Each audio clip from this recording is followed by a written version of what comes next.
The FIFA 21 Global Series European Qualifier pre-show is presented by PS4.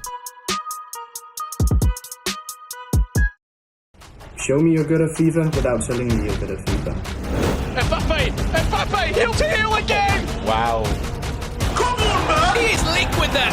Every single time he gets on the box. Let's go, man! What a turnaround. It's all to play for here on the PlayStation.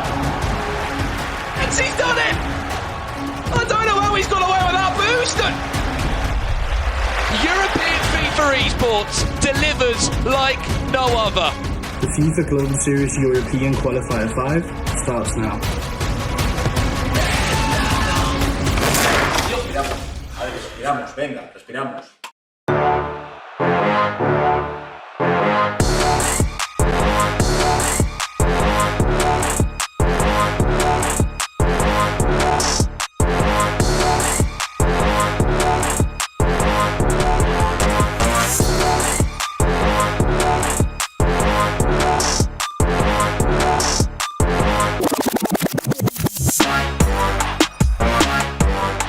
Welcome everyone to day 2 of the 5th and final European qualifier of this FIFA Global Series season. I'm Jimmy Conrad alongside my BFF Spencer Owen and Mike LaBelle and an amazing cast of casters, Brandon Smith, Richard Buckley, Ryan Pessoa, and Lisa Manley. We're very excited to be here with you guys today for the PS4 side of things. Day 1 was epic. Spencer Owen, how are you feeling about day 2?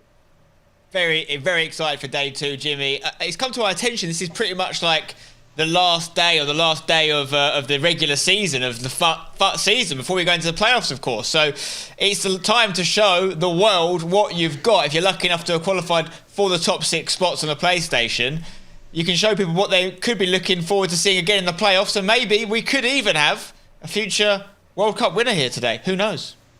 Who knows? But that's why we have to play these games to find out who's got the goods and who doesn't. And speaking of who has the goods, let's talk to Mike LaBelle. Hi, Mike. How are you doing, my friend? I'm doing wonderful. Nice to see both of you, as per usual. And just to build off what Spence already started the conversation, the narrative building, this is a good time to kind of send a stamp, right? You let people know, hey, playoffs are coming, and I'm in the best form of my life. And we've got some young faces on display, as per usual, some new faces to a certain degree. And then we also have the likes of a hashtag Tom. And it's starting to become a question, can Tom win one of these? Because he's qualified for multiple now. Whoa. Let's not get ahead of ourselves. Let's catch up everybody on how we got here, Mike. Walk us through the first 4 qualifiers. I'd be honored to walk you through those qualifiers, and I'll do so.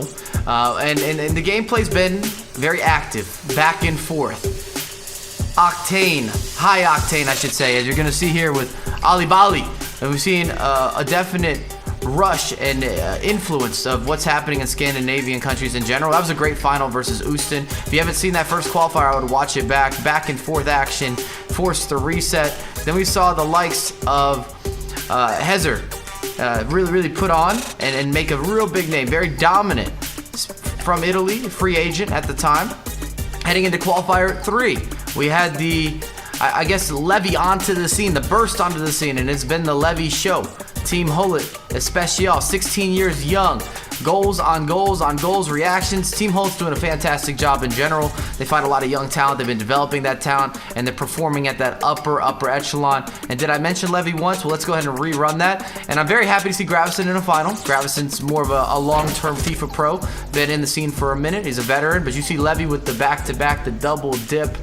You get that crisp gameplay to go with, as you can see on screen, the bracket for today. But it's been good. That's all I'm saying. It's been good, and we do have more Hullet or Team Hullet players on display today. I'm just saying. Yeah, it's going to be a great match, as you guys can see here. Or it's a great tournament, excuse me. The bracket as it stands. Oliver, the Dane, taking on hashtag Tom, who Mike already discussed. This is his 3rd qualifier so far this season. He's one of only a few that has done that here in the European region. Then we got 2 Italians facing off against each other, Orange George and Guarnieri. Cosimo is his first name. And then Andoni, the Spaniard, a familiar name in the scene, taking on German Daniel. We finally have a German in one of this event. We didn't have one in day 1, but we finally have one in day 2. All right, let's get over to the rankings, Spencer. Where does everybody stand in the table?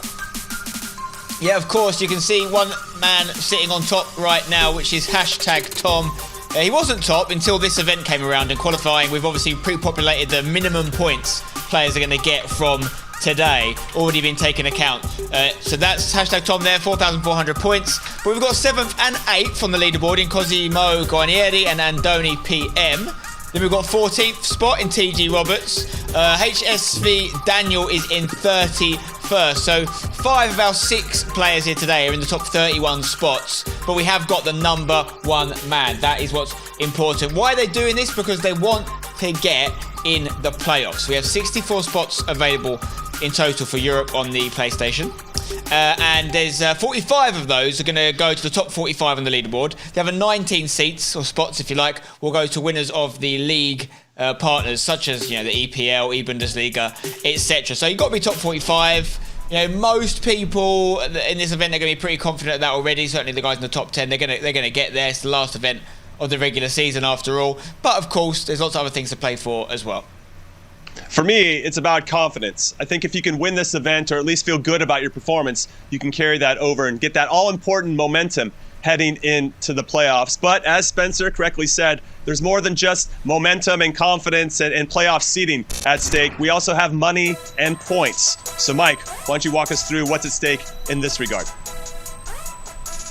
As we also saw yesterday, $15,000 for first place, $12,000 for second, $10,000 for third, and so forth and so on. Everyone here today is getting paid. They're walking away with some cash flow, some heavier pockets. To go with adding to those points, we can see some movement, and the movement's very important. Even if you're qualified for playoffs, I would much rather at least be in the top 10 or the top 15 or the top 20 if I can be. I don't want to be sitting on the outside looking in. I want the seating.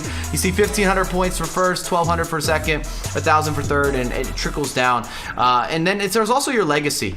When you make a broadcast, you got thousands of people that are watching. It's great for you as an individual, your confidence. You talked about propelling that confidence in. Nothing better than winning the last event. You've got to be flying high saying, I'm the man, I've got this. Legacy, that is a bold shout. That's a lot of pressure. But that's what we have to figure out, right? Who can handle the pressure and who can't? Because if you can't perform on broadcast, the chances of you actually having success when the playoffs and E-World Cup come around probably a lot slimmer. All right, let's talk about players to watch. I'm going to go first, and that's what I do. I'm going to go first because I consider myself number 1 in my heart, and I'm going to go with hashtag Tom. I'm sorry, Spencer. I know he's on your team. I know you wanted to select him. I'm going with him because in his first qualifier number 2, he got third. Okay, then in qualifier number 3, he got second. And now he's in his third one. He is due to get first. It is his time, and with no Levy Weird here, I think he's got a good chance of making it happen. So yes, I'm backing the favorite once again. I got it correct. Well, almost correct yesterday. I was close. Who's your player to watch, Spencer? Fair play. I mean, obviously, I'm not going to argue with that shout. However, I have made my own, and that is the Spaniard, Andoni PM, 21 years old. Currently ranked 15th on the leaderboard for PlayStation in Europe. Has obviously played it in a qualifier already. Finished third, in fact, in the qualifier 3, and top 6 in qualifier 4. So in the same way that you said Tom is kind of, having that upwards momentum, slowly getting better. So is Andoni from 6th. Actually went the other way, went 3rd to 6th. But still, he's been consecutively at events, and he's got another chance to do it here. This is a player who's been around for a little while, and a little, maybe not known fact is that there was conversations a couple of years ago about him potentially becoming a hashtag player. Didn't work out, but it's someone that I have respected from afar for a while. Okay, so Mike, we picked 2 pretty good players. Who are you going with? I don't know if I'm going with an underdog here, but I'm going with another arm, or we should say a new arm, or maybe some longer hair from the Team Hullet Academy here. Age 17, we got TG Roberts. We saw all the success that Levy's been having. These guys train together. They work together. They're on the same page. This is part of your elite group, and I feel that Roberts, especially considering he's in the winner's bracket, can make a run. He's 14th coming into this competition, and I just think that he's getting better and better and better later stages of the FIFA competitive season. All right, let's take a look now at the tweet from Team Hullet. They said big mood, and as you can see, there's Robert's face holding up the European Cup, the Champions League trophy. You love to see it. Very clever there on the social media. And actually, we want you guys to join the conversation with us. We want to see your lovely faces on social media, so make sure you guys join the conversation and hit us up at EA FIFA Esports and use the hashtag FGS21. Get involved. Let us know who you think is going to win day 2 on the PS4 side of things today in this 5th and final European qualifier. So leave the Twitch chat, just a little bit, then head over to Twitter, then you can go back to the Twitch chat and hit us up on that as well. All right, we're going to take a quick break, but when we return, it is the Italian derby. Orange George is taking on Cosimo Guarnieri. Don't go anywhere. It's going to be awesome. The FIFA 21 Global Series European Qualifier pre-show is presented by PS4.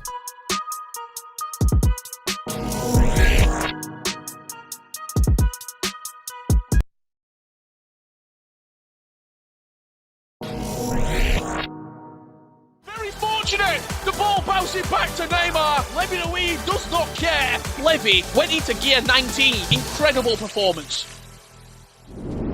Hello guys, my name is Levy. I'm a player for Team Gullit in the EU region, and today I want to welcome you to my masterclass.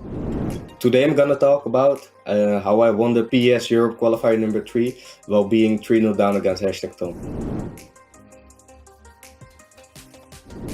As you can see here, I was 3-0 down. It was very difficult for me to create space with the 4-2-3-1. So I had to change things up. I talked with my coach Renzo, and the game plan was to switch to a 4-4-2.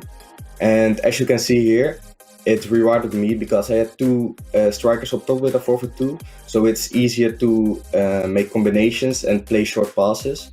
And as you can see here, the through ball to Neymar was open, and it is a perfect goal.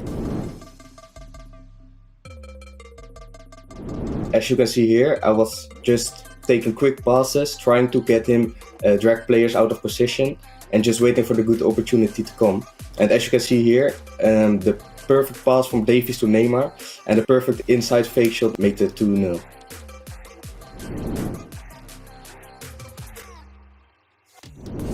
In this situation here, this is a really tricky situation because as you can see, Tom has 8 players on my half and all his players are just bunching forward. And I also have only a 1-goal lead. That's not nice. But what I also knew is that if I win the ball here, there's a really big opportunity for me. So as you can see here, I win the ball back with Bruno. The thing that you keep in mind then is when your opponent is pressing, there's so much space on the wings. Then it's the most important thing, just running and let him make the choice. An easy cut back to Ronaldo, and that's the decisive goal for me. Because when I scored this goal, I was confident because of 2 goals leading. I wouldn't give that away anymore. Thank you guys for watching my masterclass on how I beat #Tom while being 3-0 down in the second leg in the European Qualifier number 3. I hope to see you guys soon.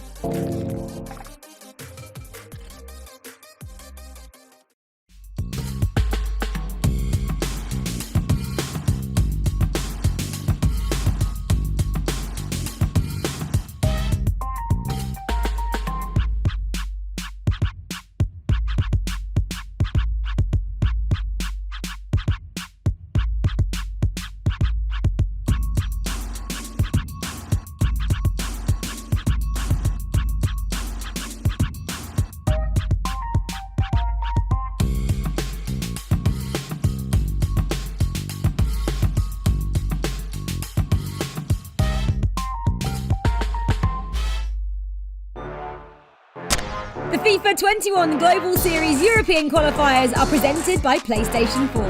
Register and play in FIFA 21 PS4 Tournament Open Series at compete.playstation.com. And the qualifiers are brought to you in part by Turtle Beach.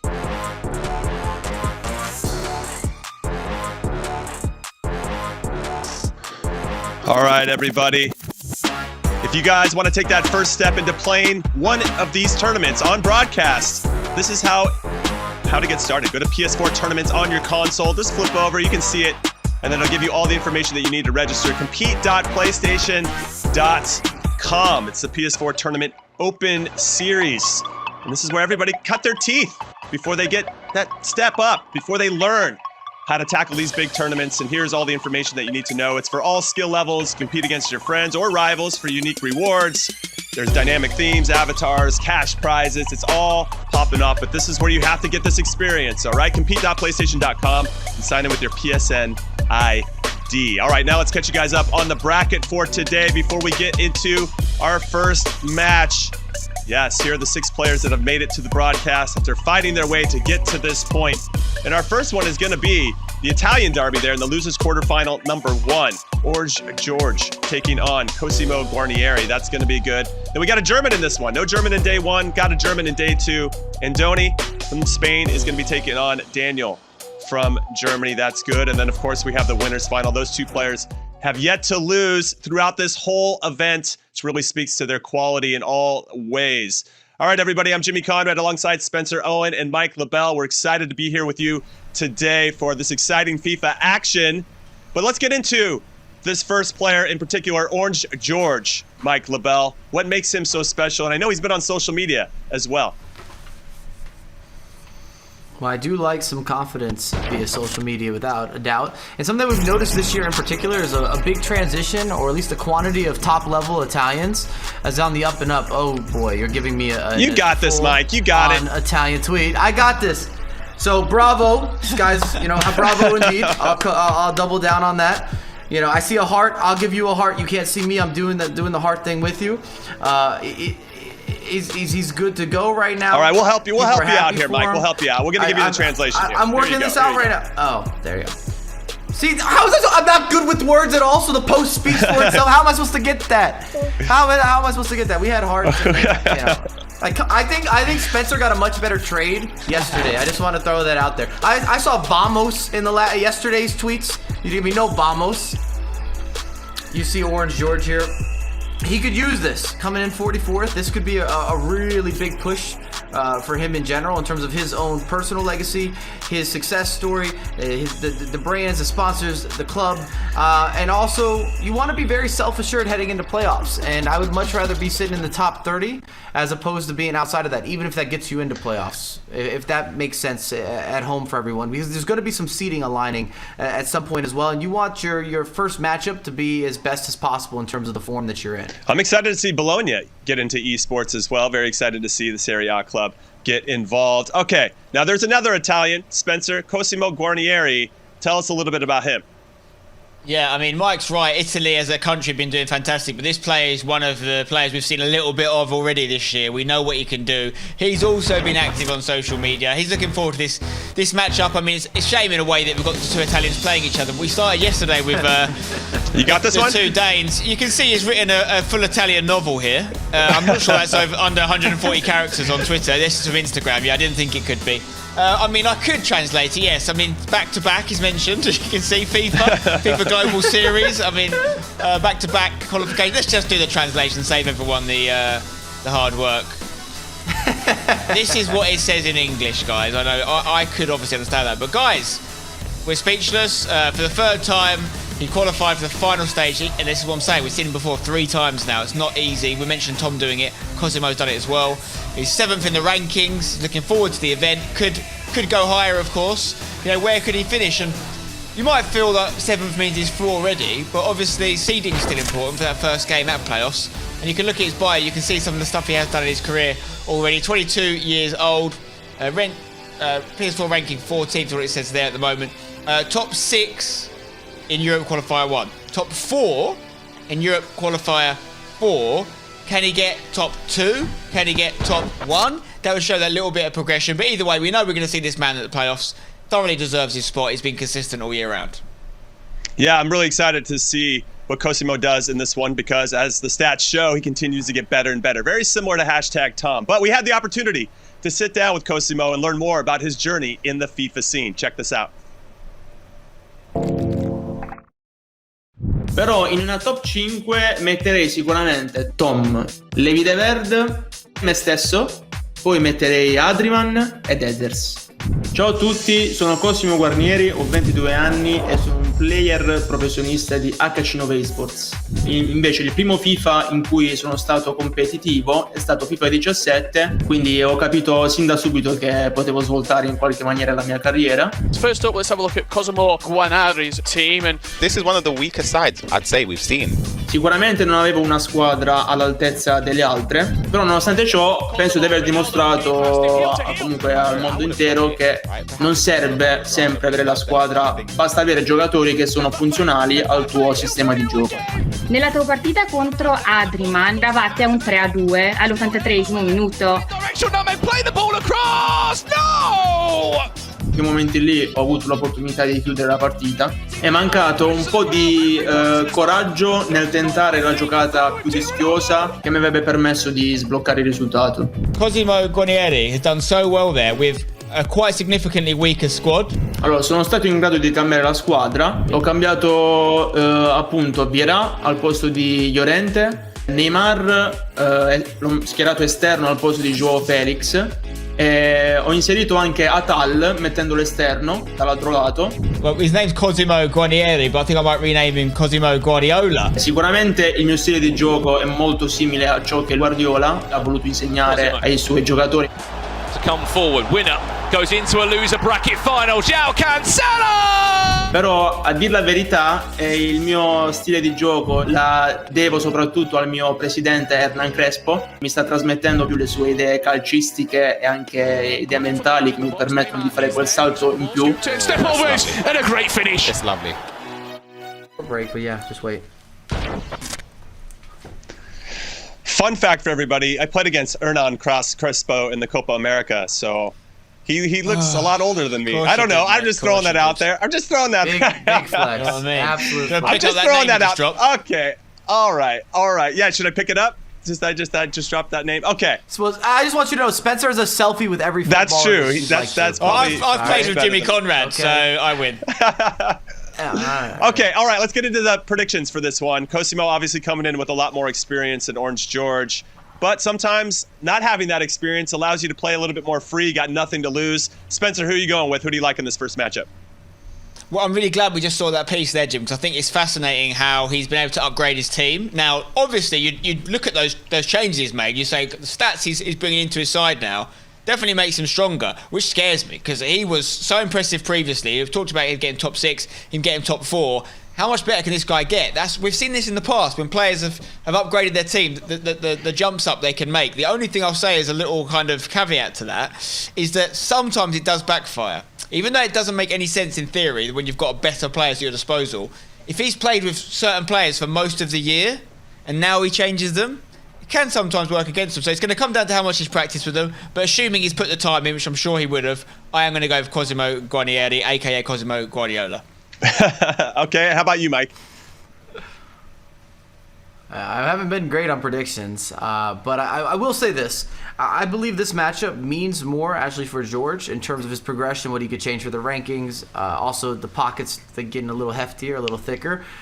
I just don't think Cosimo's ready to give up the Italian crown as well. I think there's a lot of bragging rights internally, domestically, and when you have a matchup like this in front of so many people that are going to be seen from an international side too, and we like to, from a fan perspective, to say this is the best player from Italy, this is the best player from Spain, this is the best player from England, this is the best player from Germany. We like doing that. We do. So I think that Cosimo's going to get the result here, and he has to make sure that he continues to have that. I love your predictions, by the way. It's just it's an adventure. I feel like I have to put on a seatbelt. Here we go. Mike LaBelle's going to give a prediction. All right, Cosimo is our favorite over here. Let's throw it over now to Richard Buckley and Ryan Passot, who have the call of this first match on day 2.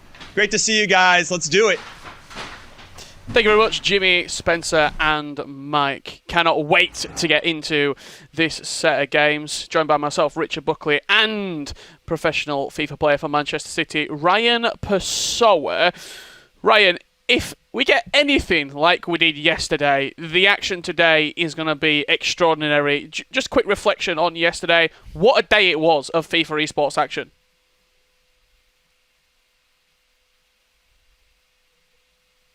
It was amazing. We saw so many goals. We even saw a penalty shootout to win it. We heard a little bit about Cosimo's team there in that VT just before we get into the game. So let's have a quick look at the squad rules, and then we'll actually have a look at Cosimo's team that he is going to be using. But for anyone joining us for their first taste of competitive FIFA, there is a certain set of requirements that you must follow. 2 combination of icon or team of the year players, and then as you can see the rules self-explanatory from there on out. In terms of personnel, Ryan, what does this mean? We're going to have a look at Orange Georgia's squad first, and you can talk me through it.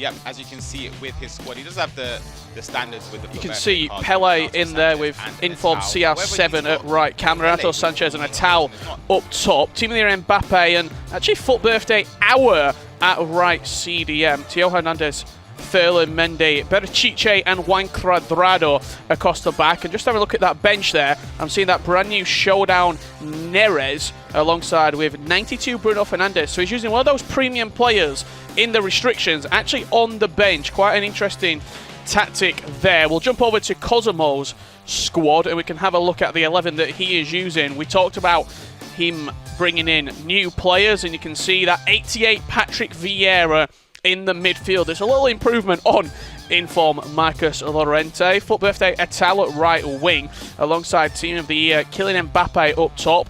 Hey, look at that. Red CR7. The second inform Cristiano Ronaldo as well. However, it is still a little weak in the defensive aspect. You've got inform Joe Gomez alongside inform Varane. You typically see fullbacks at centre-back in that particular position. He's gone with the more sort of trusty, you would say, centre-back in Gomez and Varane. We'll see if those through balls do exploit him in the final third. This is your losers bracket quarter-final matchup. The lay of the land, Orange George up against Cosimo Guarnieri. We're going to then have Andoni against Daniel in the other losers bracket quarter-final matchup. Cannot wait to get this game underway. It's going to be Orange George from left to right here in the Bologna strip, and from right to left, representing Hernan Crespo's esports organisation, going to be Cosimo Guarnieri. Just going to see the early tendencies here in this passenger play. Cosimo Guarnieri, quite a slow player in terms of his build-up. He's not going to score 7-8 goals past you. He is a more methodical player, a little bit older as well compared to the rest of the competition. Typically, when we've seen previous winners, 16, 17-year-old players, he's a lot more mature. He's had more reps at the competitive level as well. And he's going to be getting us underway here. Kylian Mbappe just building up on the edge of the box, bringing in that brand new Patrick Vieira. See how he can impact the game. Yusuf Atal, he's going to be a regular face that you see in and around the box. Even if people do decide to play wing backs, he will be in there as potentially a right wing back option. That Foot Birthday Atal. So many of the new Foot Birthday players are just so sort of consistent in their positioning. You can play full back, you can play wing back, even in the attacking third corner. I should say cross whipped into the box there. It was Pele delivering, however, cut out by Joe Gomez. Bruno Fernandes playing into Patrick Vieira there in the midfield. Now Kylian Mbappe coming through the thirds. Mbappe linking up with CR7. That's a deadly duo that nobody wants to be faced with. Patrick Vieira back into Bruno. However, another play just falling back there. And can be joined back in the commentary booth by Ryan Pessoa. 15 minutes gone in this opening tie. Ryan, corner, I should say cross, player locked into the box, nothing coming of it there. Ryan, welcome back, and 15 minutes gone, but you've not missed anything as of yet.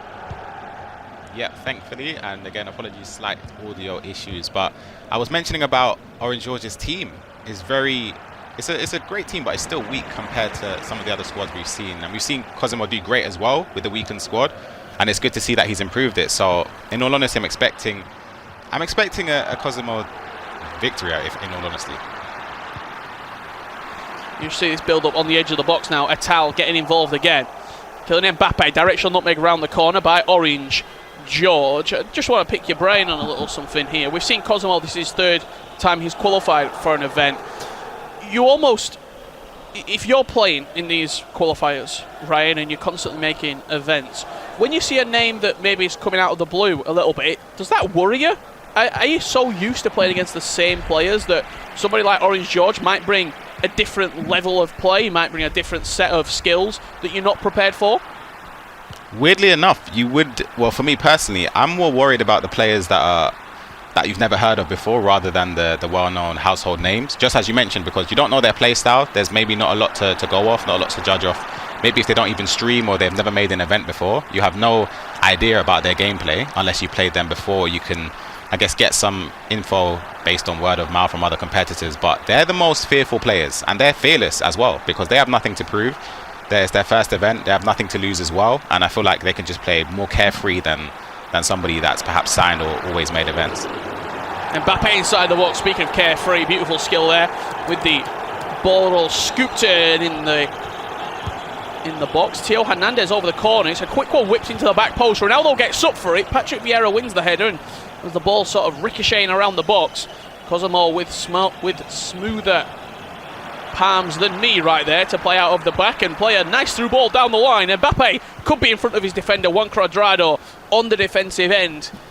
Quite a hectic counter-attack there. It seemed like the ball was bouncing around the box, and then, what, 2 passes later? It should be in or goal. Very nearly one of the most fluid counter-attacks you will see in competitive FIFA. That pass there, probably was a through ball aimed towards just ahead of the onrushing Mbappe, and there was almost a chance there, but luckily Mendy came across with the clean tackle. But something we're going to notice as well from Cosimo, what we've seen in previous games, he does a lot of through balls, he does a lot of heel-to-heels in the box, especially near the goalkeeper, and he scored a lot of goals from it, so I'm expecting to see some of the same. Speaking of Cosimo there, giving the ball away, João Cancelo in the fullback area. Hassem Aouar in the midfield for Orange George. We'll see what impact he has on the game. Great through ball there, Pope does well. Defensively, I just want to pick your brain on those centre-backs. Inform Gomez and Inform Varane. Are they too slow as that ball gets played down the wing? Speaking of players being too slow, Yuri Berchiche certainly not in that category. Dinked into the box. Bruno Fernandes will pick it up on the attack still. Here is Cosimo Guarnieri. Patrick Vieira linking into Bruno. Through ball through the third. Neymar whips it across and Kylian Mbappe will fire Cosimo into a 1-0 lead. Beautiful goal. The driven cross to the back post, and Mbappe on the volley is always going to score that. The thing is, in this game, what I'm noticing from Cosimo's attacks, Orange George is offside trapping a lot, so there's a lot of space in behind. You've noticed with the through balls exploiting the back line very, very easily. And this isn't the first time where he's got that situation, but it's the first time he's managed to score from it, and he'll definitely be happy. But following on from what you said about having centre-backs in centre-back, the likes of Joe Gomez, the likes of Varane, they are slightly, well, they're fast for centre-backs, of course. However, on the game and the way the game is played, they are a little bit slow. However, it depends how you play. If you play with lower depth and you're manually tracking the through balls yourself, I don't think it matters too much. Of course, there are going to be situations where Mbappe will overpower you, or Ronaldo, or CR7, or those type of players. But, again, Mbappe will probably outpace the likes of Reece James anyway. So you sort of get the centre-back just for their positioning, their defensive awareness and their stature in game, because Varane is just a lot more physical than the likes of Kyle Walker or Reece James. He's defended well again there, has Cosimo, but taking no chances as we come into half-time, booting it straight out of play, and that will do us for the opening 45 minutes here in leg number 1. Cosimo Guarnieri 1-0 open. Something that I've noticed, he seems to be playing down this left-hand side, or so to say, the near side, if you know what I mean, a lot more than he's playing on the far side. Is that something that you see a lot in competitive FIFA? You play closer to the camera because you can see the ball better. Like, it sounds crazy to say, but is that a thing? No, in all honesty, I think it is a thing, because I know myself, we have a coach that we speak to that views our games as well, and you notice sometimes where you're focusing your attacks down one side all the time. And it's a natural thing. I don't know how to explain it, but of course, I always speak about having a coach, having the extra pair of eyes to view over your gameplay, because some things you might not notice. For instance, I would never notice that unless somebody told me. And you notice in certain occasions where perhaps your opponent can get used to that. They could just understand you're going to try and do this or like your intricacies around the wing or around the edge of the box. So you get used to it. However, that's where switching the play is very, very useful. And of course, defending it is something that you can pick up from just watching someone's gameplay or just playing one half against them. You can see how they attack and their methods of attacking. We saw straight from kickoff as well. He played it straight onto the near side. Yusuf Atal probably got 3 or 4 touches in, which he wasn't getting in the first half. It was all this man, Neymar, the informed Neymar. Kylian Mbappe now into Bruno Fernandes. It might actually just be the regular Neymar, you know, on that left-hand side. Mbappe looking to directional nutmeg into the space. I can tell you, is the team of the year Kylian Mbappe. Chance here for Orange George. We've not seen too much of him. Maybe nerves playing a factor as well. Ryan, first sort of event, a huge opportunity for him. Also playing against a fellow countryman as well. Probably played quite a lot within their own circuits and within their own region. So yeah, I'd expect to see him sort of loosen up, so to say, in the second leg. Cosimo inside the box here. Mbappe twisting, turning, reverse elastico. Forced a great save from Schmeichel. Amazing footwork on the edge of the box with a reverse elastico with Mbappe. I thought it was going to be a chance there, or a goal, sorry, but it was a great save from Schmeichel. But you speak about nerves and having your first event. I always think that, well, you can tell me anyway, what would you do if you were in this situation? But I always think the newcomers have less, I guess, less nerves in a weird way. I know for me personally, when I came onto the scene, my first event, of course I say I probably wasn't nervous, but I know for a fact I've been more nervous in events more recently than when I came onto the scene. And I think that's just because there's a lot of like pressure you put onto yourself as a competitor, rather than when you come into it, you have less expectation than you would do if you've been to numerous events, because every event you get to, after the first one you think, all right, I'm going to do better than this one, or I'm going to win this one, etc. But then it doesn't happen, and then you just pile on the pressure from there on out. I think it's quite if you could see the graph, I'm almost picturing the graph in my head. You've got the self-expectations. If you come into an event, for example, someone like Levy, there's been so much talk about him, so much hype about him when he wasn't able to play last season. He comes in this season and wins back-to-back events. And it's almost like he expects to do that. He expects himself to be at that level. And you talked about the pressure.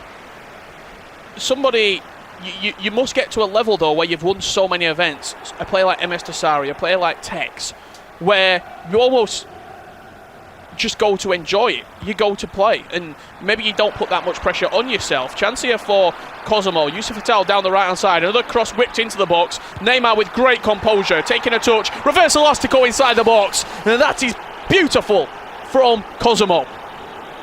That is spectacular. I thought he messed up the cross there. I thought he was going to aim it towards CR7 and hope to get his head onto it, but played it to the back stick with Neymar. He was so composed, waited his chance, reverse elastico, and arrows it into the corner to give him the 2-goal lead. There was a little heel-to-heel flick in there as well from Cosimo. It's just inside the box. He bursts into life. Almost he looks a little bit reluctant to play in the attacking third, but as soon as he gets into the 18-yard box, as soon as he knows he can be dangerous, there's just another spark, there's another gear that he steps into. It's really interesting to watch and to analyse when you see him play. Because right now, look how everybody's behind the ball. He's defending deep. That's probably why you mentioned it, Ryan, he's backing his centre-backs. He's not getting through ball in this area. People aren't running in behind him because he's naturally quite deep. But as soon as he gets going in the final third, you can't stop him. Exactly, and that's what I spoke about with the centre-backs. When you're that far back anyway, there's only so much space that someone can get in behind you. And then the pace is not as big of a factor as if you were playing a really high line, which a lot of players do. They play maybe 7 or 8 depth, so your defence is really, really high. You can squeeze up the pitch. But if you're playing lower depth, you don't necessarily need to have a huge abundance of pace. Of course, it's very important, but it's not as important. But again, the way he's attacking is incredible. Yeah, it certainly is, and we're going to get another chance here to watch it. Cristiano Ronaldo, ball scoop turn in the corner, looking to get the better there of that defender who came across. He went for the fake shot on the 45 degrees down the wing, but didn't come for anything in the end. Orange George needs something, even if it's just a shot on target, to take into that second leg, to give it a little bit of confidence. This could be it. Mbappe, driven cross inside the box.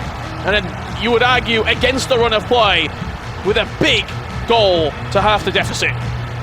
That is a huge goal. He needed that one. I was just about to say, if I was Orange George, I would honestly change formation. Even though I always say, oh, there's still a lot of time to play, but just the way Cosimo was exploiting him on the wings, but he got a chance there because the way he's playing, he has a lot of overlapping runs with his fullbacks. The centre mids commit to the attack as well, and he's got the attackers in there. I believe it's a 4-3-1-2. However, defensively, there's so many gaps, but if you've got so many people flooding forward, there's only so many players back for Cosimo that he can man mark, or the AI could track the run of. And then when you get the space, as he did there, it's always going to be a goal. Always going to be a goal indeed, and he's got a chance here to actually make it 2 if he plays his cards right. Pele looking to get the better of his defender right there. Pele is one of those players that in the early stages of FIFA, he's almost gold dust, isn't he? He was in everybody's team. A lot of people were backing Pele instead of R9 in a number of the qualifiers, but as the season's gone on and as more sort of higher tier players have come out from promos, from live foot items, he's certainly gone down the pecking order, has Pele. Yep, I agree. I was one of those players who preferred Pele to R9 at the start of the year. I went through so many icon attackers just to try and replace R9, but I have to say he's like caviar. He's an acquired taste, R9. You have to get used to him. There's only so much you can do with Pele because he's great until you get that one chance, 90th minute on the 4-star weak foot, and it goes wide. And then you have regrets thinking, if this was R9, if this was Cruyff, it would have been a goal. But again, that's something that I try to put my team or put myself in a situation where I can have no excuse, if that makes sense. So let's say I do miss a chance 90th minute on the weak foot. I can just say, oh, this is down to me, or it's just unlucky in the game, rather than Pele misses it and I think, oh, if that was R9, if that was Cruyff, it would have gone in. So I just try to limit the chances of missing a shot, especially with the attackers. Yeah, limit the blame, almost. You're playing the percentage game, exactly. aren't you? You don't want, for example, Mo Salah in the final third shooting on a weak foot because you know that that's potentially not your doing. That's the error that's been put on the shot because he is not perfect. And with so many 5-star players, especially with Foot Birthday, we've got Team of the Season as well, with the major leagues right around the corner, the perfection and the error becomes less and less and less in the sort of last couple of months. And look, playoffs right around the corner, there's a good chance that we might have 7, 6 5-star skill or 5-star weak foot players in the attacking third. Yep, and that's something that I've loved with, I guess, the emergence and the increase of promos that have been in FIFA. Because, of course, years and years back, there was only so many cards that were introduced that did have 5-star skill moves or 5-star weak foot. And it was mainly performance-based cards of the players that already had it naturally on their base card. But now you've seen, as you said, Foot Birthday, where you've got, again, I know Atao already has 5-star weak foot, but you've given him 5-star skill moves. So he's now 5-star, viable attacker, viable midfielder. You've got many players that was, oh my god, oh my goodness. Oh, he's onside. He's onside as well. Oh, we're just watching that as you were just talking there, Ryan, and he was taking too long to pass it. Bruno Fernandes stepped up, almost outside of the right boot, Travella-esque free kick, and Ferland Mendy, right place, right time to tap it in. I thought it was offside for some reason. I didn't even see the last defender there, but that is an amazing free kick if it went in. He also green timed it as well, and what an end to the game that was to give him the 2-goal advantage again. Yeah, fantastic way to end the game after it looked like Orange George was getting back into the game. He had a couple of chances. He scored that goal with Mbappe. However, an outstanding free kick outside of the right boot. That's what Bruno Fernandes can do, isn't it? Off the crossbar, Ferland Mendy, right place, right time. Not typically the player that you expect to get on the score sheet, but re-cementing that 2-goal lead, Ryan, going into leg number 2. Yep, exactly. I'd say it was a controlled game up until he conceded to go 2-1 up. Well, he was still 2-1 up, but he conceded the first goal from Orange George. And then for a sustained period of time, I thought it was a bit dominant from him. But again, he done well to get the goal at the end. Yeah, great first leg right there between Cosimo and Orange George. However, we have got a second leg coming up in a couple of minutes' time. Don't go anywhere, because this second leg is going to be electric.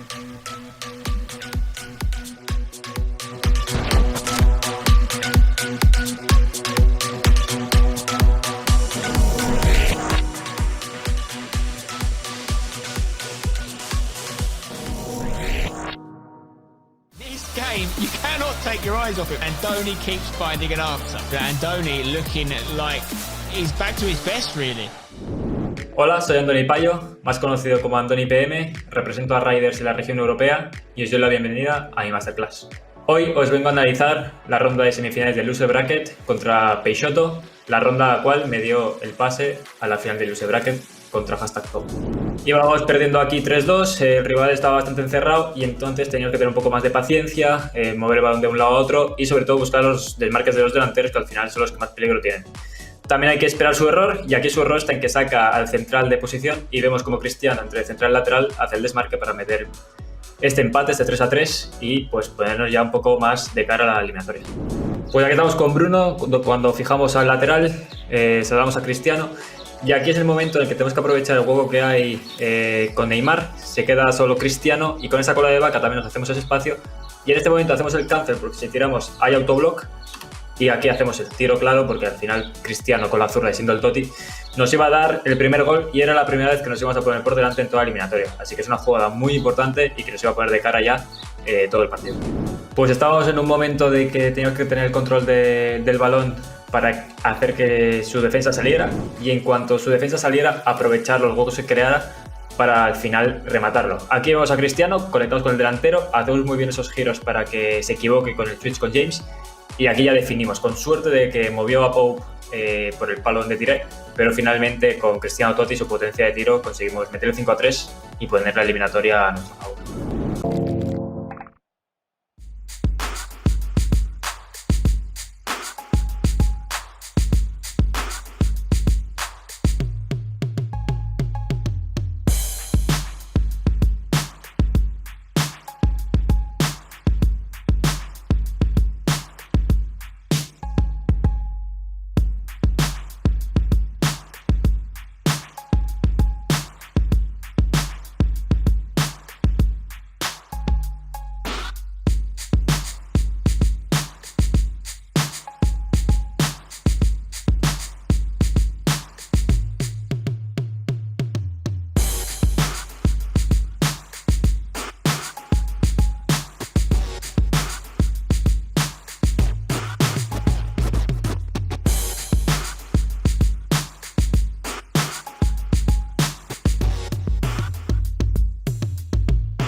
Welcome back to the European Qualifier number 5, the final stop on the road to the playoffs. It's not just FIFA that's coming into the final stretch, Apex Legends. This is the last chance for the best Apex players in their region to go head-to-head for the opportunity to qualify to compete in the upcoming Championship Series. It's time to go big or go home. Coverage starts at 10 AM PST on Sunday, April 25th. Stay tuned to twitch.tv/playapex to catch all the action. That's going to be a fantastic finish to the Apex season as we're coming into the final stretch here in Europe, Ryan, and it's absolutely amazing to see new players making their sort of competitive debut in FIFA 21 in the final qualifier of the season. If that doesn't go to show how competitive this region has been, I don't know what it does. Exactly, and especially on PlayStation, we've had so many top players that are competing now, so to make it even to this stage is incredible, and just take many positives from it. But especially coming at this stage, they always say peaking late in the season is the best time because that's when the biggest events are here. We've got E-Champions League coming up, we've got playoffs, we've got of course the World Cup to qualify for, so there's no better time to be peaking than now. Cosmo Guarnieri going to kick it from left to right here in the orange strip, and it's going to be Orange George from right to left in the white. A very late goal after a beautiful free kick from Bruno Fernandes. It was Phil Mendy tapping into an empty net to give Cosmo that 3-1 lead coming into leg number 2. Here, losers bracket quarter-final matchup. Chance for Cosmo to go 4-1 up. Mbappe teasing Theo Hernandez on the edge of the box. He does well. The AC Milan fullback to, on this time, tackle Mbappe, something that is quite a rarity, to be honest, tackling Mbappe. He seems to have most defenders' number.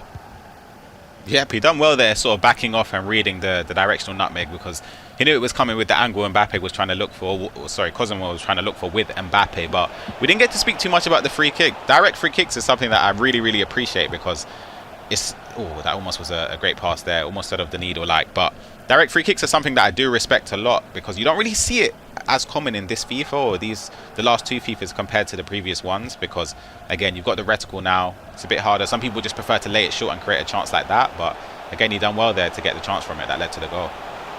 Yeah, especially with the outside of the right boot as well. Typically you just see the player go up and over the wall. but there was a lot of power, and he timed it green as well, which really is a rarity. Mbappe breaking down the left-hand side, cut back into Cristiano Ronaldo. Elastico getting the better of Hernandez this time, double Elastico. Hernandez gets it back, Ronaldo wins it back again. Heel to heel past the goalkeeper, off the post on the tight angle. God.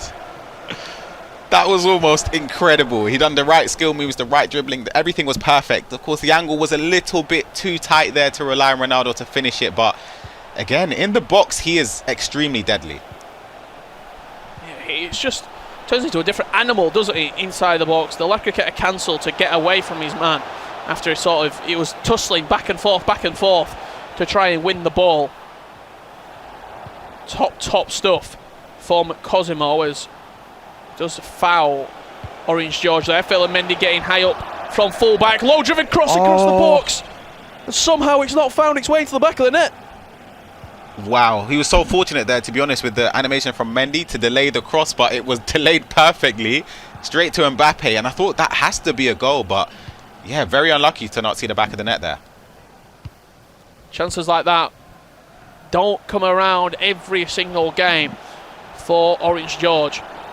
Great step out there of the defence, trying to poke the ball back, but it just seems like everything is falling Cosmo's way at the minute. The 50-50s, the loose balls, all seem to be going to the player in the lead right now, and that is Cosmo Guarnieri in a very good position, 3-1 up.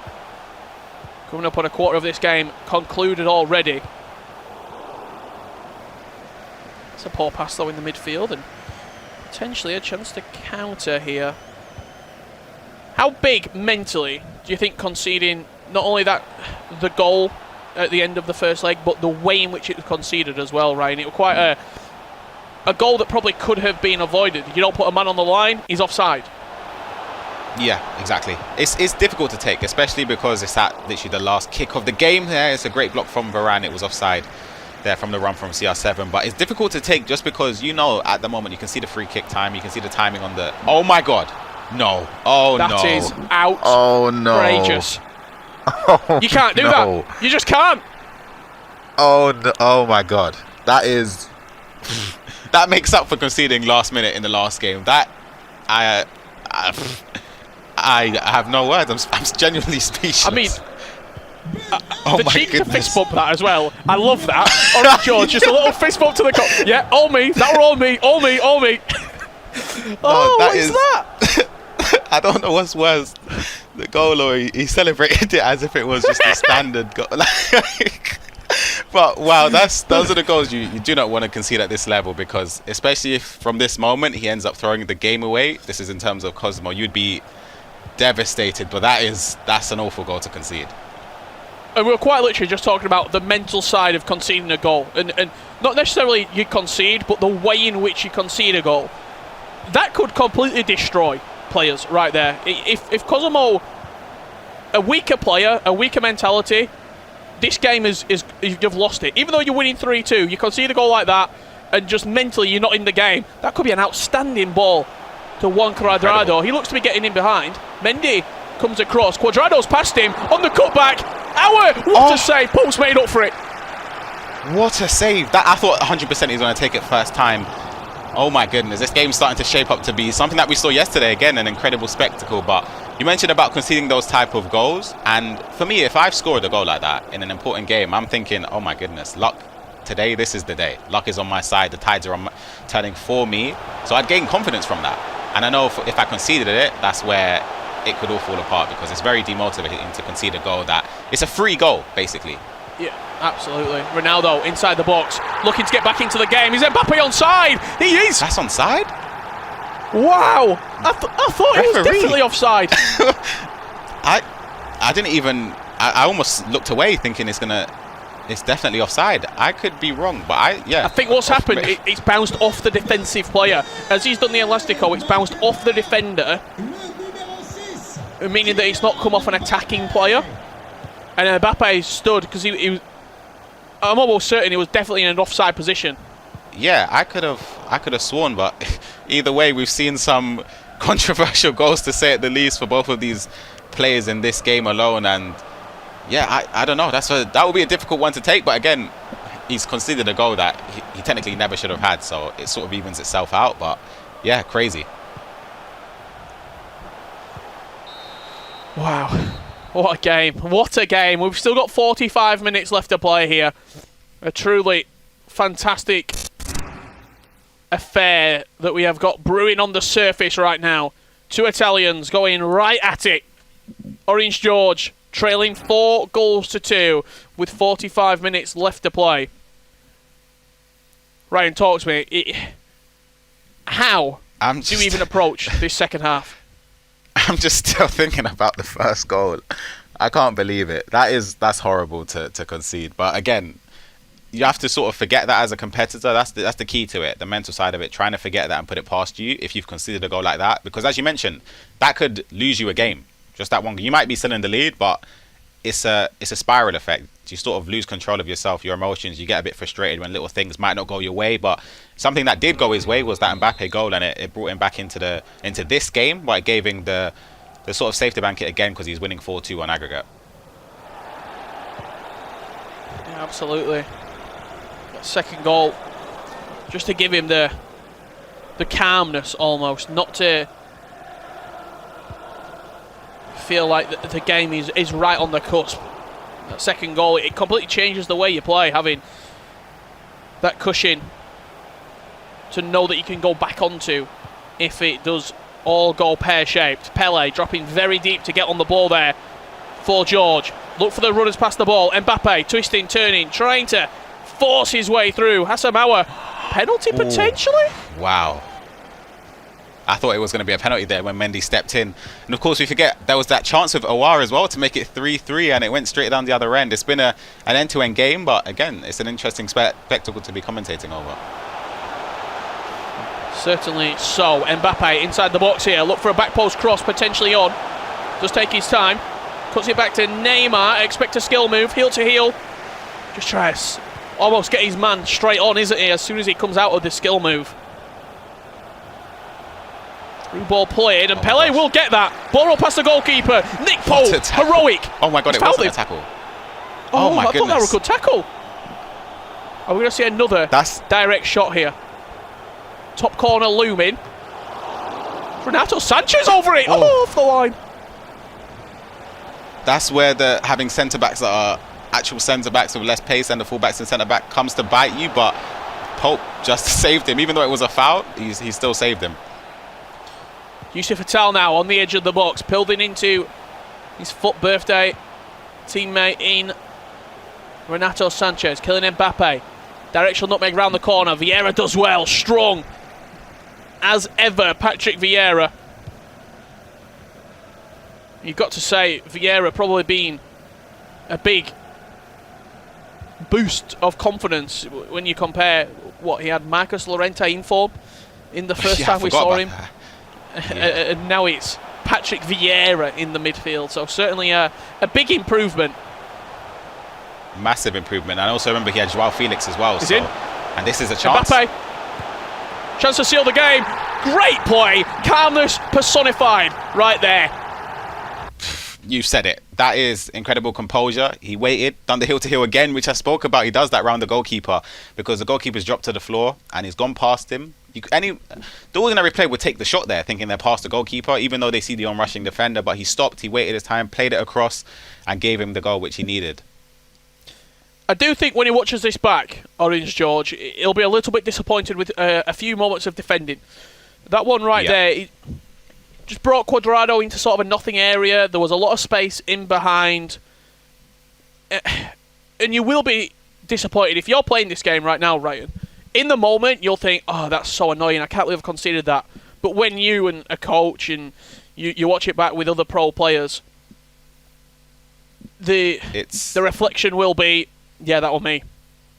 Yeah, it's a horrible thing because, again, hindsight's a wonderful thing and it's very easy to see mistakes when you're watching it and not playing because sometimes you're so tunnel visioned in when playing you don't notice little errors. But when you watch it back and you see those type of goals when you pull a defender out, they're the worst. I speak about through balls, speak about easy goals. Giving away easy goals is the worst feeling ever because you feel like if I never gave that away, then this wouldn't have. It's sort of like a butterfly effect. It leads on to other things. But again, it's something where practice makes perfect, of course, as cliche as that sounds, it does. But again, watching over your gameplay, seeing the little things that you do wrong helps a lot.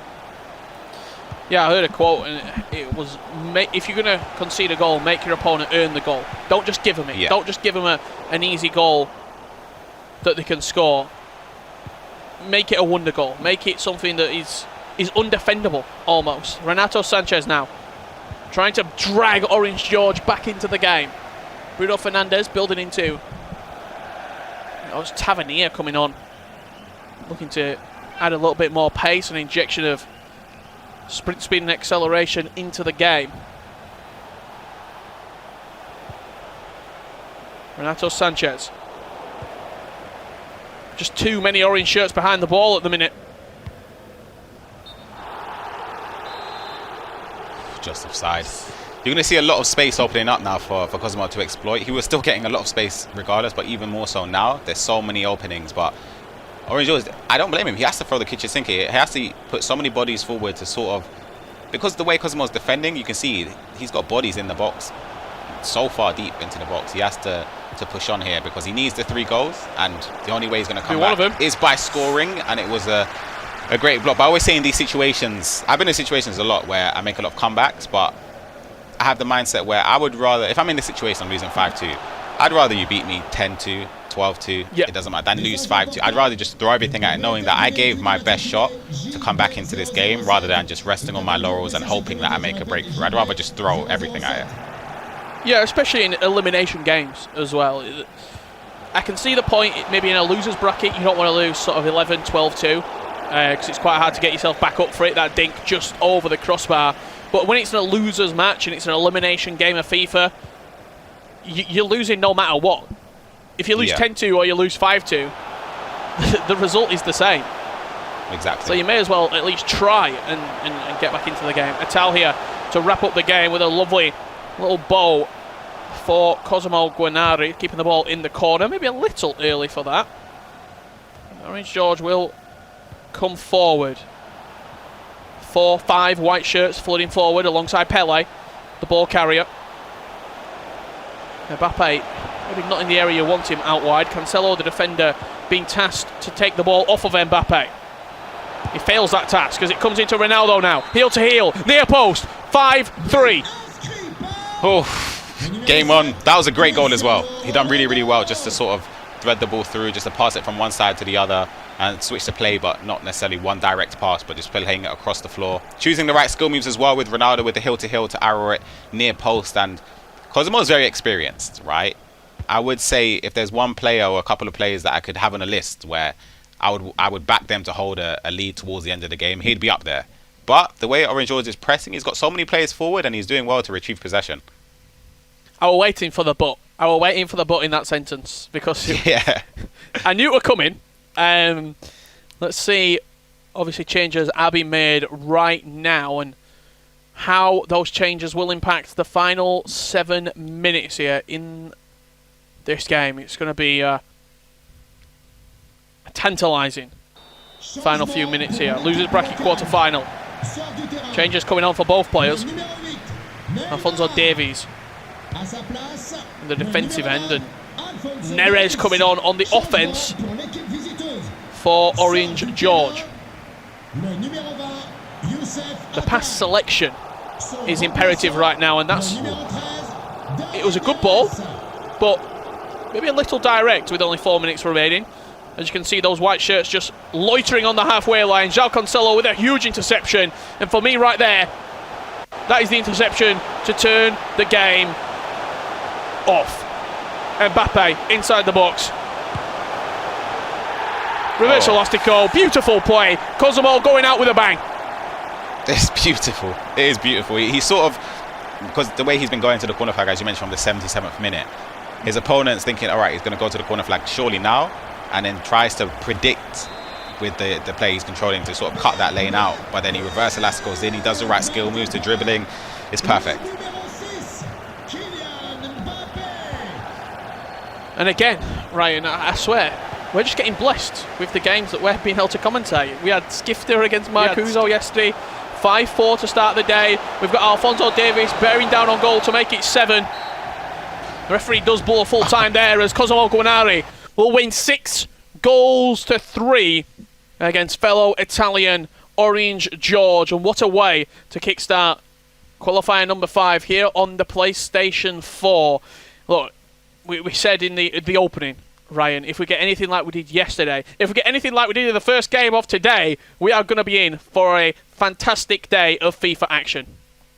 Yeah, we've got 9 goals in the first game today. I'm pretty sure that's the same as yesterday. And this game, of course, lived up to expectation. There was a lot of goals, a lot of chances, a lot of mishaps as well, but it was very entertaining. And I want to go back to the first leg, because typically in two-legged games of FIFA, there's moments that change the game. Was it that free kick that put him because 2-1 in a second leg compared to 3-1 in a second leg is completely different games of FIFA. That one goal changes the entirety of how you set up, almost. How important was that free kick rebound from Ferland Mendy, which he scored for Cosimo in the second leg? That was huge, because we see that there was no time to sort of come back and try and get a goal back. The play was passed off from kickoff, and then that was the end of the game. That was literally the last action, so there's no time to bounce back for Orange George, so he just has to accept that. 3 goals, 3-1 down compared to 2-1 down. Might not seem like a huge deal, but when you're competing at that level as well, I'd say it's a massive thing for Cosimo to get that lucky goal. Well, I say lucky, the lucky rebound to Mendy to put it in from a great free kick. Yeah. Yeah.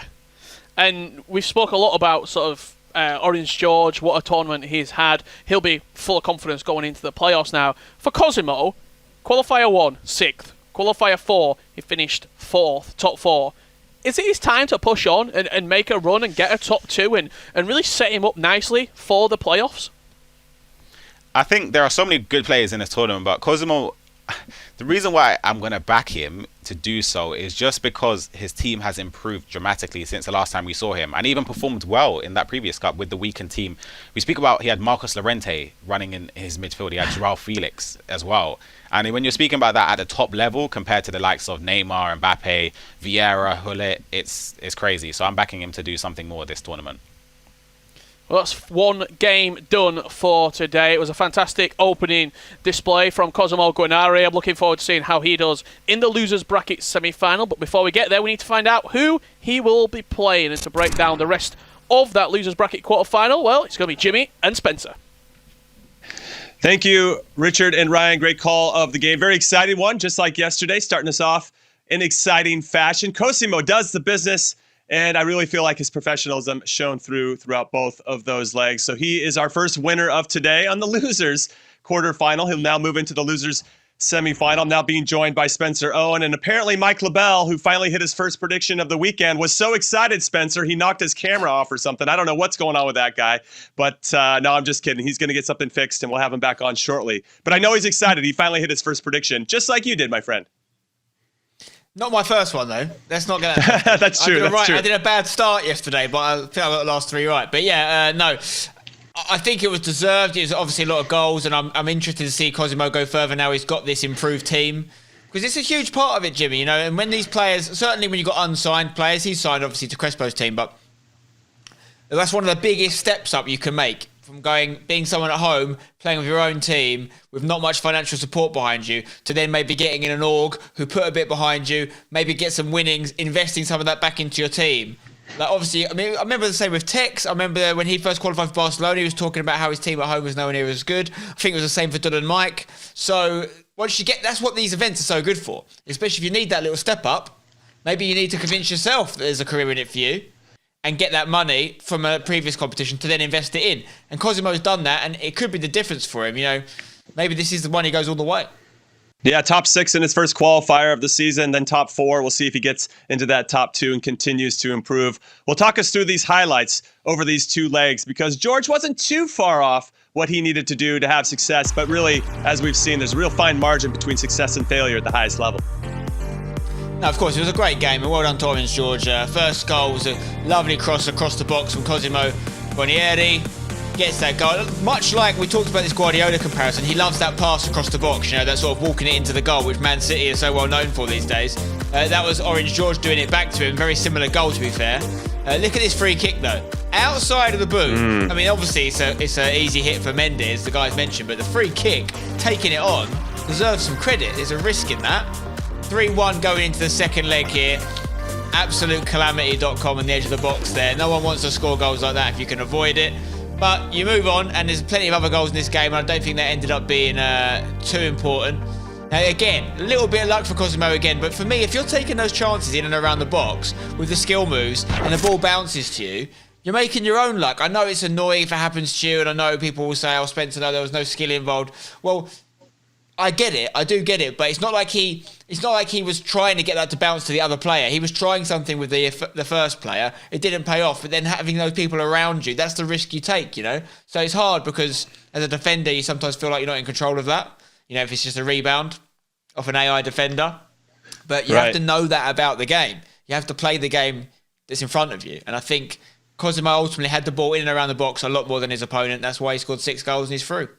Yeah, I think his experience definitely provided the difference in this one in particular. Commiserations to George, though. Any parting words for him as we see him leave the broadcast? Because he's going to make the playoffs, so I think this experience could help him, Spen.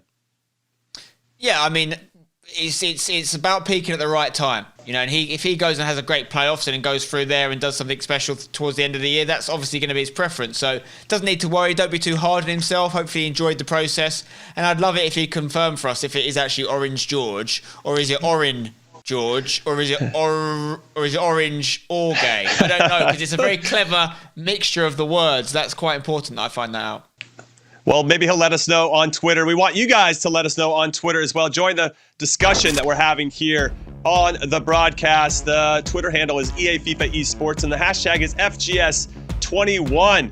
How do you say Orange George? Are we saying it right, or are we probably getting it wrong because we're a bunch of gringos over here? Also, can Cosimo go all the way? That's what we want to know. So hit us up again, EA FIFA Esports, hashtag FGS21. All right, we're going to take another break, but when we return, it is the Spaniard Andoni taking on the German Daniel. It's a big match. Another losers quarterfinal coming up right after this.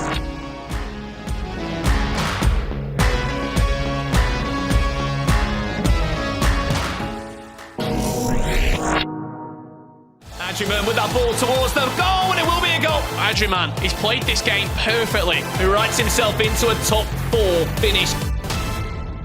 Hola a todos, me llamo Adrián, pertenezco a Team News Gaming, juego en la región de Europa, me conocen más como Adriman y bienvenidos todos a mi masterclass.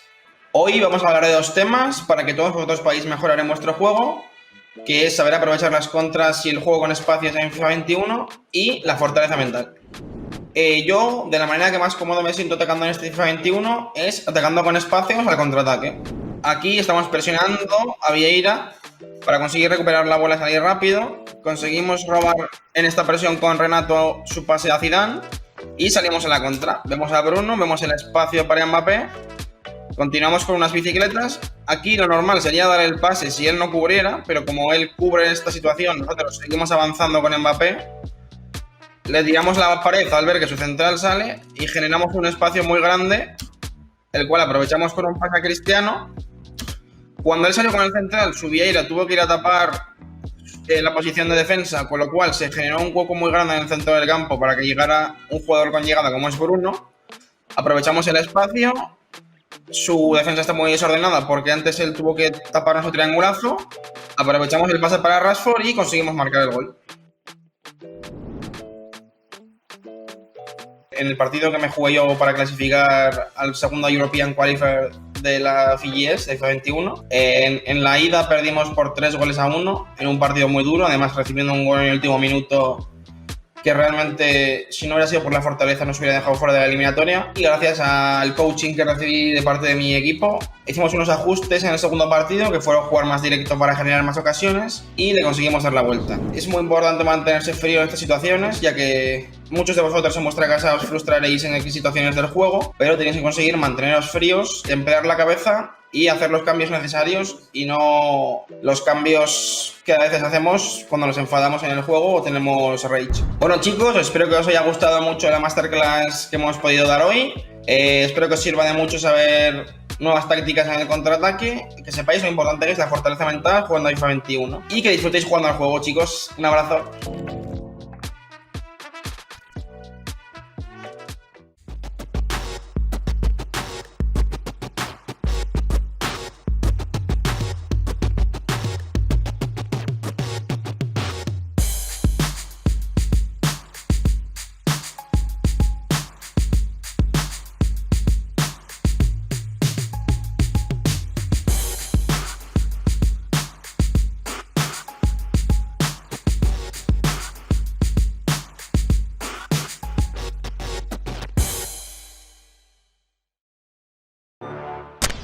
FIFA 21 Global Series European Qualifiers are presented by PlayStation 4. Register and play in FIFA 21 PS4 Tournament Open Series at compete.playstation.com. And the qualifiers are brought to you in part by Turtle Beach.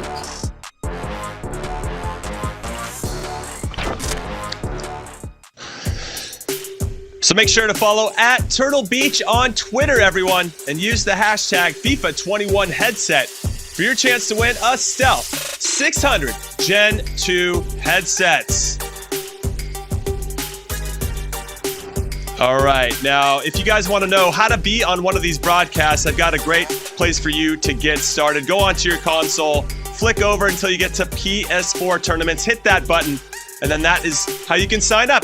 Go to compete.playstation.com to learn a little bit more. And then once you get in there, you can compete to win great prizes against your friends, rivals, whatever you want, dynamic themes, avatars, even a little moolah if you end up being very good. So again, go to compete.playstation.com and sign in with your PSN ID. All right, now let's catch you guys up on the brackets. One match is done. We have a lot more big ones coming up. The first one, as you see there, the Italian derby. Cosimo was the winner. Top 6 in his first qualifier, top 4 in his second. We'll see if he can go any farther. But now, we got losers quarterfinal 2 coming up. It's going to be the German Daniel taking on Andoni. And actually, what you need to know about Andoni is that he's no stranger to qualifying for the broadcast. Sitting qualifier number 3, number 4, and now number 5. Andoni, if you don't think he's the real deal, check this out.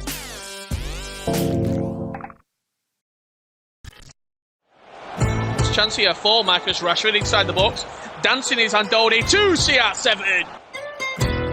Andoni has shown the class is permanent. It's a name that's been on the lips of people throughout the FIFA scene for many years. One of the best players from Spain for the last few years. Andoni's Mbappe, one-on-one. Fake shot around the goalkeeper, it's a man on the line, and he does find the back of the net, kept his calm. This is Andoni, Neymar. He find a way around the corner, lovely into a scoop turn chance, back to Ronaldo, drops the shoulder and finds the back of the net. Usually he's a very slow, methodical player, and we saw some really complex skills. Big game for him to show doubters out there, if there is any, that he's still got it.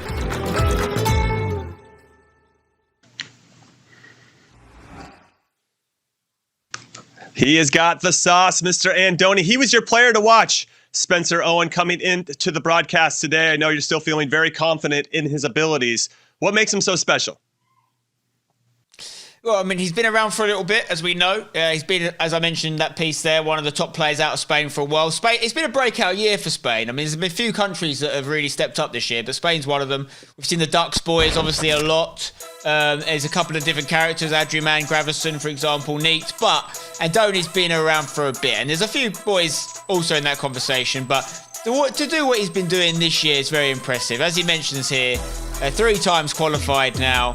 And yeah, I mean, this is obviously the... Look at your Spanish skills. Look at you got this? Yeah, top 6, yeah. Yeah, and we're going to look at the translation for those of you that don't speak fluent Spanish like me. He's basically saying back-to-back qualified. We qualified for the 3rd consecutive time to the top 6 of Europe. Obviously, we know he's going to be in the playoffs. We won against Cosimo Guarnieri. He's had some big games against him already in 120 minutes after 90. So essentially, that could be an interesting rematch if he was to get through this game. His coach, Sergio Espia, has said double top 6. I don't know what double, I don't know what that means. But he said esto is indescriptible, which I think means it is indescribable. This is indescribable, which is fantastic. He's done well to describe something that is indescribable, though. 21 years old, 15th currently in the PS4 European ranking. As we mentioned, he got 3rd in the 3rd qualifier.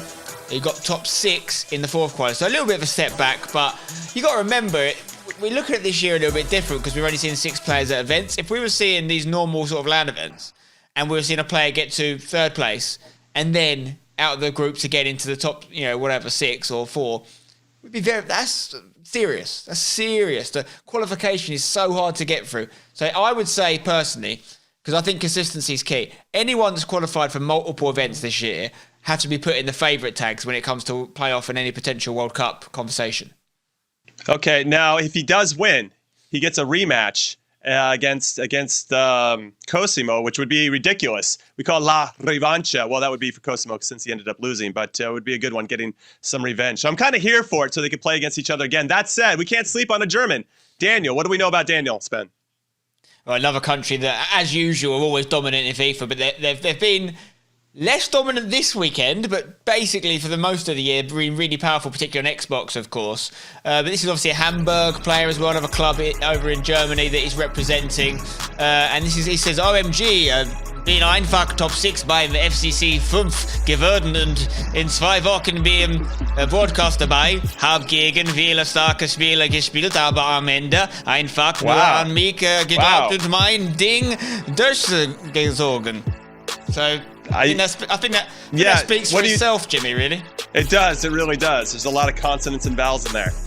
Oh, okay, here's what it says, though. Just finished top 6 for the 5th qualifier. Will be part of the broadcast in 2 weeks. I played against many strong players, but in the end, Justin believed in me and did my thing. He's the only German over these 2 days that's competing. That's a lot of pressure, Spen. Yeah, I mean, will he feel the pressure? I don't know. Because Germans usually can brush that off the shoulder. They're very good at dealing with that sort of thing, and it's a huge community, Jimmy, over there. There's so many top players coming out of Germany. But yeah, he signed to Hamburg Esports in August last year. Ranking 31st. We know he's going to be in the playoffs, but we're not sure exactly where he's going to finish up because he's got a lot of room to grow today, particularly. If he gets to, let's say he was to win it today, he could jump up probably, I don't know exactly, but probably around up to 20th. And as much as anyone in that sort of top 45 or more spots is going to qualify, it will affect that first game. And I know it's not necessarily the most important thing, but I actually think it is, because you get to a playoff, the way that the ecosystem structured this year, it's all on the playoffs. Everything sort of funnels into that. And if you lose that first game, you're going to feel a little bit under pressure. If you win that first game, you get a good seed for it, I think it's going to set you up nicely. So if you can climb a few places up on the leaderboard, then go for it. Okay, so we've learned a little bit about Andoni, and now Daniel. Who are you going with in this one? Who do you think has the edge? I get the sense, because he's your player to watch, Andoni is your guy, but I assume because he's German at the very least, you're giving Daniel maybe an outside chance. Everyone's got an outside chance every single time in these events, Jim, because everyone's done so well to qualify. Even both these lads only dropping one game in qualification, which is unbelievable in itself. No, I'm going to go with Andoni. He's my player to watch, and I think he could go that little bit further if he's been putting the time in and practicing. So I think it's going to be a good game, though, and I think we might have that rematch, that Andoni Cosimo Guarnieri rematch in the next round. Yeah, I'd like to see that, with all due respect to Daniel, but Germans have proved us wrong time and time again. So we'll see what ends up happening in this one. So now it's time to throw it over to Brandon Smith and Ryan Pessoa, who have the call of the second losers quarterfinal of the day. Take it away, fellas. Thank you very much, gentlemen. And yes, here we go then. I mean, you could say this game is written in the stars, Ryan Pessoa, because these two actually matched up earlier on in the bracket. However, the story was Andoni won by 4-0. This time round, surely Daniel will be thinking, I want my revenge and I want to ensure that I can go one step further in this tournament. Yep, happy to be alongside you again. And of course, when you lose 4-0 to a competitor and then you end up matching them again later on, you of course want to get that payback. And that's something that Daniel will be looking to get. Well, let's have a look at the teams that will be used for today's tournament. As you know, restrictions are being followed, as we have explained in the opening game of today and yesterday's action. Ryan, run me through the team. This is the team of Andoni, PM, a man that's played in his third qualifier this year. He's got better and better throughout the season. This is the team that has been providing him all of those results. He's got a fantastic squad, and the key players there, he's got both Team of the Year, Ronaldo and Mbappe, and of course everyone around him is fantastic, and the standard players you'd see in squads like Gatao, Renato and Kyle Walker. And on the flip side, let's have a quick look at the team that the German is using. Only 2 Germans have been involved in broadcast this year on the PlayStation. It was Dennis all the way back in qualifier 2. However, it's this man now that will be trying to fly the flag high for Germany. Talk to me through his team, Ryan. This is another fantastic squad. However, he's got R9 Ronaldo, in my opinion, the best player in the game. He was lucky to get red pick 93 Cristiano Ronaldo, and of course the FUT birthday cards around to supplement the team. Those are the teams that are going to be in use in today's tournament and in today's bracket. We'll have a look at the players who look raring and ready to go. Remember, this is a loser quarter-final. You win this game, you'll be playing against Cosimo Guarnieri in the next round. That'll be the loser final. But Just a quick word on Germany in general. I mean, yes, they've been making some noise for so long. The current world champion is Mo Alba, but in terms of getting to broadcast this year, Ryan, only 2 Germans have made it. As I said, Dennis back in qualifier number 2, and we're seeing Daniel now for the first time since signing for Hamburg, making a qualifier. What do you think maybe has changed there, or is it just how competitive FIFA really is in Europe, especially on the PlayStation?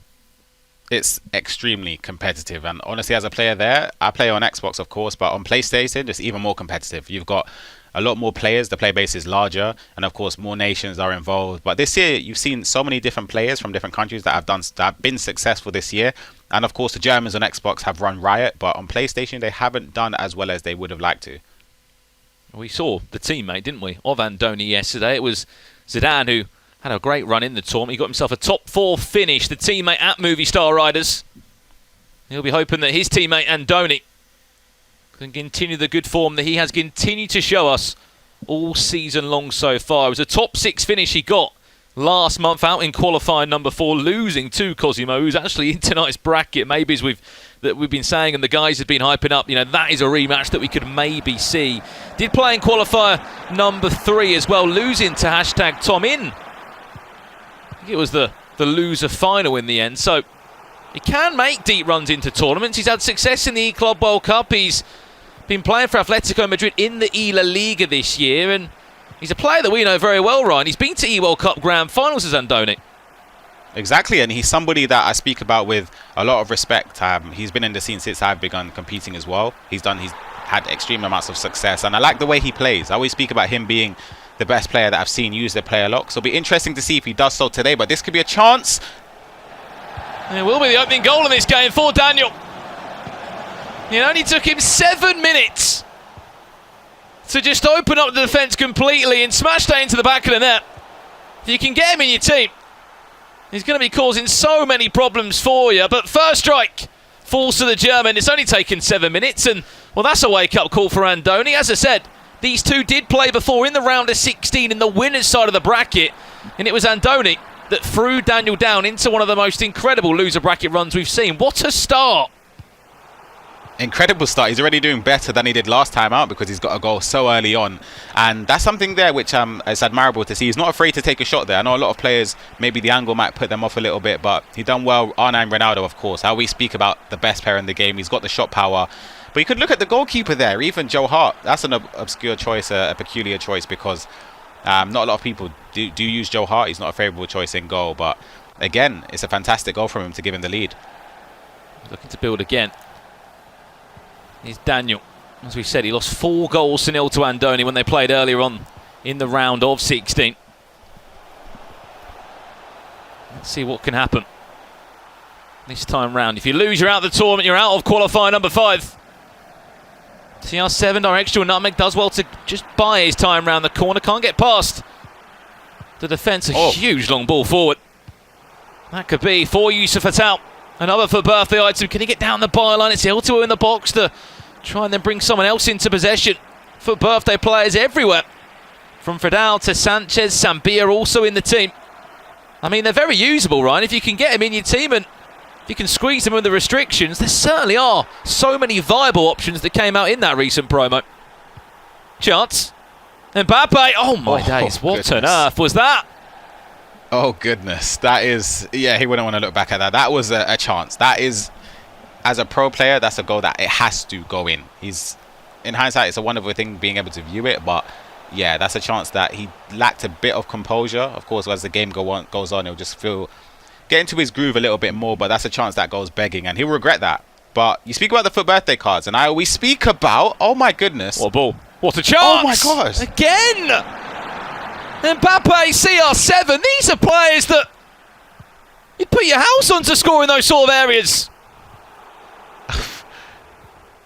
Did you see that pass, the initial pass that Mbappe latched onto? That was incredible. We've seen 2 fantastic passes from either of these players with Vidal as well. Actually, I believe, no, it was from both passes actually, have been from Daniel, where For birthday, Vidal and other players have contributed to it. But again, speaking about the FUT birthday cards, I'm a big fan of it. I'm a big fan of the promo, just because, especially now, we speak about restrictions in squads. You have a limit on the amount of players that are rated 90 and above. So having Vidal, who's 89 rated, you've got Renato Sanchez, who's 87, you've got Ferland Mendy, Sambia, the list goes on, and they're all very usable cards. I'll tell you what, it certainly could have been, what, 2 or 3 goals by this point in the game. Mbappe.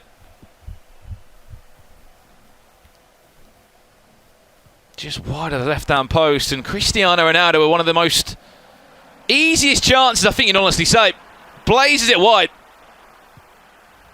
Yeah, Hernandez comes across. A little bit too heavy there on the tackle.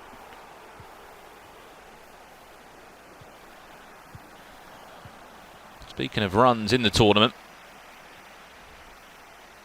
Daniel coming into this one as one of the lower-ranked players.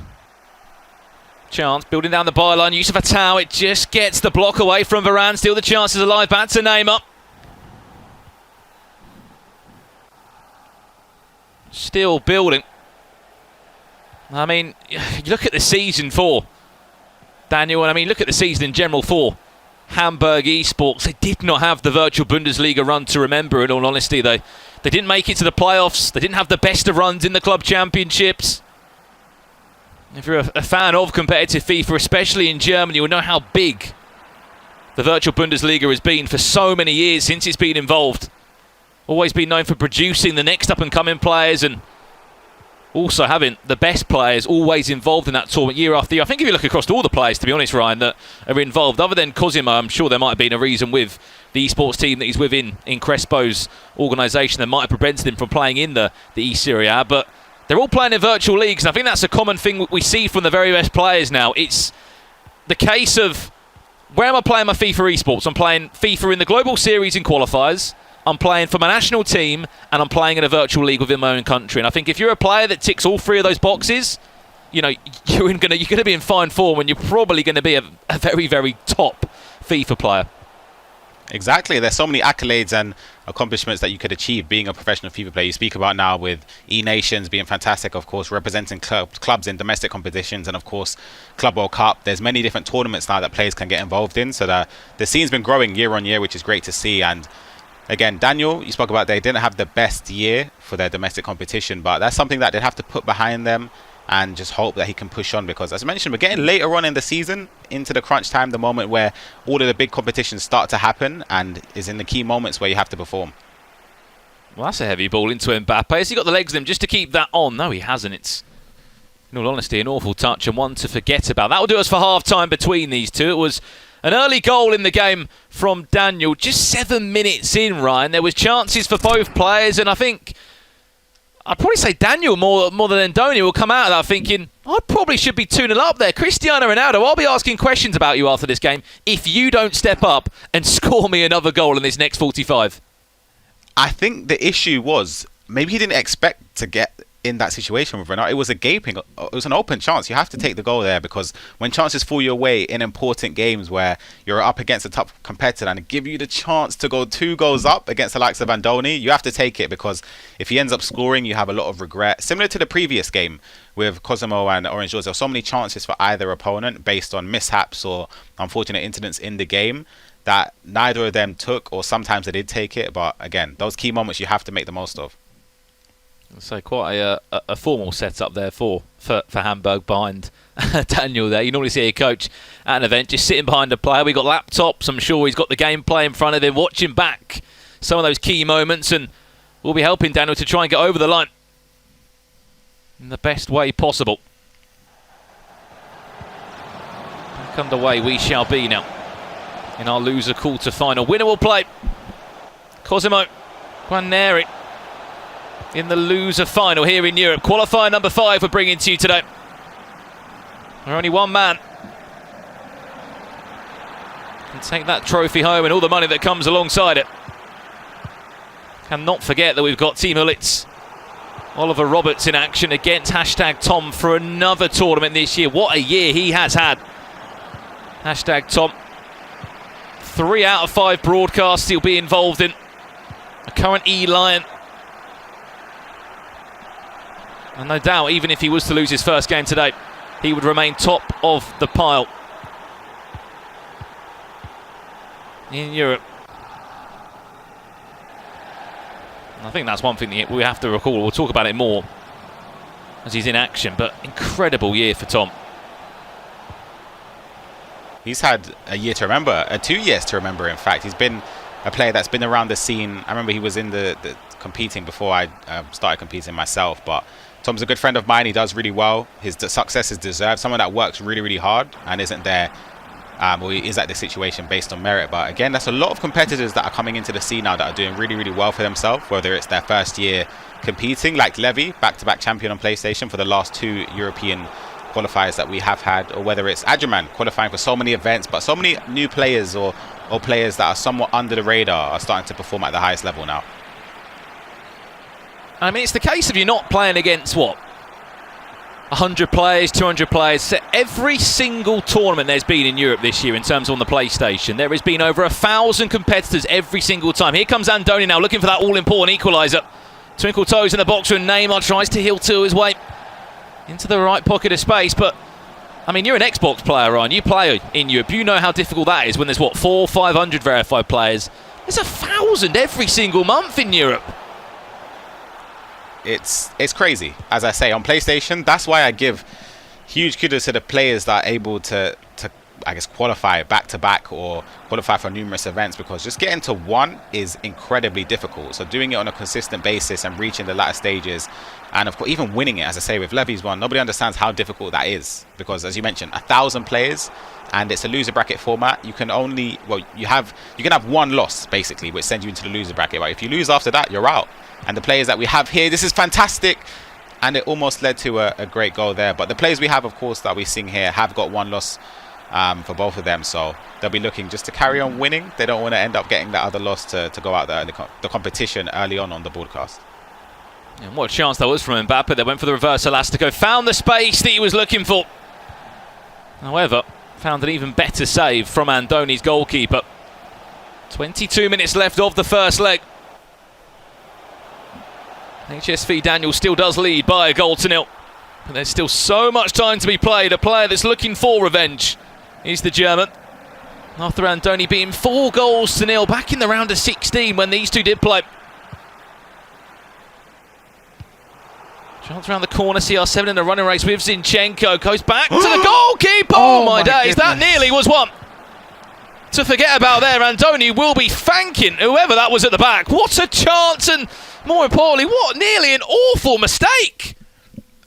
What is it with today and gifting open goals, gifting chances on a platter like that? I thought we were going to see another mistake there, but he was very fortunate to get the block off, because wow, conceding that would be awful. An awful time as well. There's still a little bit left of the first game, around 20 minutes or so. But I just want to speak about Brandon, how these two competitors, we speak about how they've matched up before in the same qualifier.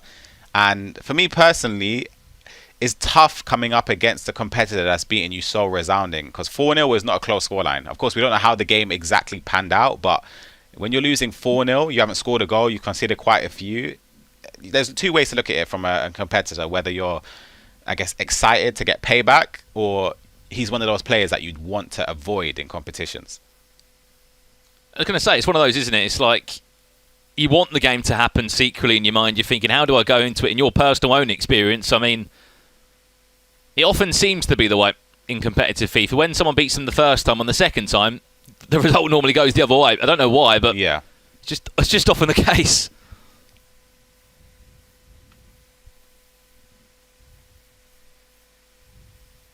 There's only 15 minutes left in this one. Could have been 2 goals to nil, in all honesty, for Daniel. Maybe should have been 2 goals to nil. Here comes Neymar for Andoni, looking to restore that hope again. It's just a tug of the shirt, or just pushing the player off the ball. It seems to do enough.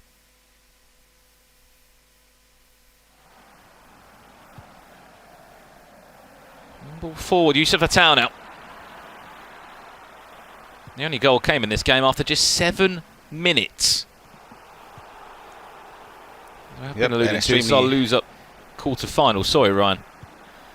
No, I was just saying how I feel like for Andoni, he'd be disappointed with this game. Of course, he's only one goal down, so there's still tons to play for, but we haven't seen vintage Andoni. I always speak about his player lock, his player runs that he does manually himself, and he's done none of that, really. He's just been very slow, methodical with his attacks, but of course, I have to give credit, though, to Daniel, because he sussed out most of the chances that have been brewing for Andoni. I'm sure if you've got a keen pair of ears, you've realised that the gameplay audio is a little bit out of sync. We'll get that sorted for the second leg for you. Incredible team working behind the scenes here. As you said, this year the Global Series has all been online. It's been remote for the safety of all of our competitors from all around the world. There's still the storylines that have been brewing, the ones that still are continuing to be developed and unfolded. We've got to do it all again in the playoffs, where that will be the chance to see Europeans' best players, players that might not even made a qualifier. After today, there'll be one story that will certainly conclude, and that will be who will be the man that people will fear in qualifier number 5. Chance Mbappe dancing in the box. It's a brilliant passage of play. Even better save from the icon goalkeeper Levy. Actually, still not fully dealt with. Vidal will interchange well with Mbappe. Back to Vidal. It's another great block. Vidal again. 4 times. And just can't steamroll that ball into the back of the net. Body's on the line, to say it the least there. They've done well here. What a ball. This could be a last-minute chance here for Daniel. So Shawawi. He's off the bench, went for a play a lot, but Ryan, that will do us.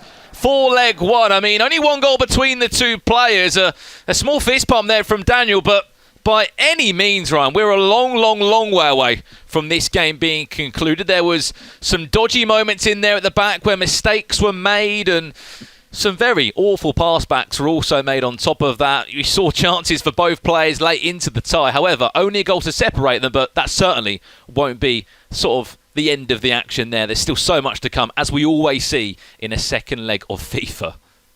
Exactly. I say the last 10 minutes was very entertaining compared to what we saw throughout the game. But I want to speak about just a little fist bump there. I think that's a good thing, just to celebrate the little victories. Of course, the game is still far from being finished, but it's still good just to understand that you've done a good job. He's 1-0 up. He's in a leading position. So it's technically his game to give away. As I said, it's the chance for him to get revenge as well. They played each other earlier on in the round of 16. They now get the rematch. At the moment, it is going that way. We're going to go to a quick break now. When we return, will Daniel be able to get his revenge, or will Andoni reply? Don't go anywhere. We'll be back in a few.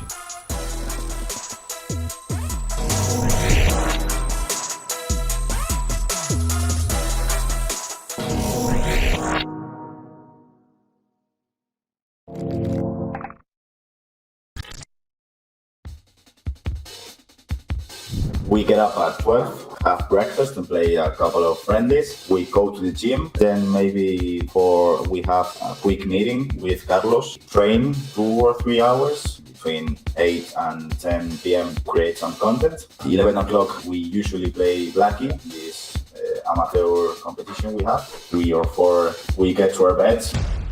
It's kind of hard because, as I just said before, our day is pretty much focused on training. We live in the Team Duke's house is just only speaking about FIFA and everything is around FIFA, you know. If you watch us perform well, it makes sense because our life right now is concentrated at FIFA and just FIFA. Back in 2018, my best friends in the scene kind of wanted to create a new org, not a traditional esports org with many other games. They wanted to launch like a FIFA concentrated org, not only get the best FIFA players to play with us, but also create a really good content. No te creo.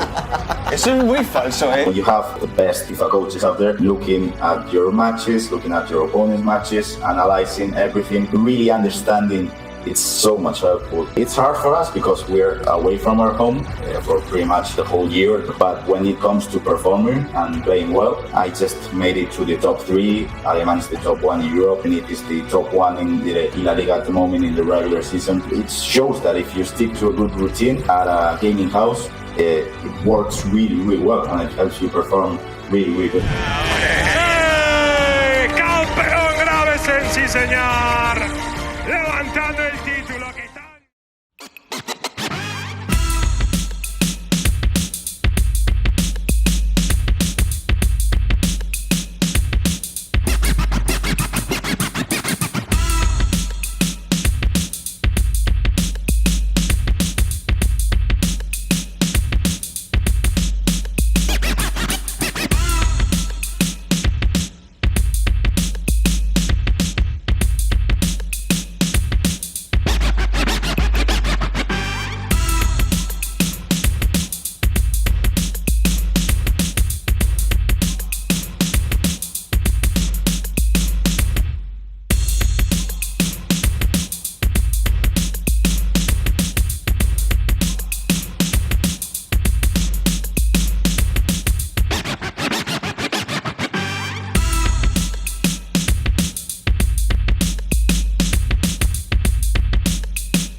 this moment in time. It kicked off today, in fact. The Madden Bowl is back and better than ever.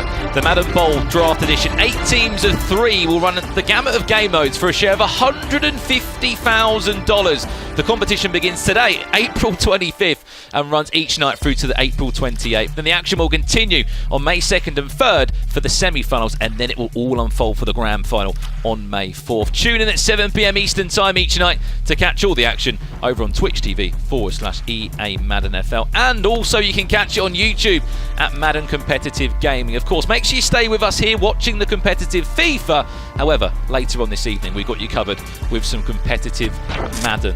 Plenty to unfold, and still plenty to unfold in qualifier number 5 here in Europe, because it feels like this game hasn't given us everything yet, Ryan, but that's the beauty of having 2 legs of FIFA. Exactly, and as a player myself, the first leg you sort of use it just to suss out your opponent a little bit if you've never played them before, or if you have played them before, maybe see if they changed anything with the way they played previously, and you can use the preparation you've had with your coach beforehand to see, have they changed anything early on? Are they using the same formation they played against you before? So you can use that to judge and see how the second leg goes. You can see both players back in the hot seat now. As our loser quarter-final, it's Andoni PM. So you said a player that's had incredible consistency. We've been saying it time and time again, Ryan. You know, every single tournament we've got 1,000+ competitors. Look at Andoni's season he's had. Qualifier 1 and 2, yes, was nowhere to be seen. Qualifier 3, top 3 finish, losing to #Tom. He made a grand final. Just last month, qualifier number 5, a top 6 finish there. And also, let's not forget, that's not just Andoni. That's Adriman, Neat, Gravison. So many Spanish players this year, I think, Ryan, have really come out and showcased how good they are. You saw that promo from Dux Gaming a second ago. How sort of they've upped the bar and they've upped the level, especially in Spain. Yeah, I admire Dux Gaming as an organisation. They've got so many top players that have performed well. You speak about their household, that they practice, they prepare together, they live together. So I love that aspect of the way that they compete. Well, back on the way for this one now, as you can see by the aggregate scoreline. Daniel up by a goal to 0, and it was a very interesting first leg. Some really sort of key moments, mistakes that were made. And at times, Ryan, some awful sort of goalkeeper, defending, dodgy pass backs. I don't really know what I would call it.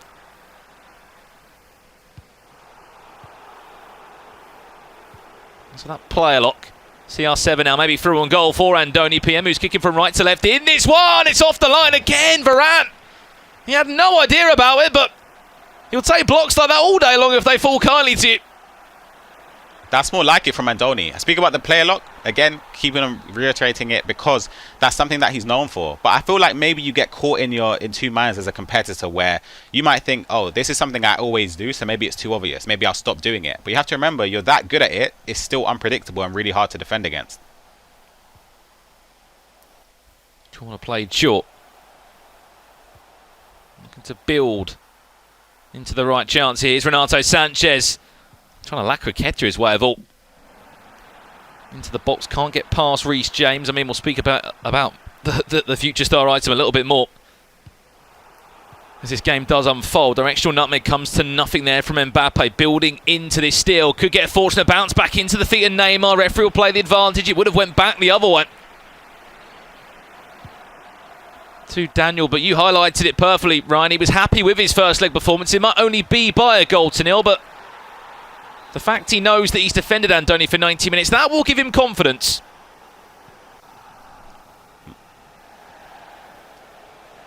And a lot of confidence indeed. Ball goes out of play and out for a goal kick.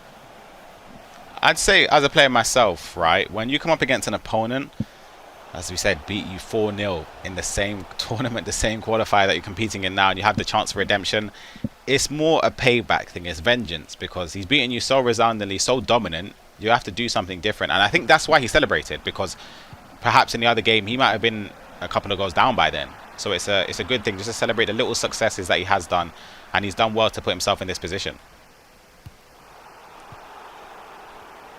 Well, last time we saw a German involved in a qualifier this year was Dennis of Bernard Leno's esports organisation. We said back in January that was. He got a top 4 finish, losing to Jesus, the Italian player who as we know, went and won that qualifier. Feels like a lifetime ago now, looking back on it. So many names. You look into those Global Series rankings that will be at those all-important playoffs. You look especially on the PlayStation, Ryan, players that, you know, Ollie Bolly, you forget that he won a qualifier back in December, but he's going to be there. He's fifth. He's playing for his national team, also involved in the Eredivisie this year. He put pen to paper, playing alongside Levy. I think it just goes to show there's names that, we said this yesterday on the Xbox, you might not make events, but you will be at the playoffs, and the playoffs could be a completely different story. Chance for R9. Can't come to anything in the end, and it's Reece James again in the way. I thought that was going to be a chance there for R9. As soon as he turned and got the ball there, I thought, okay, this is difficult to mark when you have Ronaldo and he steps up against you and squares up. But he done well there, Reece James, to defend it. And of course, PlayStation, you've got tons and tons of competitors at the playoffs now. Everybody there can win it. That's the crazy thing about PlayStation. You've got so many players that have done well this year and previous years that are so consistent with their performance, because that's something you have to be. And of course, the more players there are on PlayStation, the more consistent you have to be, because there are tons of new players in each qualifier that might progress further than you, or there's somebody that might not have even done well in the first qualifier that even makes it to the next broadcast, so then your points behind them. But it's very competitive on the PlayStation, and of course it still is on Xbox, but this year PlayStation, I have to admire it. Speaking of those playoff spots, one man that hopefully will just about find his way into the playoffs will be Mo Alba, the current E-World Cup champion. 48th he sits at the moment in the Global Series rankings. However, there's so many players above him, like your teammate Shells. He's got himself a playoff spot. Marcuso, of course, we saw yesterday on a different console. Those are the sort of storylines you're going to see. Players that are a higher rank that will be taking some of those league spot playoffs. It then pushes you up a spot or two, and that'll be the storyline for that. If you don't know when these playoffs will be, that we keep on alluding to, it will be in July. The date was released yesterday on the broadcast. Over 2 separate weekends. Again, Europe will be the last playoffs of all. Before that, we'll have all the others breaking down in terms of North America, South America. The list goes on. Bruno Fernandes trying to build forward now for Andoni. It's still frustration. You see just a nod of approval there from Daniel. He's happy with another huge block at the back. At the moment, you can still no way through. You can tell that these guys have played before. They've done their research on each other. They're sort of, oh, am I going to jinx it here? A chance for R9? Potentially so! And just like that, if there was any research that was done, I'm sure in the brief it was said, how do you defend a reverse elastico? And there was just 3 little dots that followed it, because no one knows how to. You see the celebration, the outpour of it. No one knew that was coming, but HSV Daniel looking for revenge, and at the moment, right, he's on his way to getting it, up by 2-0 on an aggregate scoreline. You see the taste of the commentator's curse. I was just about to say, I wouldn't be surprised if there wasn't another goal in this matchup between the two of them, but he does well there, squares them up with R9. I always speak about that. When you get them stationary, where you get the defenders backing up, he has to commit or he has to back off, and you get caught in two minds, which Andoni did there with Kyle Walker. He backed off a little bit and then stepped in when it was a little bit too late. And when R9 executes that reverse elastico, there's only going to be one result, and the result there was giving Daniel the 2-goal lead. Well then, Andoni, we said how good he's been this year, how well he sort of progressed and played as the season's gone on, was nowhere to be seen in the first couple of qualifiers, and now back involved in another one today. Chance for Yusuf Atau! And to restore a bit of hope in the Spaniards' hearts that will be watching from all around the world right now. It's the foot birthday man, the Algerian forward, just to say, yes, I'm still in this game. And there's plenty of time left in it. That is a huge goal. It comes at a great moment as well, just before the half-time break, because, of course, if Dennis gets in, they will have that little belief that he can see it out in the second half. But now it's still same way as we came into this leg. Only one goal separates the two of them.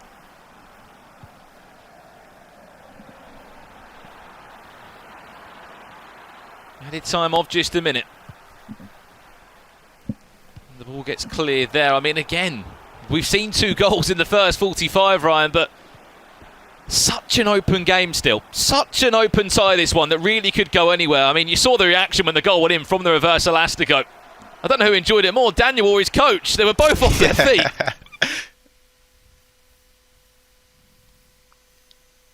However, you'd like to think, Ryan, that goal for Andoni said, you know what, I can break this man down, I can score goals. I've beaten him 4-0 before in the tournament. I've got to remember that. Yeah. That's something that should give him confidence, though, because there's still 45 minutes left. We've seen crazier things. We've seen 5 goals going in one half before, so who's to say it won't be the case again? But both players are defending relatively well, I'd say, despite there being goals for either of them. But yeah, you spoke about the celebration from Daniel and his coach, and again, this is something where, for me personally as a player, I don't like to celebrate too early, because you never know. Anything can happen, as I just mentioned.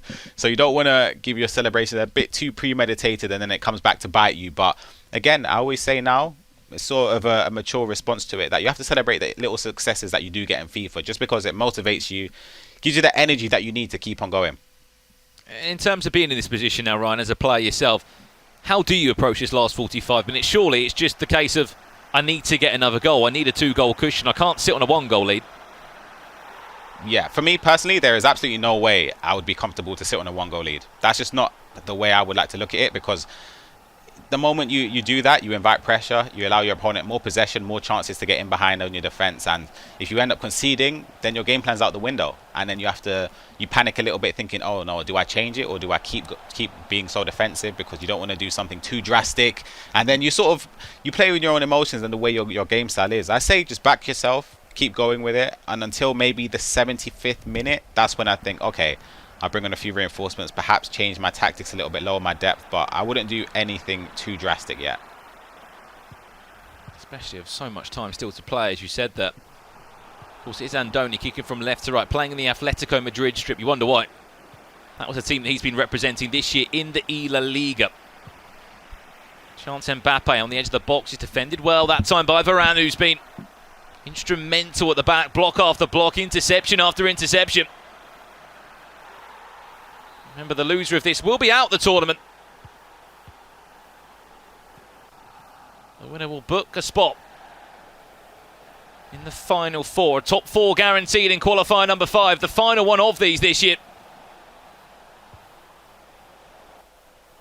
I think even what's more interesting to see is the 4 previous winners from these qualifiers, Ryan, nowhere to be seen. I mean, Levy, yes, he did play in this qualifier, but he did fall quite early into it. I think lost to Murtau in sort of one of the opening rounds, and yes, this the consistency to even get to a back-to-back broadcast is ridiculous, hence why we've been giving so much love to the likes of Andoni, Cosimo, hashtag Tom, the list goes on. But I mean, what does that say? I mean, in terms of an Oliboli and a Heezers, is it just competition's got better? I would say that's the thing where it goes to show, you spoke about Levy there, probably one of the best players in the world this year specifically anyway, and he didn't make the broadcast or anywhere near it, and it goes to show how competitive it is. And there's also other factors that come into it, perhaps a lack of motivation for that one, because the job has technically already been done at that stage. I don't think that's the case though, because he seems very motivated. He's hungry for success. But we speak about Oliboli and Heezers as well. Oliboli, I played him as well in Club World Cup when we were practicing together, and he's one of the best players I've seen. And if he's not being able to make the broadcast, it goes to show how high the level is to make it here. And I mean, just on that, I'm sure Heezers might be thinking, well, Brandon, give me some credit. I was involved in the qualifier. He was only 2 games away from ensuring he did get into the broadcast again. He actually got himself a top 12 finish alongside the likes of Diogo Peixoto. We saw yesterday his brother Leandro Peixoto pick up his first ever major victory, and the first time in quite a few years for a French winner as well. Ali Rizarragan and Kurt Adilo, another French player, also within the top 12. 2 players that just missed out on this qualifier was Tricked Esports' Arrow. He was actually involved yesterday in the broadcast, but coaching his teammate in Skifter. Goes to show, those people that may be peaking late into the season and probably the right time of the playoffs just around the corner. Final 30 minutes of this one at the moment. It will be Daniel going through, and Andoni again. I don't know what it is with this trust they're putting into these goalkeepers. I mean, yeah. Wow. Ridiculous. They say goalkeepers have to be just as good with their feet as the midfielders nowadays, but for me, it's so risky because, as I mentioned, 3 goals are the worst goals to give away in FIFA at this level, and there's been so many mishaps we've seen just today so far in almost 4 legs of FIFA. So hopefully, for the players' sakes, we don't see any more. See Andoni looking for that player lock every single time the ball sort of makes its way into the box. He was looking for the feet of Mbappe or Cristiano Ronaldo. Wins the ball back with Mbappe now. Plenty of time still in this one, and only one goal behind. Something special now on the edge of the box from Andoni. CR7 runs into the boots. I should say the feet of Theo Hernandez, the AC Milan. Full-back in, it's a centre-back role now. Alongside that foot birthday furl on Mendy, also part of the team. So many foot birthday items, as I've alluded to a couple of times here. Interesting that he is playing Theo Hernandez in at centre-back. He does offer you a lot of pace, Ryan, but not always the common centre-back of choice. But again, I guess that's a thing that's been proven this year. Full-backs playing in at centre-back. Yeah, just because of the way the game is played with a lot of players where the attacks stem from through balls or quick skill moves, so you need your defenders to have high agility. And of course, fullbacks naturally have, or are naturally quicker than centre-backs on the game. So you have those players like Theo Hernandez that can operate in centre-back. You've got Kyle Walker, of course, naturally a fullback, but has the centre-back inform card that's been used since Qualifier 1, since he came out. He's been a key. Reece James, you mentioned as well, being pivotal. So I'd say fullbacks are great. However, they don't have the physical stats or the physique in game compared to the likes of Rafael Varane or Joe Gomez or Van Dijk. However, they offer something different in terms of that's the physical aspect. And also, they'll probably win a running race 99% of the yeah, time exactly. up against an Mbappe or a Neymar, or at least match them up in the running race. Roberto Firmino, El Shaarawy comes on for HSV. Daniel and James Tavernier. It's a triple change with 20 minutes left in the game. Only 3 goals between the two. Probably one of our lowest scoring affairs we've seen this weekend in qualifier number 5. FIFA 21 has been a game this year where games have certainly been more open, more goals have been scored. Is there more drama in this one?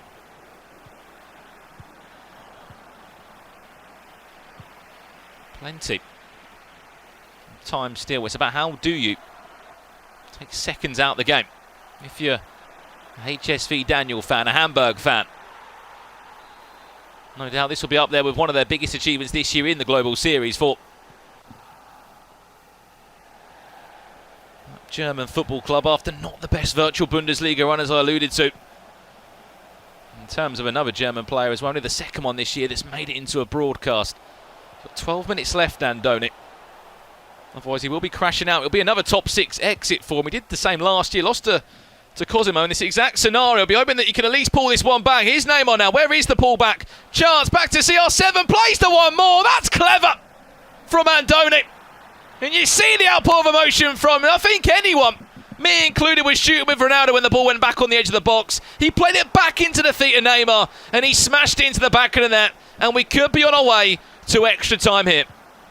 That was composure personified there from Andoni. I thought, as you mentioned, when he played it back to CR7, I'm screaming, shoot, he has to take the shot there, but plays it back to Neymar and puts it into the back of the net. It's a fantastic goal.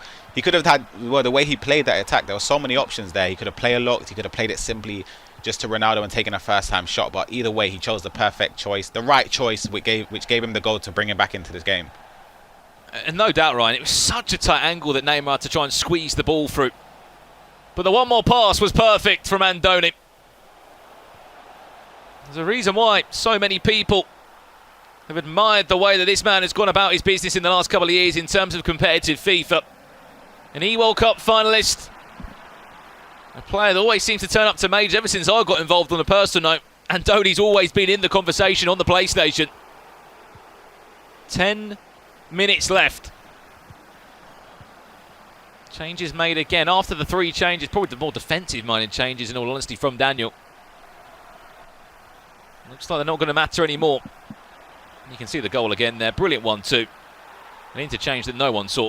And it's that informed Neymar that seems to be involved in a lot of pros teams, popping up and showing exactly what he's about.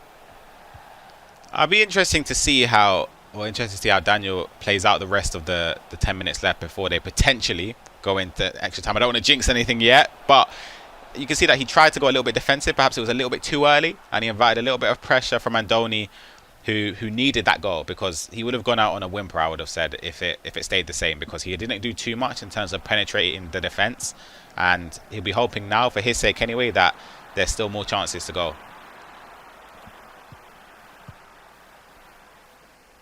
As we saw yesterday, I should say, we saw extra time and penalties in our grand final on the Xbox. Leandro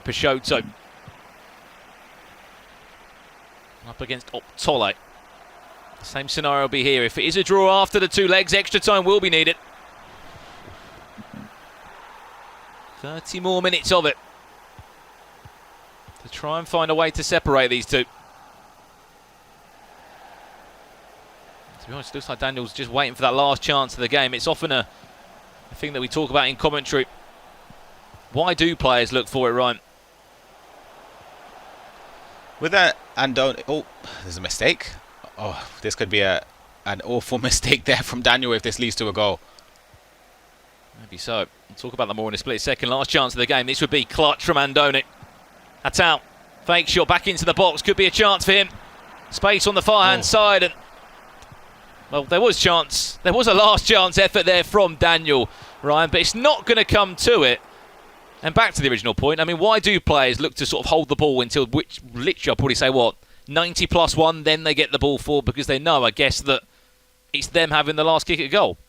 Yeah, you don't want to push forward, let's say on the 83rd minute. You give up possession because the attack didn't go as you planned. They get possession, they score from it, maybe 89th minute. Then you're in a position where you have to score. You don't want to be in that position. I'd rather die the game out until maybe the 89th minute before I start my attack. It's not something you do from way back around the 60th minute, of course. You would do it from late on in the game, maybe the last 10 minutes, because you don't want to give away possession cheaply. And of course, conceding late on is always devastating. So you want to make sure that the chance of that happening is very limited. Just looking at the run that Daniel's had in this tournament, as we said, he did lose to Andoni in the round of 16. It meant that Daniel went down into the loser bracket where he had to win not 1, 2, but 3 games to even get to this position now. Incredible character shown after, many players normally just crumble after that. You'd be unbeaten for sort of 7 rounds-ish, I would say, to get into the round of 16 with that many players involved in the bracket. Fair play to him. 3 results back-to-back. Some of those up against Arrow, for example, of Tricked Esports. Curta Dyler also in that conversation, alongside the bracket run that he had to play. Well, 30 more minutes in front of us here. Only one man can go through to play Cosimo. Guarnieri in the loser final. Our next game tonight will be as well. #Tom. I've seen people in the chat saying, when is Tom playing? When is he in action? Or alternatively, when is Team Hullitz Roberts going to be in action? His first LAN event of the year, another Danish player making a break. Chance for Daniel round the corner. It's a clever one more, and Reece James. Wow. I mean, he's a player that just keeps on popping up. I'll speak more about why that is in a second, but what a chance. And I mean, R9, 99% of the time is scoring that goal. On the flip side of that, no clue, I can assure you, from Andoni there that Reece James was going to make that block or even be in the way. That was almost a spectacular worked attack, because even from the beginning of the chance there, when he got the ball with Tavernier on the byline, or not the byline, sorry, just before it could have gone out, and he directs on nutmegged past Mendy and then charged towards the byline. The pass across and then the extra pass as well. I thought it was definitely going to be a goal, but a fantastic block again from Reece James, who's been there quite frequently, I'd say, Bran, in this game. There's been many blocks from him to save goal-scoring chances. And again, it's another fullback that came out quite a while ago in terms of as a future star, and he's been sort of just a huge part of every team. I think, you look at Kleiber, was one of the first sort of players that people looked at as a fullback that could play centre-back. Then the list since then has just gone on and on and on. And somehow Reece James is still at the top of the pile. Here's Ronaldo, a chance to drive forward. Here's Andoni, cuts back to Yusuf Attal. It was a great idea originally, but then the attack just sort of was brought to a halt as the cutback went back to Attal. A minute of added time here. Scoreline still 2-2 between Daniel and Andoni. Andoni, last chance of the half for him. Hill to Hill, back in the box to Mbappe. Brilliant feet, chance, CR7, scoop turn, shot comes in. It's Furlong Mendy this time. And that will do us for another 15 minutes in this game where there's just nothing to separate the two. I can't understand why Andoni doesn't shoot there with Ronaldo. Like, he does a little bit too much there, and it's just something that is painful for him, because he'd be thinking there were 2 chances there, even with the counter attack with Ronaldo, where he made the wrong choice and he made the wrong choice again. You can see the frustration from him in the player cam. But for Dennis. Of course, he had the chance as well. This game is a bit more end-to-end than what we've seen across the whole 180 minutes because it was very calm the way each of the players played. They didn't rush attacks, but in this first half of extra time, we've seen a lot of attacks being rushed from both these players. Well, they're 50 minutes away from the lottery that is a penalty shootout, an elimination penalty shootout, we must add, as both of these two have lost games. You know that we already know that Andoni did beat Daniel to knock him down into the loser bracket, where Andoni's lost game is actually against #Tom in the winners' semi-finals. He lost 5-4 over the two legs. He'll be hoping that he can get his revenge, and actually maybe his first ever win against Tom in the knockout bracket, because he's fallen short to Tom 2 times already this year. I mean, a player that, of course, is having an incredible year, a very, very talented FIFA player from the UK. He'll be in action next up in that winners' final, up against Team Hullet Roberts. If you want to tune into that one, don't go anywhere. That game will be coming up very shortly indeed. We have to find out, though, who will make the Final Four. We've already said goodbye to one player this evening. It was Lauren George, the Italian, that making his first ever broadcasting European major. Fell 6-3 against Cosimo. Was he onside? No, he's not. Just slightly too keen off the mark. Here's Yusuf Atal. 9 minutes left. I mean, in extra time, no one ever enjoys it. As a pro, I mean, when you go into extra time, Ryan, it's one of those. It's such a nervy 30 minutes or so, because one goal could honestly win the game. You don't want to go down. Referee! Oh, that looked a little bit naughty. The scoop turn was nearly the difference there. That could have been a penalty. I thought the ref was going to give it there, but you speak about extra time. Extra time is scary because as a pro player, the majority of games, you think to yourself, you're going to get 1 or 2 chances in there. And then when they do come and you don't take them, that's where you panic a little bit. And I feel like perhaps that could be the case for Andoni.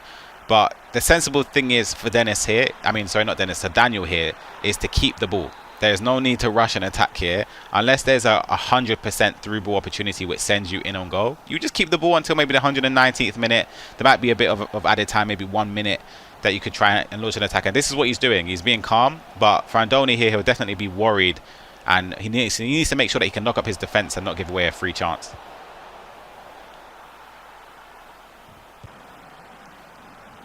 Not long left now. I think penalties honestly could be on the cards, Ryan. You might be right. Oh. I think it will be. Unless there is late drama. Andoni, last chance for him to get the ball forward. Ronaldo. Back to Atal. Is he onside? Mbappe. No, he's not. Oh. Penalties are on. They're on. Ball goes forward to penalty shootout. And it will be a penalty shootout to decide who goes through into the Final Four in this one. The lottery. There is a penalty shootout. This game will be decided from the spot. And it will be Daniel to step up first with El Shawabi, who came off the bench. Which way will he go? Will goes right and scores. Ryan, who's up next? Vidal, high penalties as well. You'd back him to take it, and he's saved. Oh my goodness, that's a bad start for Andoni. Let's have an it. One of those other substitutions off the bench. Perfect from the spot, as he has been for Rangers. Tavernier again. Oh my god, I thought it was going to be another save, but that's an important goal. He had to score that one to give him his chance. Firmino, 3 out of 3. It's perfect so far. Ferland Mendy, he's not the player that you'd want up. And he takes it and he slots it, sends the keeper the wrong way. Needs to score this one to put himself in a very comfortable position. CR7 down the middle. Call as you like. This has to go in. And it's Neymar. I hate Neymar penalties, by the way, because of the run-up. There's so much nerves. He's going to score it. Saved! And that will be job done. Hamburg have a top 4 finish in the bag. And more importantly, Daniel has his revenge. He was knocked out in the round of 16 by Andoni. And they say revenge is often served in the sweetest way possible. Well, how about that one? A penalty shootout to knock out Andoni. He will feel hard done by on that one. But to be honest, we never really saw Andoni at full force. We never saw that Andoni that we saw sort of back in qualifier number 3. A player that we said has made 3 qualifiers That time round, just could not get going. Whatever the game plan was, Ryan, to come into that one, it's worked superbly well for Daniel. No one likes a penalty shootout, but fair play. He kept his calm from the spot, and he got his revenge. He moves into the top 4. Yep, he done fantastically well.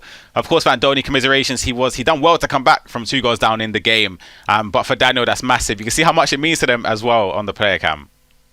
Yeah, incredible stuff indeed. I mean, just about that game, Ryan, it was certainly an interesting one. I think if you look back on it, there was some big chances. Yes, you can't do anything about that Mbappe chance, that CL7 chance where the ball was just sort of blazed over high and wide. But there was moments in that game, I think Andoni will look back and think, right, I could have done better there. I could have maybe been a bit better going forward. Because, as I said, I don't think we saw the best Andoni then.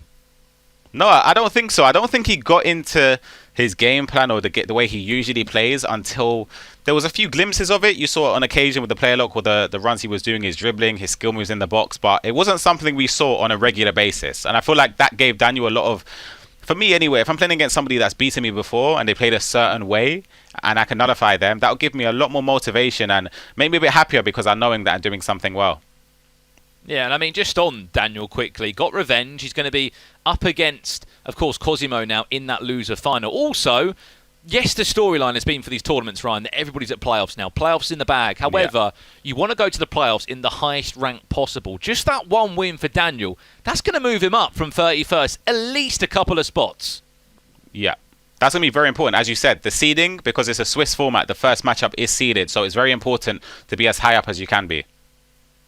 Yeah, incredible stuff. That Swiss format will be happening in July, as we said, in those all-important Global Series playoffs. Andoni goes out the tournament. Of course, we see Orange Orge do go out the tournament as well. We go from 6 to 4 in Europe. A brilliant game overall. Penalties done and dusted. But we're going to throw it back over to Jimmy and Mike. Oh, sorry, Jimmy Spencer and maybe Mike LaBelle. We'll have to wait and see. Gentlemen, take it away. Congratulations to Daniel. Yes, thank you, Brandon and Ryan.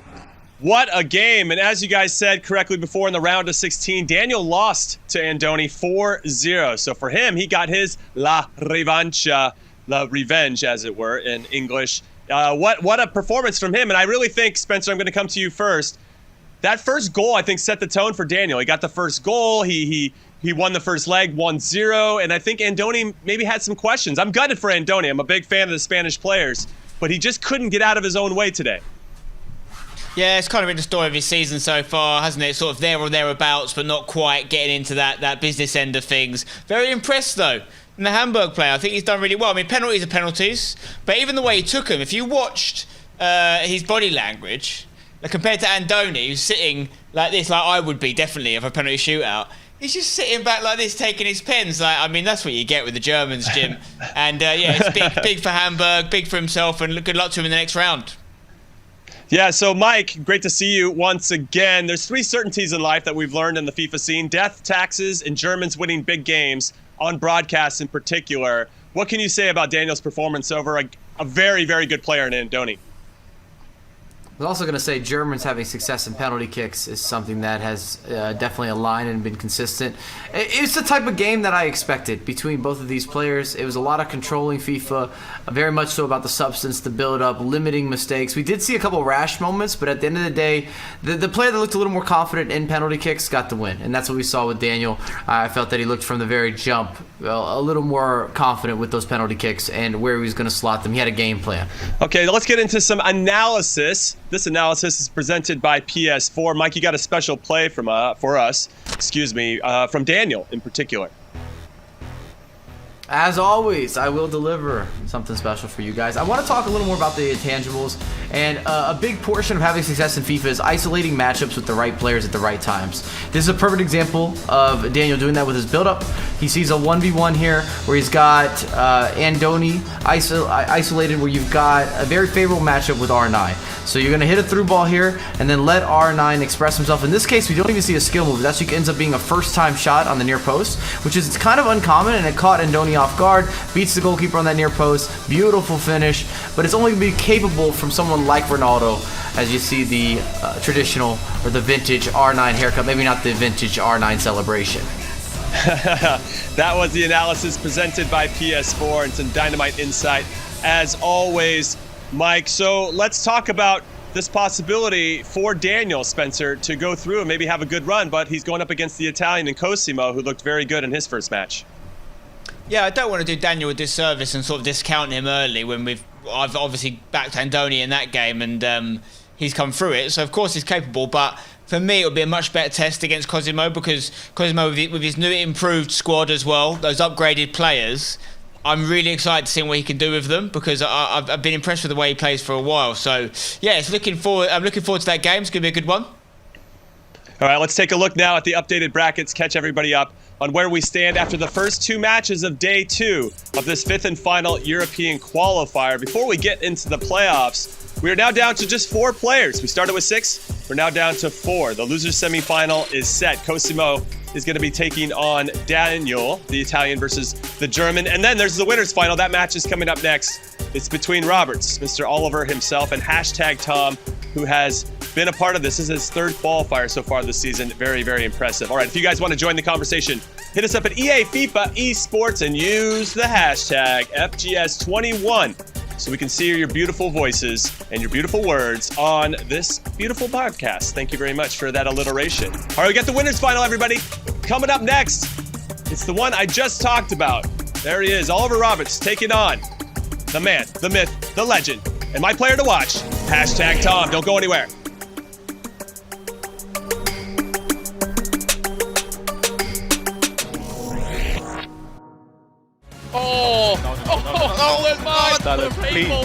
Please, Dallas. What a performance. 2-time European champion. Hi guys, my name is Dylan Neuhausen, also known as Stolen Mike. I play for Neo in the EU region, and welcome to my masterclass. Today I'm going to break down my final game against Nom Neisat, which allowed me to become the champion of the 2nd European qualifier. So first of all, I was just building up the play with Vieira, then I see the space for Cristiano Ronaldo, and in this situation I see that it's just a clear 1v1 against his center back, because his center mids are nowhere near to be found, so I don't have pressure from the back, so it's just a clear 1v1.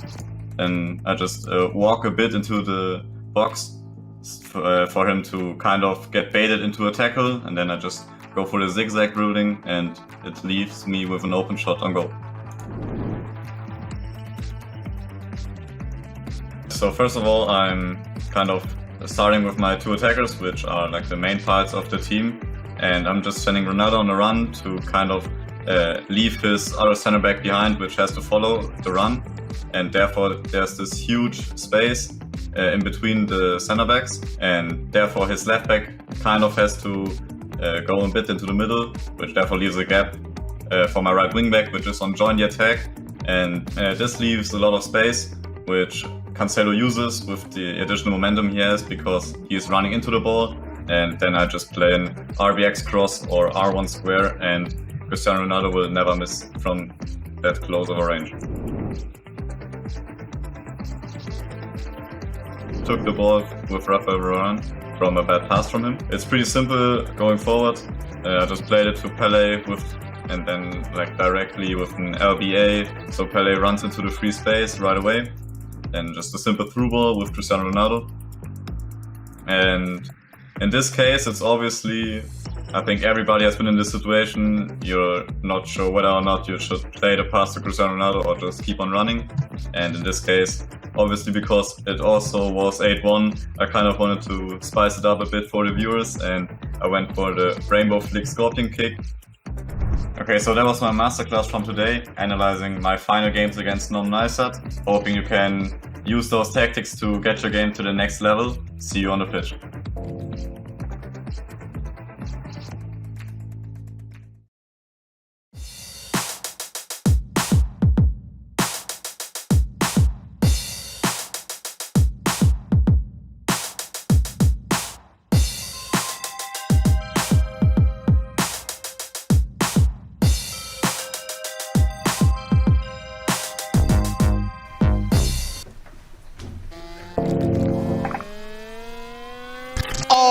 Let's catch you up on everything that's happening around the world, not including Europe, in the 4th Global Series qualifier in North America in the winner's final. Adamu defeated Eber and then beat him again in the grand final to secure his first Global Series title this season. That is what I'm talking about.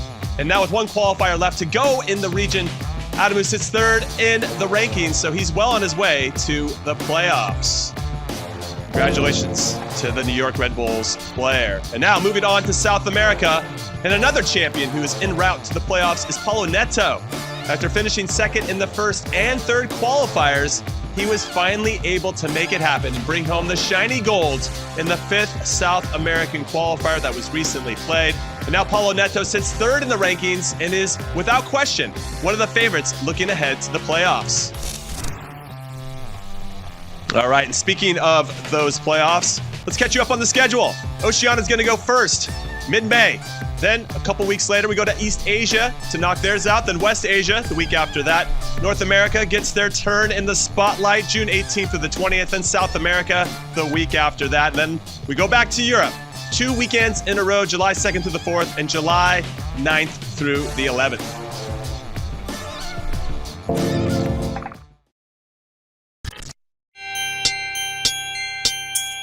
R9 does find some room, and more importantly, finds the back of the net. Goodness gracious, Tom! Yes! Come on!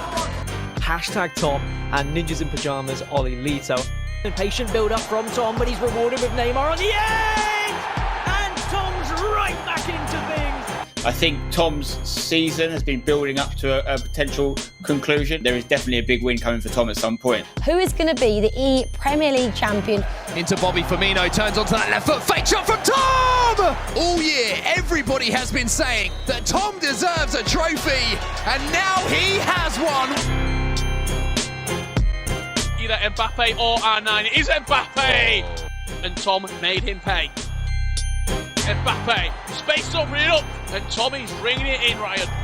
But you put the time in, you too can have success.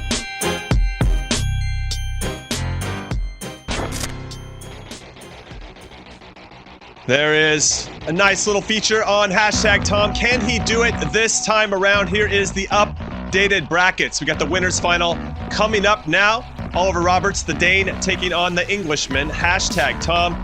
And then the loser semifinal will be coming up after that. But we got to get to the winners final. These two in particular, undefeated throughout this competition. Hashtag Tom specifically, everyone. This is his third qualifier. The first time he did it, he got third. The second time he got it, he got second. Is he due? That's what we want to know. I'm Jimmy Conrad alongside Spencer Owen and Mike LaBelle. Spencer, you happen to have this player, hashtag Tom, on your team for hashtag United. Can he do the business this time around? That's what I want to know. Of course he can. Whether he will is up to him, but he's certainly capable. I think he's kind of like, probably, tell me if you think I'm wrong, but look, from my perspective at least, I think that he is the sort of biggest name in the scene that hasn't won a major trophy, and I'm not counting the EPL, because he's obviously won the E-Premier League, so he has won major things, but what I mean is, in terms of the FUT champion, the regionals, he has had not just 3 regionals now, qualifiers, but in the top 3 as well, which means he's qualified without losing a game 3 times. So we can't speak highly enough of the lad, and I don't think I'm being biased in saying that. I think anyone would appreciate what I'm trying to get at here. But of course, we're in it to win trophies. He knows that. He wants to win. I don't really want to bring this up, but he may or may not have seen that his beloved Spurs have just failed to win a trophy once again. So he needs to do it for them, doesn't he? He needs to do it for them. He needs to do it for hashtag. So yeah, definitely capable, mate. Like he's a top player. He's a top lad, and I think he deserves it based on his years so far. Yes, hashtag Tom, no bottle jobs today. Do not follow what Tottenham did earlier against Manchester City. We don't need you crying like Hingmin's son. All right, Mike LaBelle. Let's talk about hashtag Tom. He was on social media, and just talk to us about what makes him one of the favorites to win this. Tom's one of the favorites because of his consistency. He's been there now for a couple of years at the highest level. He's been very consistent in terms of qualifications, as Spencer was just touching on. Another top 3 and $10,000 finish in FUT Champions Cup 5. And now it just comes down to being able to bring it to the broadcast. I always feel that Tom manages emotions really well. And there's always these fine details where you need the little extra bounce, or that one finish, or that one small touch, or the intricacy to put you ahead, or a big play. And that's kind of what Tom's missed out on in some some of the broadcasts. And that's been the difference between him being a top 3 competitor and actually winning and reaching these grand finals and getting the business done. You see hashtag United. I think Spencer actually sent this tweet. Another month, another FCC qualification. GG's to hashtag Shoria as well, who secured a top 12. Hashtag Shoria, of course, also a member of hashtag United, been performing well. And he was really impressive to bounce back after, I think it was a hand injury, Spencer, where he broke his hand. Yeah. But you see hashtag Tom on screen, 22 years old, which is actually on the older end now between competitors. Number 1 in the world if you're going through, or sorry, in Europe if you're going through the rankings. And a lot of that's due to his consistency. And then the E-Premier League 2020 winner, which was perhaps his biggest accomplishment up to this point. Maybe some of the representation work as well in the national team. Tom's really had most accolades. He hasn't necessarily had a breakthrough at a FIFA World Cup yet, and he definitely could use a North American win. But he's going to go into playoffs regardless, sitting right there at the top spot. Definitely. I'm just going to jump in here because we're talking about what it means to be a hashtag player, and there's someone in this this three-way conversation here that knows exactly what it takes to be a hashtag player. I was doing some reading recently. I'm sure a lot of people have been doing some reading in lockdown. I just wanted to pick up a good book. I googled Sunday Times bestsellers, and this bad boy came up, available at all rubbish bookstores. The flex is real right here. The flex. It's just a game changer. Spencer say, listen, I recommend it. But listen, I want to talk about one particular section about, this was written a while ago now, of these 4 esports players, a hashtag. None of them are actually there anymore. But one man in the corner here who features in the book is this man, hashtag Mike, formerly known as, of course. Let's get it. Let's just read out what this Sunday Times best-selling author wrote about him. It says, hashtag Mike. Based in Houston, Texas, as he was at the time, Mike brings a truly international feel to the hashtag esports roster. His vast experience in competitive gaming and YouTube, that's another way of saying he's old, he's a real asset to the team. Mike can play in real life and likens himself to Mark Viduka in the number 9 role. Would you say that's fair, Michael? I like the Viduka comparison. I feel like that's closer to where I should be going. Not that I was ever near any sort of level at that point, but yes, I like the write-up. I salute it. Stop reading Dr. Seuss and read some Spencer FC. That's all. That's all we need to do it together as a collective. Mark Viduka, I love to see that. I mean, I feel like a lot of your basketball experience comes into this because I know you like playing some hoops, Mike, where you like to back your opponent in and then try to make the magic happen. True or false? True. I'm an old school striker, back to goal specialist. You don't see him that often.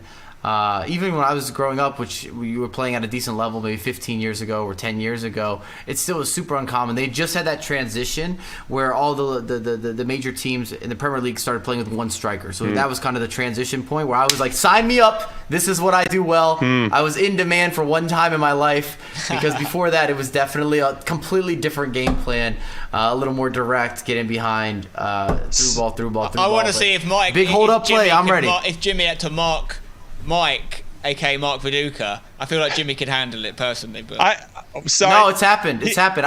He'd be in my back pocket, I think. I think I'm checking him out right now. See him back there.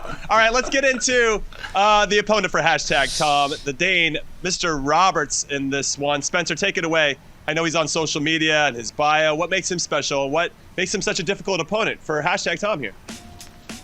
Yeah, well, at the end of the day, you just got to look at the qualification ladder and you can see that he's come through winning every game as well. He is a danger. He said here, I'm in freaking disbelief, just got top 3. And obviously, Oliver Roberts can get more than top 3. He can get top 2, he can get top 1. If he wins this first game, he's in the driver's seat massively.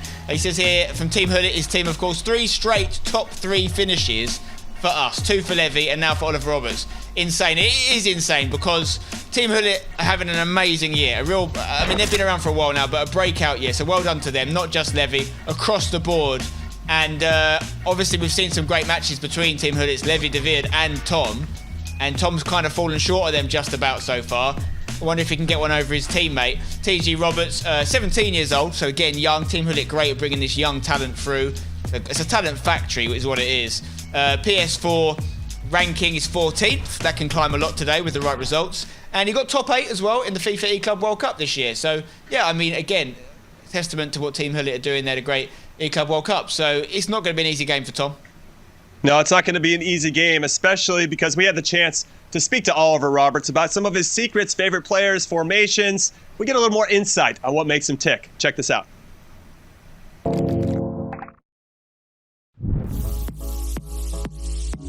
Pick your top 3 cards that are rated 86 or under. Ferland Mendy, gold card for sure. Renato Sanchez 84. I really love the 86 Cancelo as well.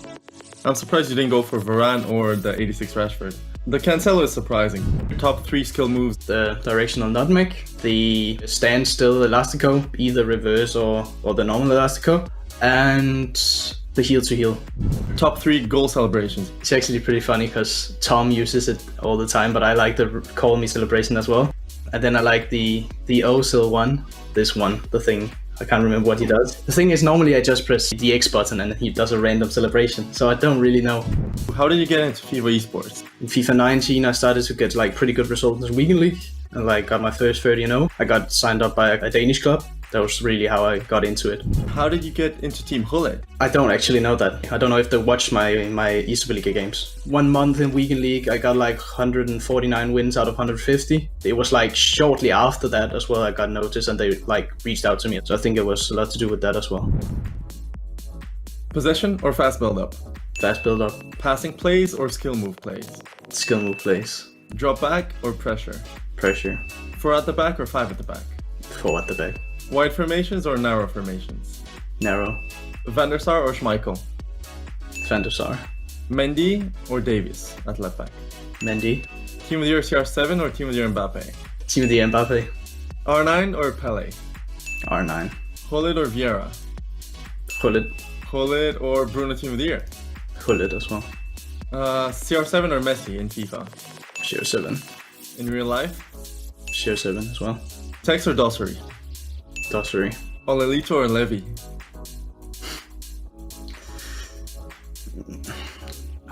That's impossible.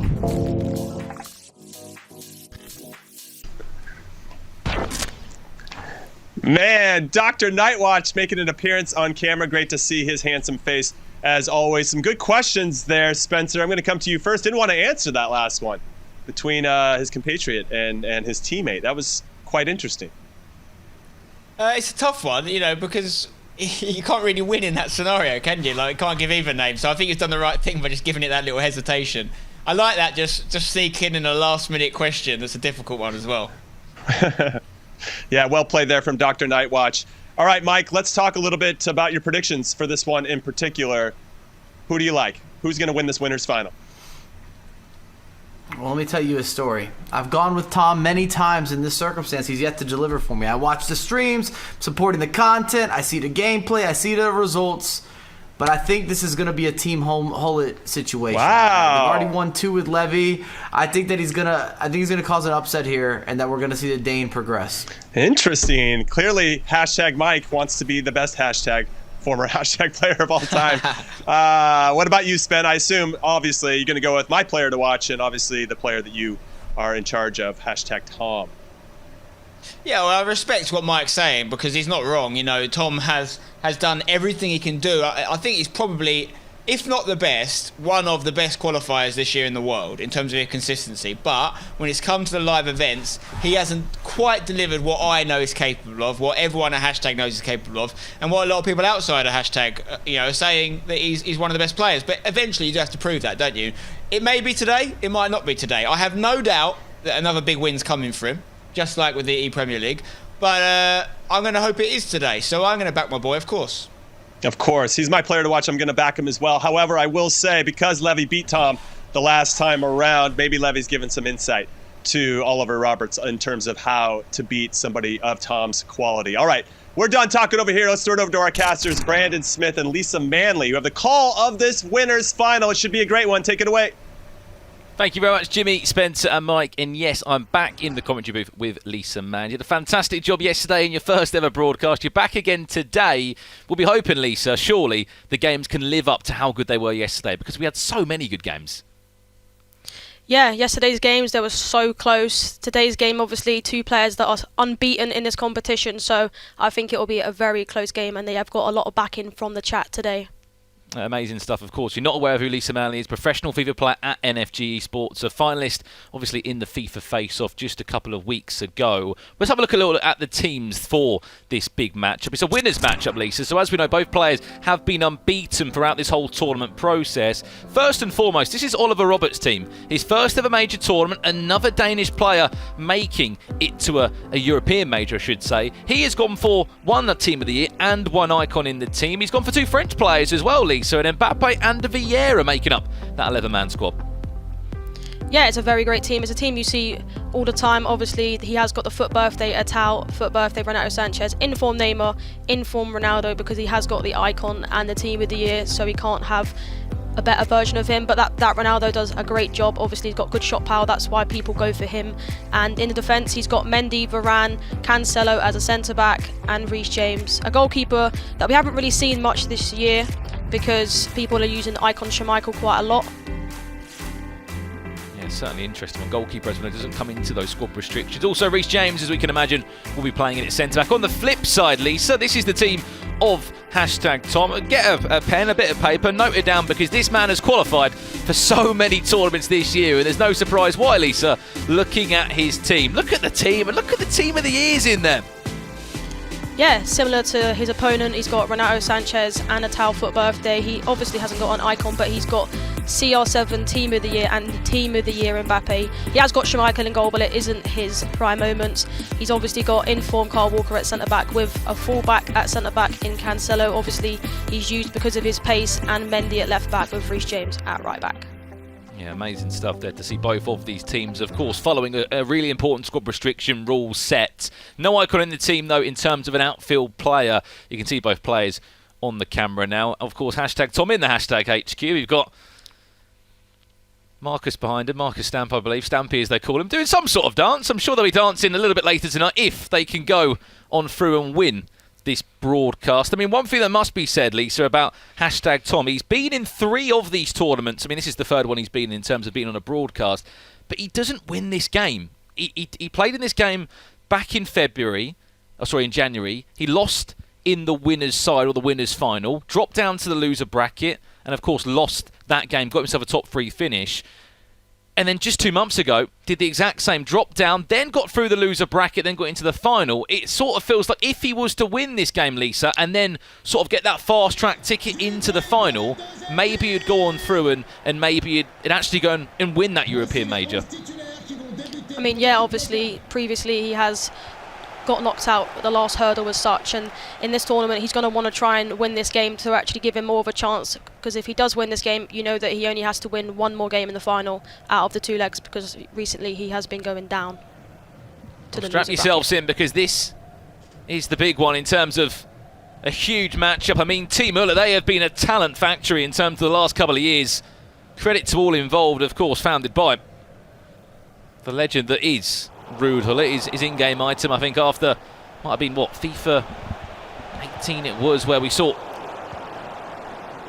him at the grand finals, and I mean, we saw Gorilla go and win that huge championship. Long ball forward, just offside is Oliver Roberts. Interesting story as well from him, saying that he literally just got spotted from playing weekend league games, Lee. So he had an incredible run in the weekend league. I think he would say like 149 and 149 and 1 he got in the weekend league, and it just caught the attention of an esports organisation. Next thing you know, he's playing his FIFA now for Team Gullit, and he's playing in the eSuper League, or he's playing in qualifiers like this. So it just goes to show how you could get spotted from just having a simple good run in weekend league.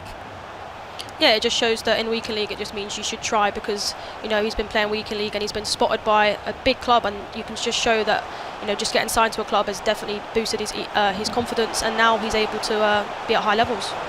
Transport Roberts now down the byline, and that's the first one in this one. The brilliant ball found the feet of Kylian Mbappe, and in his first ever European major, it will be Oliver Roberts of Team Gullit that strikes first in this one. A brilliant ball back inside. I think it was a double tap pass. Found Mbappe, and the rest was history. Yeah, he was just able to go down the line, obviously run into the box and double tap a pass into Mbappe, and he's not going to miss from a position like that. First blood falls to the Dane in this one. And it's not like I'm trying to send out a commentator's curse, but this is the third time Tom has been in this exact matchup, a winner's final. The past 2 times he hasn't won this game. He often has to go down to the loser bracket and then work into the grand final. You feel like with Levy de Weed not in the conversation this time. It's always been the kryptonite at times for Tom. This really could be his qualifier to go and win, and no doubt he's had the best ever competitive season in his own eyes. #1 ranked in Europe on the PlayStation, in the most stacked region with all the players. Every qualifier, 1,000+ players, it's so difficult to be seen, let alone make a broadcast. He's 3 of them out of the 5. Scoop turn, dancing in the box is Oliver Roberts. Well played by Furlong Mendy, had to come back around the corner just to ensure he could defend that one well. Maybe a chance to break for Tom now, down this left-hand side.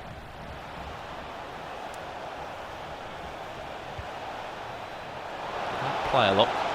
Could be on if he can find Yusuf Atal. This time Tom has been in the box of Oliver Roberts. First 20 minutes played here. He's looking to work on the chance.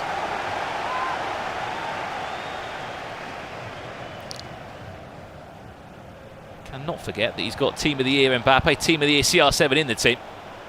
It's going to be crucial, Lisa, that he gets those players on the ball, because they will be the danger men. He's one of them now, CR7! Very close there. Obviously, got the players, like you said, onto the ball. You know, you're going to want players like Mbappe and Ronaldo in them positions, because it's crucial to have such a high player that can actually score. A player with just ridiculous finishing as well. You cannot look past those in-game stats. I mean, it was a great day out yesterday for Denmark in terms of they had Marcuso and Skifter in the top 6. This time round they've got Oliver Roberts. Another day, and he got himself a top 3 finish in the Superliga with his club in AAB. Lost to Lyngby in the semi-finals of that. And that was back in December. That was like the last event really of 2020. Back involved again, of course, for the spring season this time round. On the flip side for Tom, he did get himself a top 4 finish in the Premier League. Yes, he was an E-Premier League champion. As we know, last year it was for Watford. This time he got to play for his beloved Spurs. Would have wanted, no doubt, to go and win the whole thing, but still a top 4 finish again. Consistency's remarkable. He took an E-line spot again, did Tom. He's back playing for England, hoping that he can go to Copenhagen come August for that FIFA Nations Cup. It just has been sort of win after win, strength after strength, and you'll be just thinking, surely I deserve a qualifier under my belt as well. Oliver Roberts has got other ideas. Reversal has to go back to CR7. Scoop turns and does do very well to win. I thought that was going to be a corner, in all honesty. Yeah, I mean, Roberts has probably been the better in this game, having a couple of opportunities and obviously being 1 goal up. It's very important to get that early goal in a game just to give you a little bit more confidence.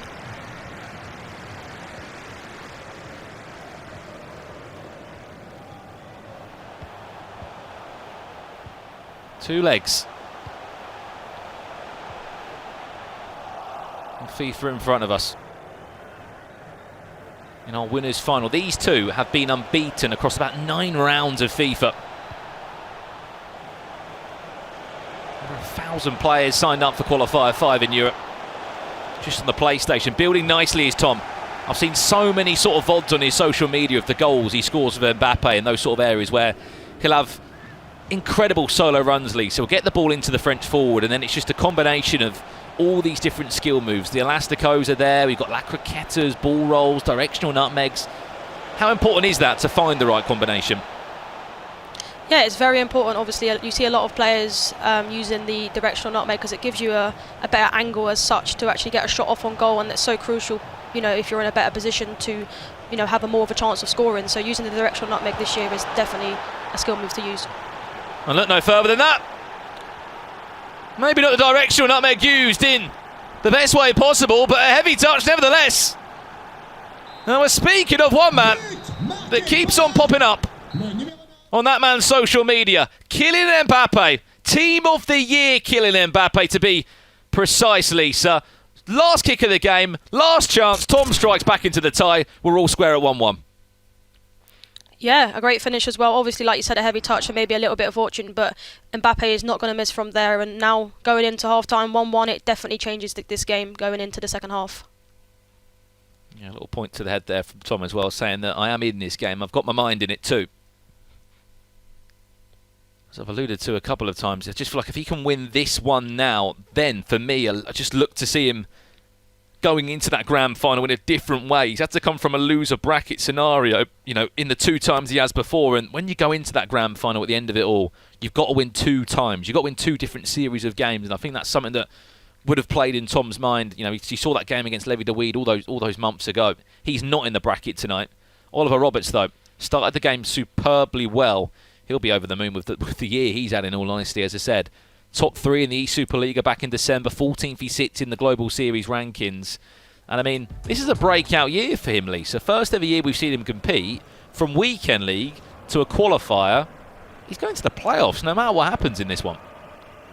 Yeah, exactly. And he's only 17 years of age, which is very young. You know, we've been seeing a lot of young players coming through the brackets this year. And, you know, he's 14th in this tie, and I think, if he wins this game and he wins the whole thing, he's going to probably go to at least maybe, top 10, maybe a little bit lower. So overall, if he gets far in this, a very solid performance from him, and will give him a lot of confidence going into the playoffs. Yeah, those playoffs coming in July, where the best of the best will meet. Back underway here, it will be Team Hullet Roberts, of course, kicking in that Team Hullet strip. On the flip side, hashtag United, their kit also in the game. It's one of the best things we've seen.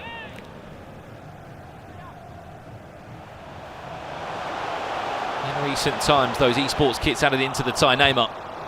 Chance round the corner, Mbappe. Chance, he just couldn't sort of angle the shot past Reece James. To be honest, I don't even know how he found the space. Directional nutmeg, back-to-back Atal. Feeds it into Vieira. Oh, he's just wide.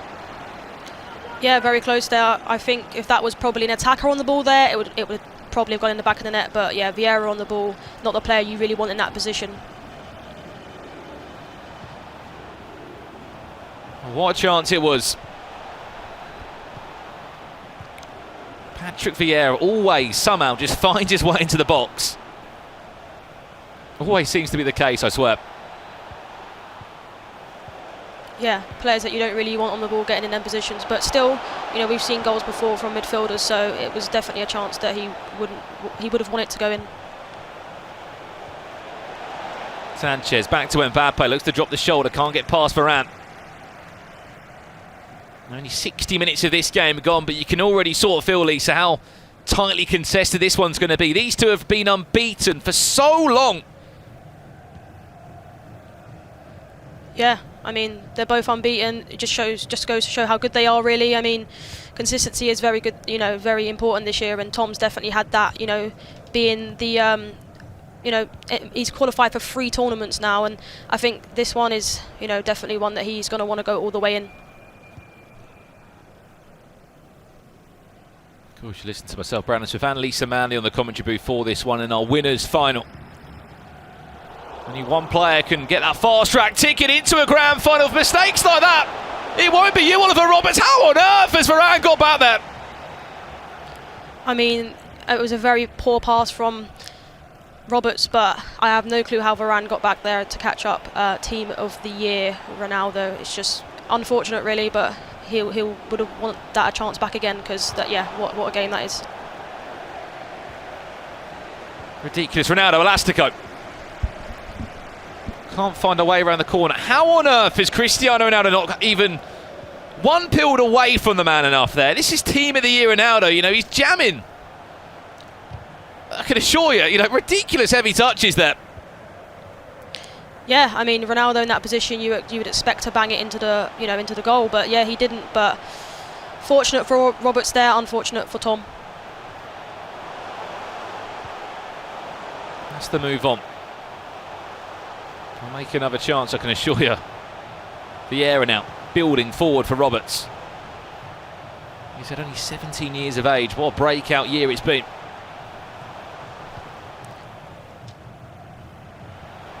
That's out. Yusufatown to be precise. Can't find that way round the corner. It's well played by Tom.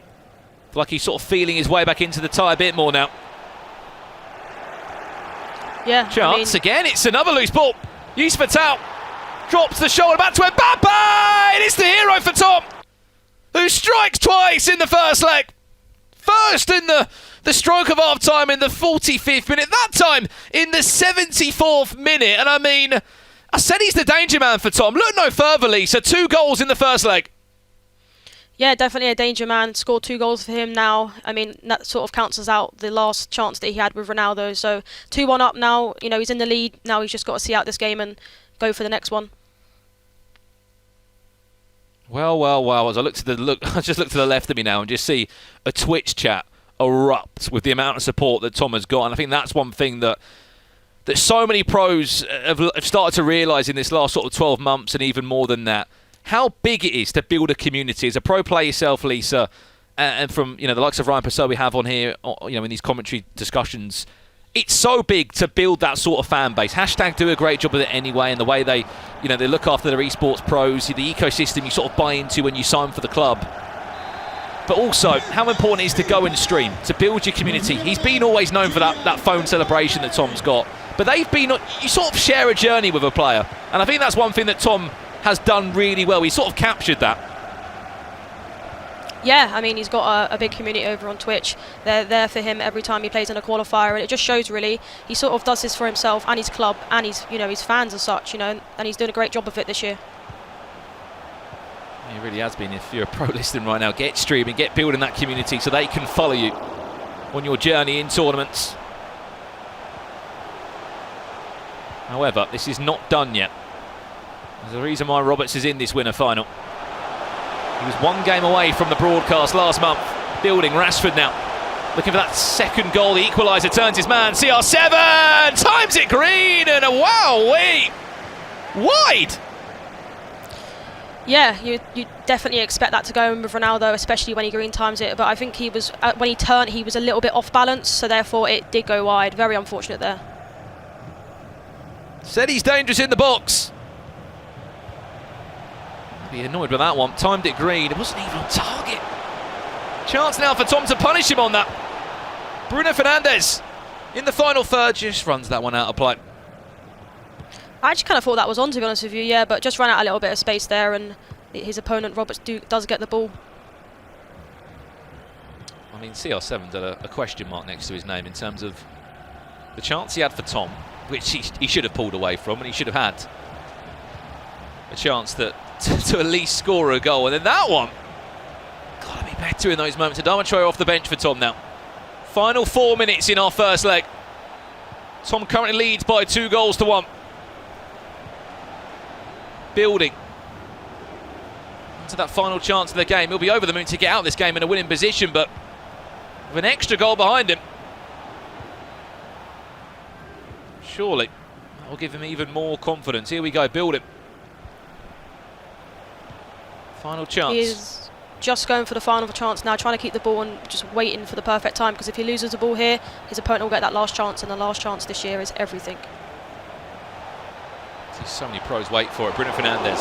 Macraqueta on the finesse, and that will do us for leg 1 minute.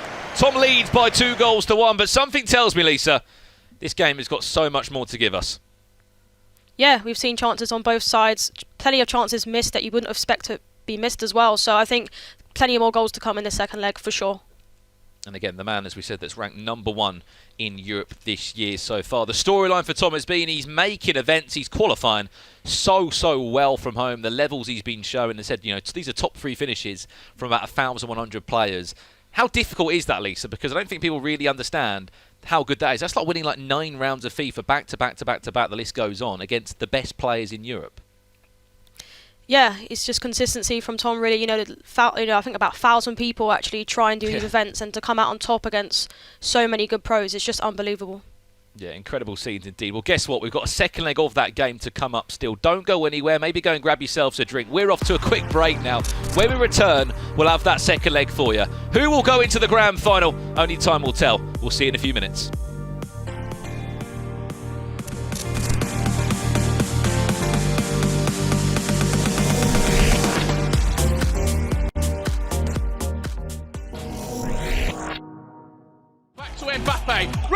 fantastic goal. That is unbelievable. And Pablo, 4 goals to 3 with an unbelievable performance. Мое имя Павел Скуратов, более известно как KFC Пабло, и рад всех видеть на моем мастер-классе. Давайте посмотрим, как я обыграл Дани в 3-м отборочном турнире. Так, но за лаймера здесь я шел вперед, но понял, что нет шансов дальше, и Клостермана подключаю к атаке. Защитник редко подключается к атаке, поэтому Дани не ожидал, что я пойду. Здесь хороший дриблинг был. Главное, здесь поймал момент именно навесом. Я выдал этот пас на Криштиану Роналдо, не готовый, когда мой игрок выбегал из-за его защитников. Ну и после этого уже пас на пустые и гол, который с помощью необычного движения получилось сделать. Здесь получается отнять мяч. Буквально через пару секунд Клостерман накрывает Решфорда, и идет сразу молниеносная атака. Криштиану Роналдо убегает 1 на 1. Все, вроде бы я мог заканчивать этот матч 3-0, идеальный счет, но я делаю болл-ролл не в ту сторону. В левую сторону было бы лучше, мне кажется, и удар с левой, но я побоялся, что Криштиану Роналдо может промахнуться с левой, и поэтому брал под правую, а там оказался Варан, который просто меня очень легко накрыл. Этот эпизод мог сразу закончить всю игру, но, к сожалению, я ошибся. Довольно напряженная игра вышла. Я с 2-0 начал проигрывать 3-2, смог сделать 3-3, и вот последние минуты у меня уже не было эмоций, не было сил играть. Ударил за Криштиану Роналдо с неудобной позиции, откуда гол точно не залетел бы. Я рассчитывал на угловой, то есть я не хотел допускать ошибку на последних минутах матча. Неудачные. Здесь получилось, что мяч откатился ко мне назад. Увидел, точнее, заказал ускорение Мбаппе, чтобы он ворвался в штрафную площадь с помощью забегания. И благодаря финту, благодаря обратным эластика получилось обыграть Дани, который, мне кажется, не ожидал. Он переключился на другого защитника. И, заметив это, я решил сделать финт, после которого сразу последовал удар, который вывел меня вперед и не дал Дани шансов отыграться. На этом все. Это были главные фишки, которые помогли мне обыграть Дани. Надеюсь, они помогут вам улучшить свой скилл.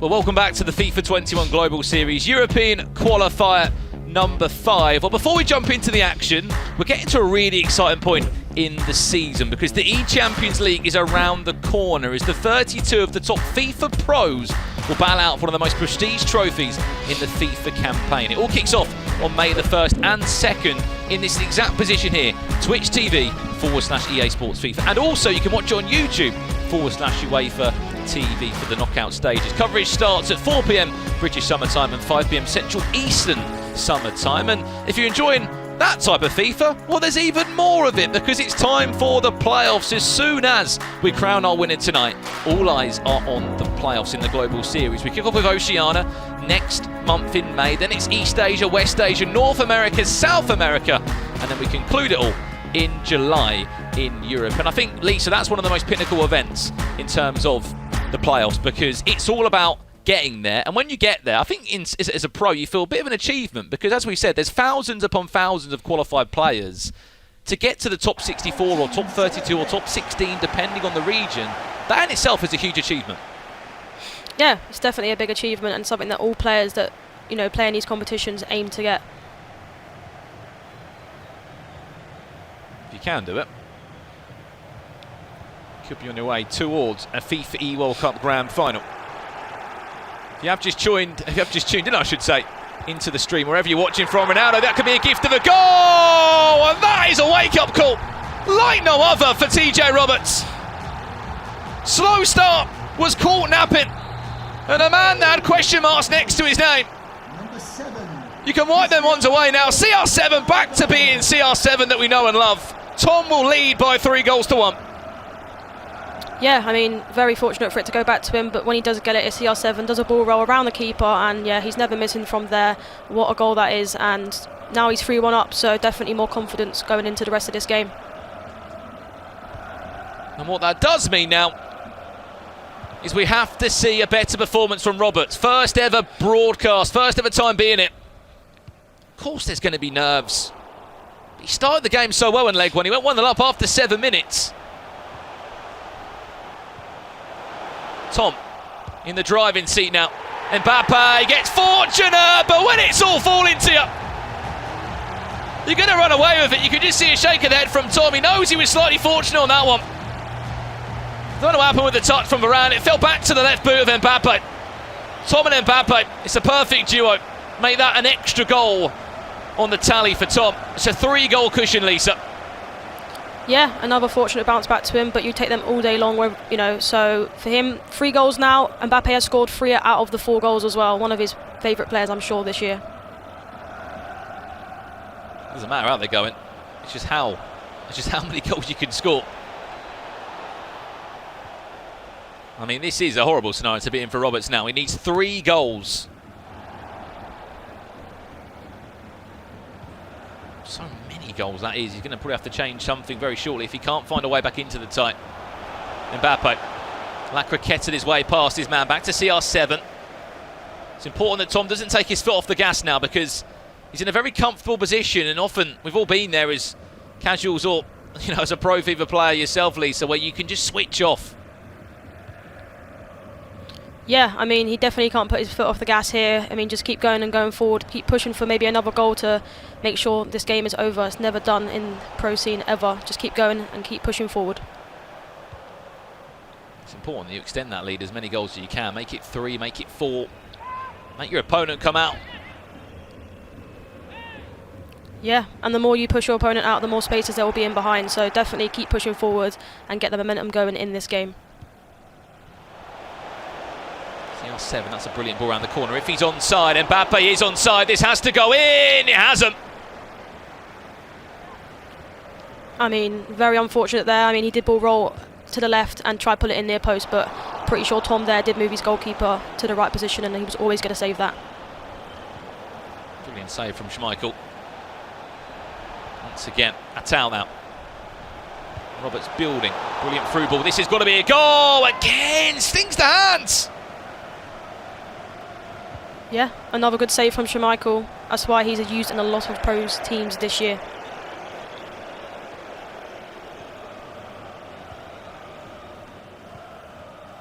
I mean, speaking of goalkeepers, Lisa, who is probably your sort of top 3 that you've enjoyed using on FIFA 21? Because we see Ederson's, we see Schmeichel's, Levy pops up now and then.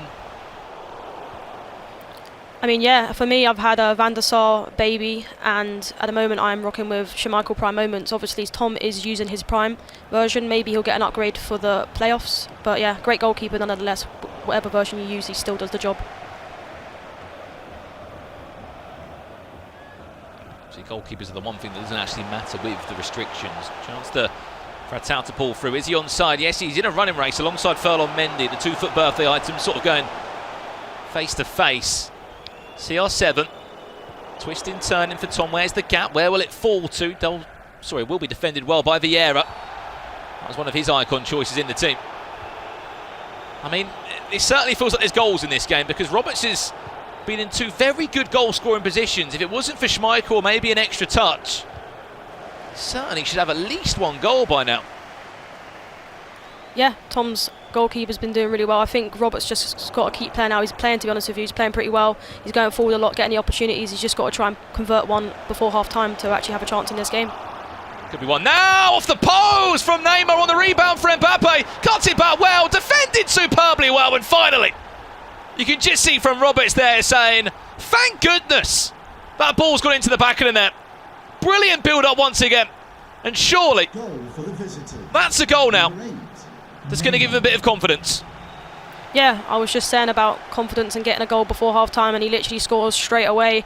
I mean, I think he got quite unlucky with it not going in with the finesse from outside the box, but yeah, he got the fortunate bounce back to him.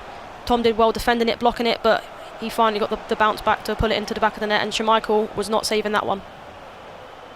Fair play as well, because I think a lot of people would just take that first initial shot from Mbappe there on the left-hand side. Brilliant feet. Mbappe on the flip side. That for Tom. We know he's dangerous in those sort of areas with that directional nutmeg.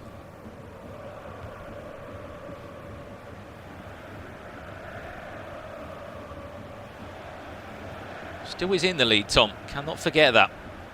A nice 2-goal cushion he's sitting on. Sort of laser focused in that webcam at the moment. As I said, he's been in this position 2 times before in a winner's final. He wins this game, he goes into a grand final. Neymar, what has he got? Roberts! Oh, that's beautiful! That is one for the archives. Neymar dancing and bringing it back into the tie once again. Yeah, great goal, skill cancel, went one way, went the other way, and just put it into the far corner of the goal. Great goal from him. And it puts him back into the firing range of this game. You know, 1 goal a difference now, so still a half to play as well, so definitely changes the dynamic of this game.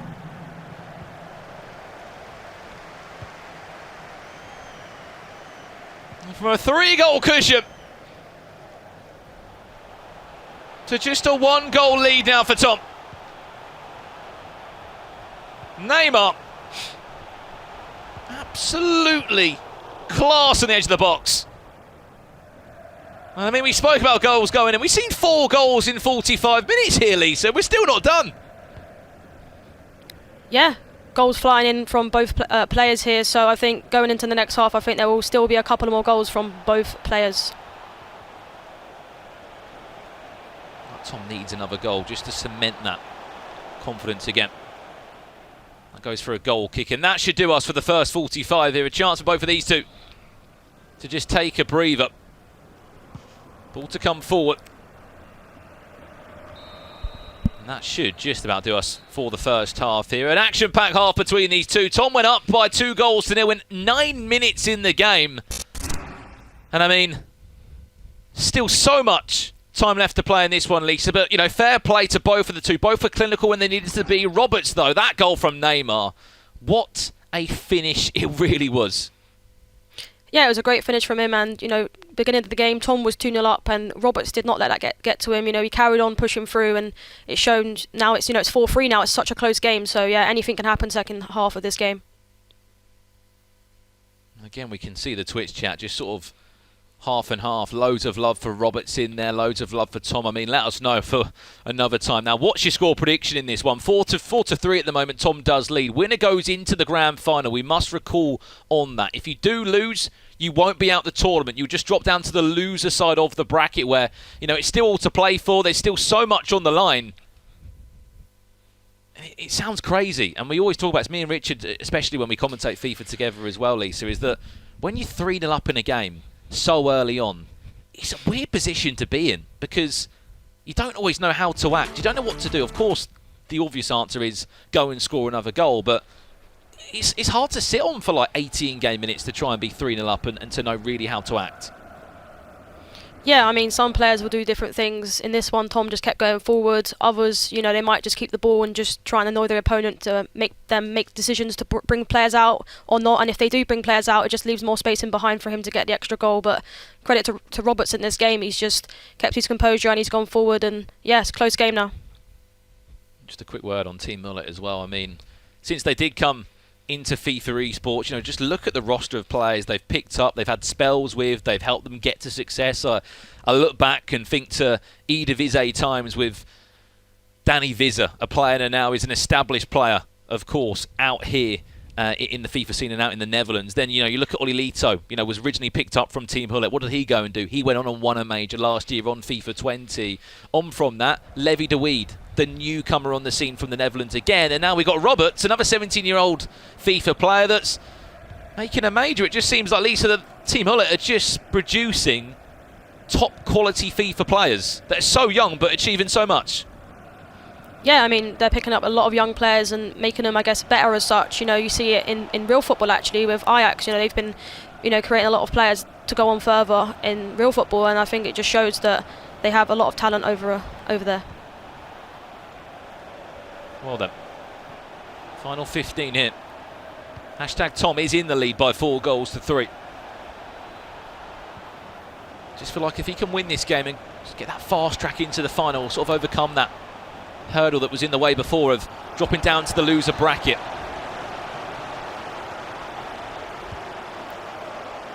Corner coming in from Roberts towards the back post. It will be lofted in back to Vieira, into the feet of Mbappe. Just about can squeeze it into Rafael Varane. Recycling possession. His team at Roberts. Directional nutmeg around the corner. It's matched up by Ferland Mendy, excuse me.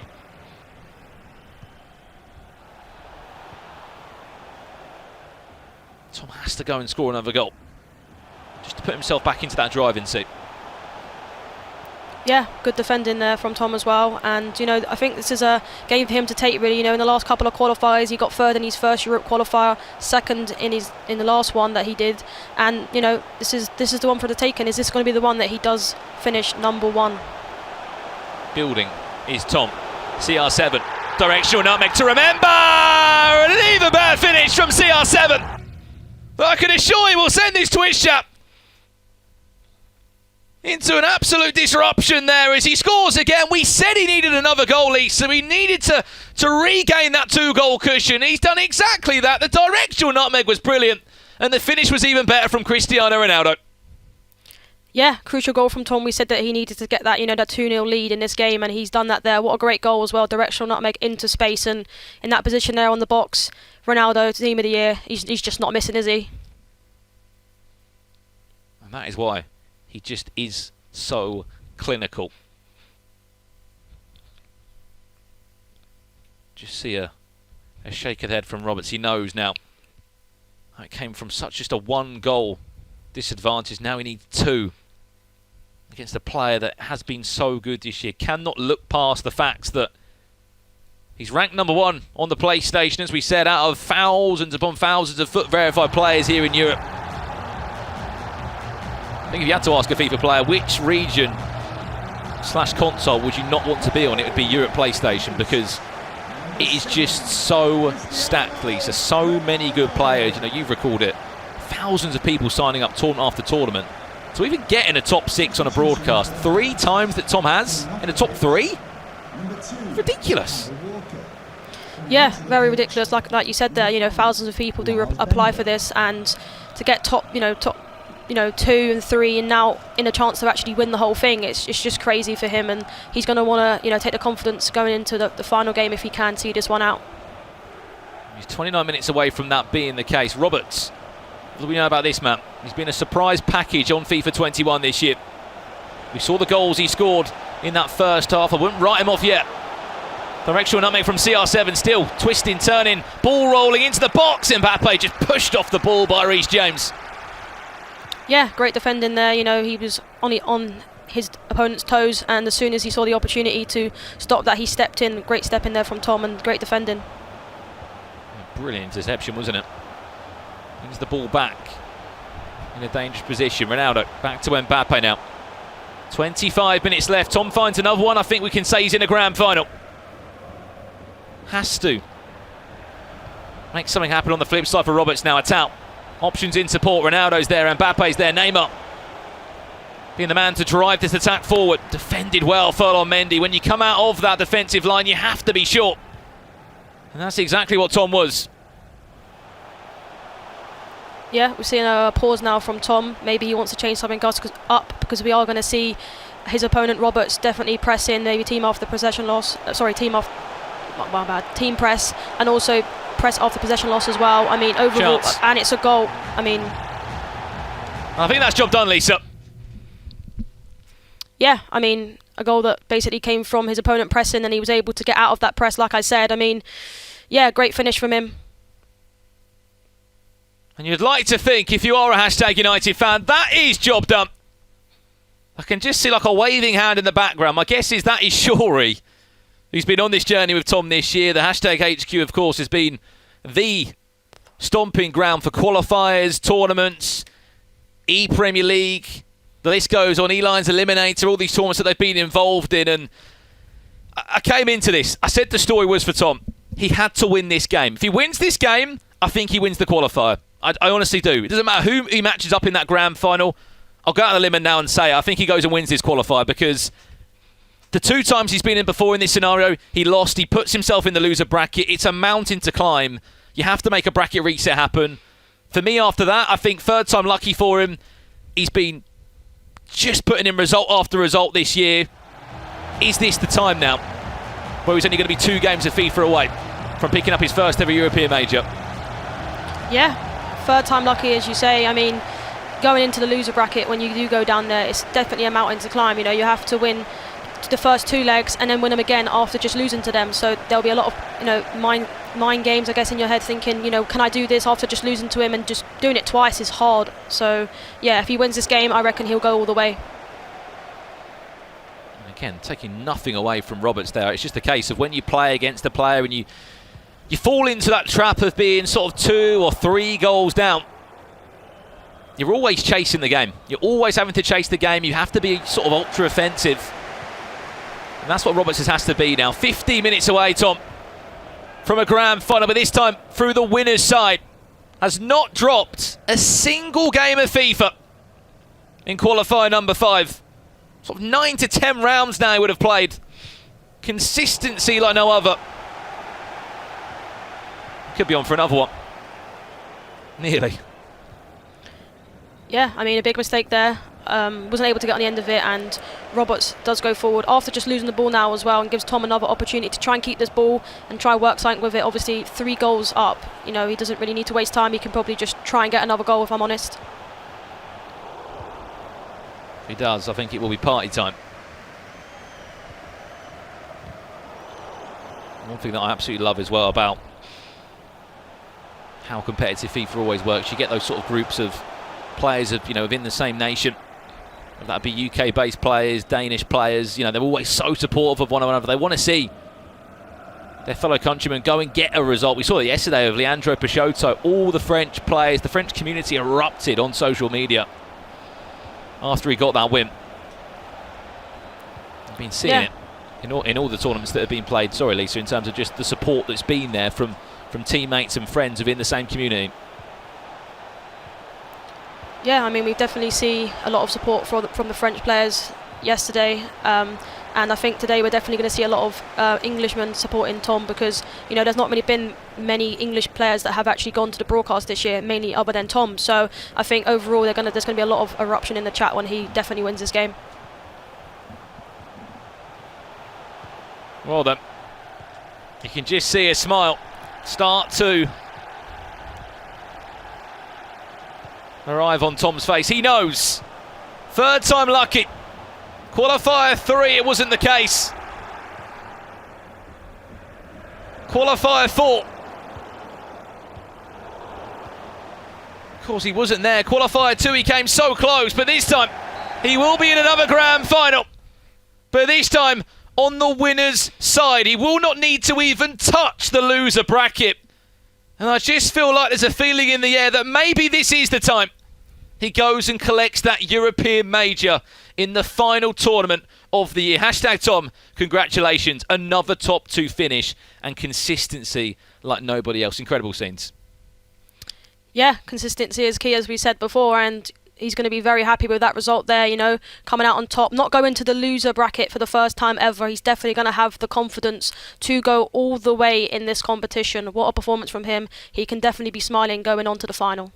And I mean, on the flip side for Roberts, it's the first defeat he's tasted. I always talk about this as well, you don't want to lose a game in a winner's final because it's the first loss you take and it's in the broadcast now. He goes down into the loser bracket where he'll have to wait patiently to find out who he'll be playing sort of in that loser's final league. So how does he pick himself back up? Because he's obviously lost a game now. Obviously it's going to be a tough one to take, but he has to sit back and say, I've just lost to a player that's ranked number 1 in the world, and he's just so good and he's just been so clinical. Yeah, I mean, he can't complain. He lost to the best player in the world at the moment on the PlayStation side, so he definitely can't let that get to him. He's only lost once out of all the games he's played in this qualifier, so he's just got to have his head up and go for the next game and hopefully maybe get a rematch in the final against Tom. Yeah, and I just want to add on to that as well. The one thing that I've been so impressed with just a couple of players in terms of in Europe, we've had Tom, in sort of South America, we've had Matthias Bonanno, the list goes on. I mean, the consistency that these players are showing. FIFA comes out sort of October time, Lisa, and it's a year-long cycle. To still be at that level of the game through patches and new promos, it's very difficult to do. Yeah, very difficult to do. Obviously, the game comes out in October, and he has to grind through every single qualifier. Obviously, this is the last one, and he's at his best, if I'm honest with you. I mean, the patch did come out early, I think January, so it hasn't changed since then. So obviously, he's able to learn over that time, and he's definitely coming out at the right time. Last qualifier, going into the playoffs as well, very key for him to be at his best going into that. Yeah, well, this time, third time lucky, doesn't need to touch the loser bracket. Hashtag Tom will be in another grand final, this time through the winner's side. He knocks down Oliver Roberts into the loser bracket. That's a wrap from myself and Lisa Manley. We're going to throw it back over to Jimmy and the rest of the guys to break that one down. Tom, gents, back in another final. Thank you so much, Brandon and Lisa. Lisa, I'm definitely jealous of all the kits that you have. I don't have any of those, and yes, I'm a little bitter about it. But congratulations to Hashtag Tom. Terrific performance. A little nervy, I think, at times, but once he got through it, I think his class definitely showed through. And now Oliver Roberts suffers his first loss so far in this competition. He'll now drop down to the losers final. We're going to take on the losers semifinal coming up next. But let's get some thoughts from Spencer and Mike LaBelle. Hashtag Tom does the business, Spen. He gets into the grand final without dropping in to the losers side of things, as Brandon correctly stated. How are you feeling about it? Really happy. I mean, it was a great game. Shout out to Roberts as well. Like, good little spirited comeback there in the second leg. And he had definitely had moments. He had some unlucky moments as well where more goals could have gone in. And you know, the timing of those goals could have changed the outcome of the game, no doubt about it. But obviously, Tom ended up winning by a decent margin in the end. But if we see that match again, if Roberts can work his way back in, it'll be a hell of a rematch, I'll tell you what. Because there's not a lot between them. Sometimes once you get that goal that makes you feel like you've won it, it's hard for the opposition to keep it going, and then you get a few more towards the end. Anyone watching that knows it was tighter than the scoreline suggests. But Tom's done fantastically well. Gone through the winners bracket, gets through to that winners final, or the grand final I should say, with that advantage for the first time. You know, he's got that extra game, so I'm hoping he can do the business. Yeah, likewise, because he's my player to watch. Okay, now Mike, I know you're a big fan of the fine margins at the highest of levels. What were the fine margins today that separated these two players? A matter of finishing. Also, I felt like Tom did the most when he did get those breakthroughs, those chances. Like I said, we saw the post hit or missed opportunities, and I'm with Spencer here as well. I'd like to see this again. I'm dropping a little hashtag love. What's the saying, Spence? They say keep on forgiving and don't go changing. Is that right for the hashtag slogan? But I kind of almost, maybe there's a little bias here, I'd like to see this rematch again. I really enjoyed the gameplay on display. I'd like to know if Roberts is going to force a reset, if Tom is going to close it out. I feel like both these guys have been very impressive from what we've seen. And congrats to Tom. He's in a grand final. He's not going to be top 3. He's going to at least be top 2. Moving in the right direction, and you're also excelling at the right time. Yeah, it's a good time to have some momentum going into the playoffs and hopefully the E-World Cup, as Tom, I'm sure, is looking towards that as well. All right, well, speaking of impressive, Mike, I always enjoy your analysis that's presented by PS4. What do you got for us? What's your special play after seeing these two compete? I appreciate the kind words, Jimmy. And we're going to talk more about the player lock. And the player lock's been relevant this year, but I feel that at the professional level, players have such a mastery of introducing and utilizing this method with the player lock, where you have off-the-ball control and different ways to implement success. So right here, you're going to see hashtag Tom use it where his striker now checks for the ball. He's going to find just a little space, and he's going to manually bring that player back to make sure that he's able to receive. And it starts his attack and makes it easy. You see there, he checks into space. That wouldn't be done otherwise. Ronaldo to Mbappe, kind of a fortunate bounce, but you have to finish the bounce. But what was more impressive was the setup, the build-up, because it made it where TG Roberts was not able to mark him because he couldn't necessarily move manually the same way, and that's where we've seen the player lock used as a form of scoring directly. We've seen it used in crosses now. We're seeing it used as a way of checking into space. It just gives you so much control, and it allows you to be very innovative in the attacking. Okay, so how many hours does a player have to put in to master this player lock? Because obviously there's a lot of intricacies to it. To use it won't be necessarily that difficult in terms of introducing it once, twice, you're trying it out, but to have a mastery, it's going to take a long time. I don't have a mastery of it, and I've played more FIFA than most people should play. I'm not bad at it. I can use it, but I'm learning still. I didn't know you could score crosses. For example, when we were talking about yesterday was Zidane, and he scored a cross with the player lock. I was like, I'd never seen that really done against me. Therefore, I never tried to implement it in my gameplay. I just didn't think it would be that effective, and part of that is also the game shifting, the meta shifting, because crosses weren't very effective, if you remember, for the first 4 or 5 months of FIFA 21. That's been a newer thing where you could score those direct headers. So now, of course, why not player lock into the headers? I appreciate your honesty, Mike. I'm not sure any analyst would come on and say that you didn't know something. I actually find that very, very refreshing. Now, Spencer, let's look forward to the losers semifinal. We have the Italian Cosimo taking on the German Daniel. How are you feeling about this one? Because it's going to be a good one. Yeah, it's going to be a good one, Jim. I'm looking forward to it. I mean, I really enjoy watching Cosimo Guarnieri play. I think he's got something special about him, you know, and I really feel like now he's got his team together, and it still could be improved, if we're being honest. That team's not the finished article by any means, but he's stronger for it, for sure.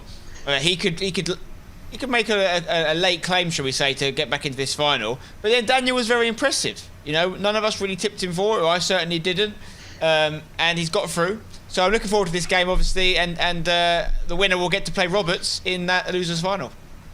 Yeah, we'll see how Roberts is mentally, in terms of his confidence, in terms of how he's feeling with regard to how he can do the business. But he's got to take on a player that's going to have a lot of momentum, 2 straight wins. Who's going to do it in this losers semifinal? That's what we want to know. Join us with the conversation on Twitter.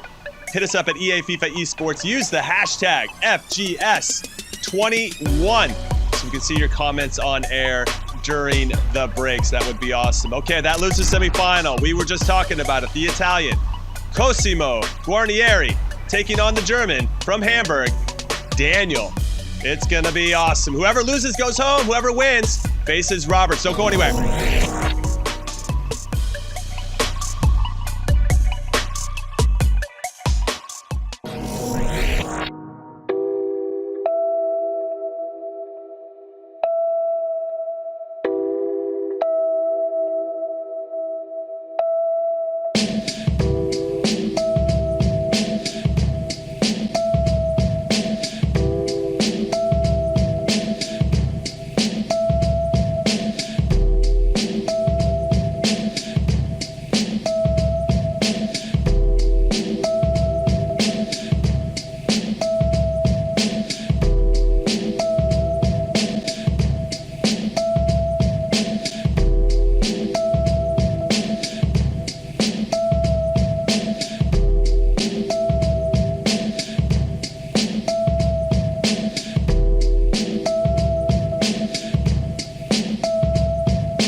FIFA 21 Global Series European Qualifiers are presented by PlayStation 4.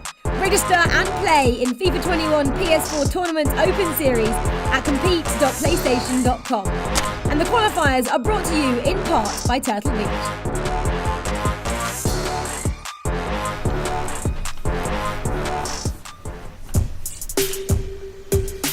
So the production squad and I get a lot of questions with regard to how do I get on broadcast? How do I make that happen? Well, this is a great place to start.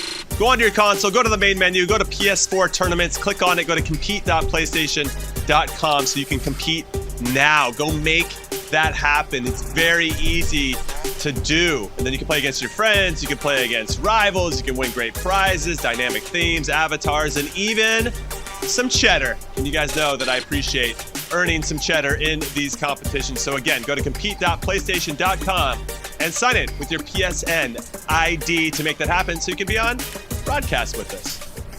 All right, everybody, welcome back to the 5th and final European qualifier of the FIFA Global Series season. I'm Jimmy Conrad alongside Spencer Owen and Mike LaBelle. And Spen, big question for you. Which version of Mike LaBelle do you like the best? Is it wearing a lab coat? Is it dirty Mike? Is it hashtag Mike? Is it just the formal Mike LaBelle? Like, which version do you like? There is a lot of versions, and there's about 7 or 8 different mics you haven't even mentioned that people don't know about. I would probably say I think Mike LaBelle is fantastic. You know, as a brand, as an entity right now, I'm really happy for what he's got to in his life. Dirty Mike was great fun after dark, I'm not going to lie. And Dr. Mike, I don't want anywhere near me because he's not qualified. All right, I respect that. Well, he's got the lab coat on anyway, so let's get to it. Let's do the FUT Lab presented by PS4. What do you got for us, Mike? I know you got some special ingredients that you're mixing with your lab coat on.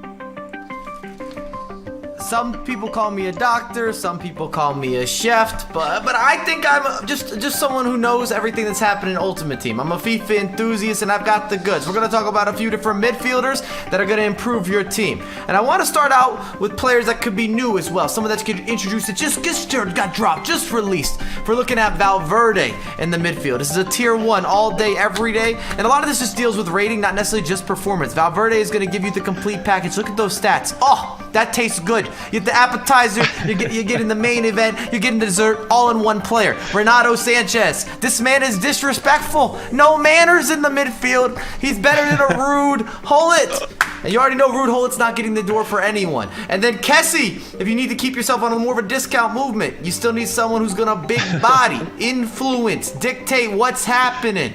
Shake, bake, push, move, groove. I recommend him. I co-sign him.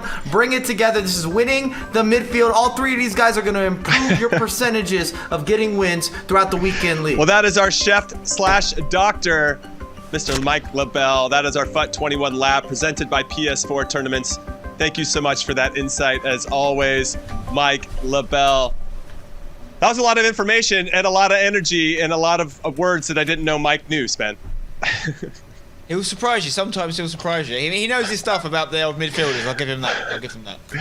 All right. Let's take a look now at the updated brackets. There are 4 players left in this competition on the PS4 side of things. This is where we stand. We just saw the winners final between Roberts and #Tom. #Tom did the business, going through to the winners final on the winner's side for the first time in 3 qualifiers this season. Congratulations to him. Still got 1 more to go. And then we have the loser semifinal coming up next between Cosimo and Daniel. But Spen, my big question to you is, how did these 2 players get here? What do you got for us? Yeah, obviously it's been a long and arduous journey for these guys to get to where they got to. And if you don't know, if you're in the loser bracket, it basically means you've lost 1 game at some point. But ultimately, since they got here, these guys have been winning. This is Cosimo Guarnieri in his opening game against what we're calling Orange George. And it's a great game. Lovely little cross across the box there. Put him in the lead. Playing for Hernan Crespo's side, if you didn't know. Take a look at this goal. Obviously, the finish was just a formality, but the free kick was sensational. Going to the second leg, we're joining it. Cosimo is 5-3 up in the Oranges, making it 6-3 there with a lovely little bit of movement in the box. We just saw another game finish 6-3 as well, so we've seen that scoreline a couple times. His opponent for this game is HSV, which is Hamburger from Germany, Daniel, who was able to defeat Andoni, the Spaniard, in that game. Look at that. Close near post finish from Ronaldo on the weak foot as well. Only R9 can pull that out. It went all the way to penalties. It went the distance. He was very convincing in his penalties. He didn't miss one. But, and Germans are great at penalties. Anyone from England knows that. But, you know, penalties is nowhere near the same margin that Cosimo won by. If you're looking at the way they won their games, Cosimo's got the nod. Yeah, great shout about penalties in Germans. Okay, Sven, I'm going to come right back to you. What is your prediction for this one? Are you going with the Italian or are you going with the German? Brave man to go against the German, especially in FIFA, but I'm going to go with Cosimo. I think he's really impressed me, and I think he could go far. I think he's one to watch this year in general, but for this tournament, yeah, I feel he's going to get this one. All right, I respect it. Mike, how about you? You going Italian or German? I'm sticking with those Italian themes, maybe because I'm getting hungry and I'm starting to think about raviolis, meatballs, spaghetti, any type of pasta inserted here, please. I told you the chef is also, he's prepping food, he's giving you a little bit of something extra. In the cookbook, the 101, at least the FIFA cookbook, but I've got Cosimo. I was more impressed with what I've seen thus far, and that could shift. This is something that we've seen time and time again, and I'm not trying to ride the banister or be politically correct or sit in the middle here, but we never know how people are going to match up, and that changes the way that the game kind of free flows or how it doesn't. But I think Cosimo's been more impressive up to this point, and that he's going to carry that. I get the sense that Daniel... And I want an invite to No, dinner. I mean, I'm actually hungry just listening to you speak. But I will say that I think that the sauerkraut of Germany is a little upset that you didn't include them in the menu today. I think Daniel will be excited that nobody's picking him, because now he can just go and beat Andoni like he did very impressively, and now he's got another chance at Cosimo. All right, let's throw it over now to Richard Buckley and Lisa Manley, who have the call of this losers semi-final. Take it away, you two. Thank you very much, Jimmy, Mike, and Spencer. Great breakdown from Mike on the Foot Lab, as always. Can't wait to get into this losers bracket semi-final. Back in the commentary box, joined by Lisa Manley. Lisa, this game yesterday was amazing. I mean, let's be honest, it was a cracking game. Two players going hammer and tong to find out who will be making that top three. Are we expecting more of the same on the PlayStation side of things? I mean, yeah, yesterday it was end to end. We didn't know who was going to win the game. Today, I mean, Cosimo, he looked very impressive in his first game. Obviously, quite a lot of goals went in, whereas his opponent didn't really have many goals, and it went to penalties. So I think it will be a very attacking game. So, yeah. Yeah, can't wait to get this one underway, and we get to have a look at Cosimo's team here. What's jumping out off the page for you, Lisa? I mean, first of all, Team of the Year, Mbappe is the first person. He's obviously gone with the in-form version of Ronaldo, and obviously because he can't use his Team of the Year because he's got Vieira icon next to him. I mean, Neymar, normal Neymar, Attal, we've seen him in every single team this year. He has got two centre-backs at centre-back, which is interesting. I mean, have really been seeing a pattern of just full-backs at centre-back, so that's sort of, yeah, that's my worry really, having that sort of player at the back. Yeah, great. And on the other side, we've got HSV Daniel's team. He's not electing to go for two centre-backs. He's only using one, and it's the road to the final, Varane. But I can see a big icon in there, and it's R9. What does having R9 in your team give you in the attacking third? This year, he's one of the best players to use. Obviously, a 94 prime version of him is so... Well, not prime, he's middle. But, yeah, he's a very great player this year, and... You know, he's got 5-star skill moves, 5-star weak foot, and he's just strong on the ball. It's quite hard to barge him off the ball this year, and yeah, a very strong asset to the team. He's very expensive as well, so not many people can afford him, especially as this is their own teams that they are using. Can't wait to get this one underway. Cosimo Guarnieri kicking from left to right. HSV Daniel from right to left. Winner of this will move on into the top three guaranteed. We'll be taking on Team Hullick's Roberts in the losers bracket final. Hashtag Tom can kick his feet up. He's waiting in the grand final right now. Cosimo in the orange strip. What a game he had earlier on today. 6-3 victory against Orange George. And you just saw an absolute cracker, in all honesty, between Daniel and Andoni. A penalty shootout. It's just been unreal games, to be honest, Lisa, the entirety of today. And yeah, I think it's impossible to call where this tournament is going to finish. I mean, yeah, there's been a lot of good goals this tournament, and a lot of attacking plays and a lot of defensive plays. I mean, Cosimo's been, one of them. He scored quite a lot of goals in this tournament, and it's very interesting, really, because he has, changed his team for this tournament. The last one, he had Llorente, and he also had João Felix Player of the Month. So I think overall, going into this tournament, he's probably going to be a little bit more confident, if I'm honest, because he's got the better players, which definitely does help going into the games. See Philip Mendy bringing the ball forward here for Daniel, looking to get R9 in behind. He's what? Oh, I thought that was about to go in. I've got to say, what a goal, but Nick Pope with the heroics, tipping it around the near post. R9 already proving why he is such an asset in the final third. Yeah, I mean, to be fair, I thought that was going to go in as well, but that is why Nick Pope is used this year. He's 6'7". It really does help having a goalkeeper so tall on one-on-one situations. He's obviously already tall anyway, so he can make himself big in them situations. So yeah, that's why he's used a lot this year. Ball coming forward here for Cosimo. Mbappe is dispossessed, and again Daniel will fly forward with those white shirts. Beautiful double step over in the middle of the pitch. R9 Ronaldo bearing down on goal, elects to pass instead of dribble himself, and unfortunately is dispossessed. This game already looking like it's going to be a cracker again. End-to-end FIFA. 17 minutes gone, and if it continues at this pace, could be looking at maybe a 5-5. Yeah, Mbappe. End-to-end stuff. On the edge of the box, into Bruno Fernandes now. La Croqueta away from his man, Renato Sanchez in the middle of the pitch. You've seen a combo of Renato Sanchez and Vidal in there. If you had to pick one or the other of the two sort of FUT birthday SBCs that came out, either Vidal or Renato, where would you be electing your vote? For me personally, I actually do prefer Renato Sanchez. I mean, he's got 4-star skill moves and 5-star weak foot. I think he'd be a lot more used, although he's used in every single person's team, but I think he'd be used a lot more if he had 5-star. But you know what? Great player. He's used in a lot of teams, and he's a very good asset to everyone's teams this year in this qualifier in general. Neymar out wide there, looking to get the better of Sambia at right back. Patrick Vieira now into Kylian Mbappe, looking to twist and turn past his man, Elastico. Theo Hernandez does well. He's been playing centre-back a lot more recently. Has the AC Milan defender. Literally I think it's just a pace issue, to be honest with you. Just so quick in the centre of that defence, and really a deterrent for those through balls. Sambia now, player lock, R9 on the edge of the box, goes back to the original ball carrier in Sambia. On the edge of the box for Arturo Vidal. Renato Sanchez taking over. Can we see a shot at the end of this? Vidal again, played into R9.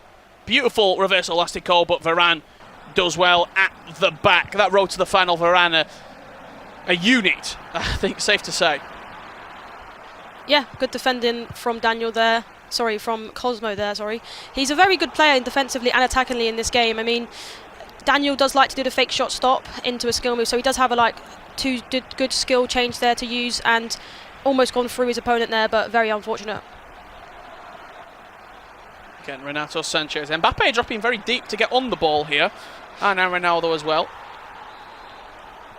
Having to drop a little bit deeper, maybe not the position that you want him. Yusuf Atal picking up a pocket of space, 30 yards out. Let's see if he can create anything. Speaking of Yusuf Atal, gets in behind. Is it going to be hooked off the line? No, it is not. A delicate dink over the goalkeeper.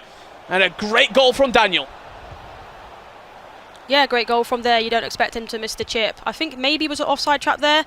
And yeah, I mean, good goal there. Obviously, Atal's 97 pace. He's going to when he gets in behind, he's going to be past your opponent's defence.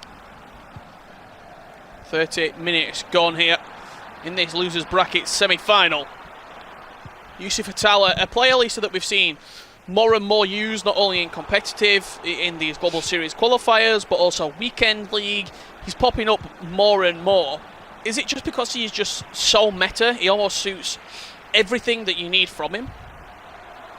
Yeah, a very meta player this year to use since he's come out. I mean, he's 5-star skill moves, 5-star weak foot, and the reason why most people are using him is because of that. With a player like him, you can just be so unpredictable, and that's so, it's so good to be unpredictable in these games, because you can just go one way, go the other way, do a couple of skill chains, and you're through on goal. So yeah, that's why he's used a lot this year.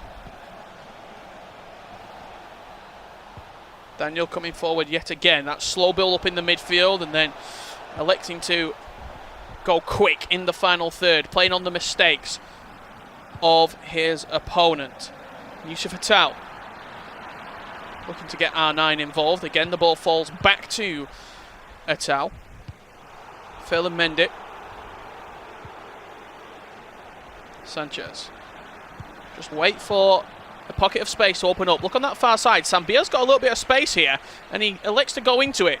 Heel to heel flick. Sambia looking for that double tap pass across the box, but a good save from Nick Pope. It's been one-way traffic after 45 minutes, and it's been towards Cosimo Guarnieri's goal. Yeah, sort of really like the first game for Daniel, to be honest with you. He was 1-0 up quite early on, and yeah, going into half-time, he'll be very happy with his performance so far. See the official confirmation there in this losers bracket semi-final. Daniel coming off the back of a penalty shootout victory. Mentally, do you feel as though because you've gone to penalties and you've been so tight that you're sort of playing with house money at the minute? Yeah, I mean, penalty shootouts are tough. You know, I think it's so hard to play penalty shootouts because it's just about trying to work out what way your opponents are going to go. And yeah, going into this game, he's not going to want to go to penalty shootouts because it's so tough mentally. You know, it plays with you really. And yeah, what a game that was. And hopefully in this game we can see more goals flying in to make it more entertaining. Entertaining, perfect word for it right now. Cosimo Guarnieri, a little mistake there at the back, letting the ball roll through his defender's legs.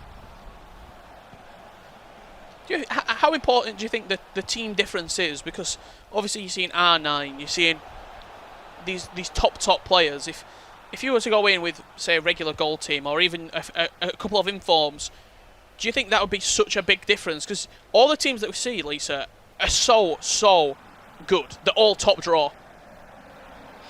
Yeah, team definitely does make a difference. You know, I think if you have a team that's not as good, you have to play more patient. You know, you can't force it because, you know, if you do, then you're going to lose. You know, whenever you're against an opponent with R9 and stuff like that, if you have goal players, you're just going to get bodied and they're going to score goals. So when you have the ball, you've just got to make sure every pass is good. And through, oh, good save. Great save, wasn't it? Coming out, clearing the danger up. That beautiful through ball just down the inside channel. Got to imagine that if the keeper's not coming out for that and collecting it, a little ball roll past the goalkeeper. Do you have a sort of a go-to plan in those one-on-ones? Are you looking for a chip over the goalkeeper, maybe a ball roll, or is it just the sort of subjective to where you are on the pitch? Yeah, I think it depends where you're on the pitch and how much space you have. You know, if they bring the goalkeeper out and the goalkeeper's too close to you, doing a ball roll would help just to, you know, get a little bit more angle. But if there's enough distance where you can chip it over them, then do it. I mean, it's kind of hard against Nick Pope just because he's so tall. If you do it, he's likely to just get a hand on it. But if there's enough space, then just do it. Big chance, Ferland Mendy, stinging the hands of Nick Pope at the near post. It's a short corner played. Ronaldo onto the edge for Vidal. Renato Sanchez looking for that through ball. Ferland Mendy does really well.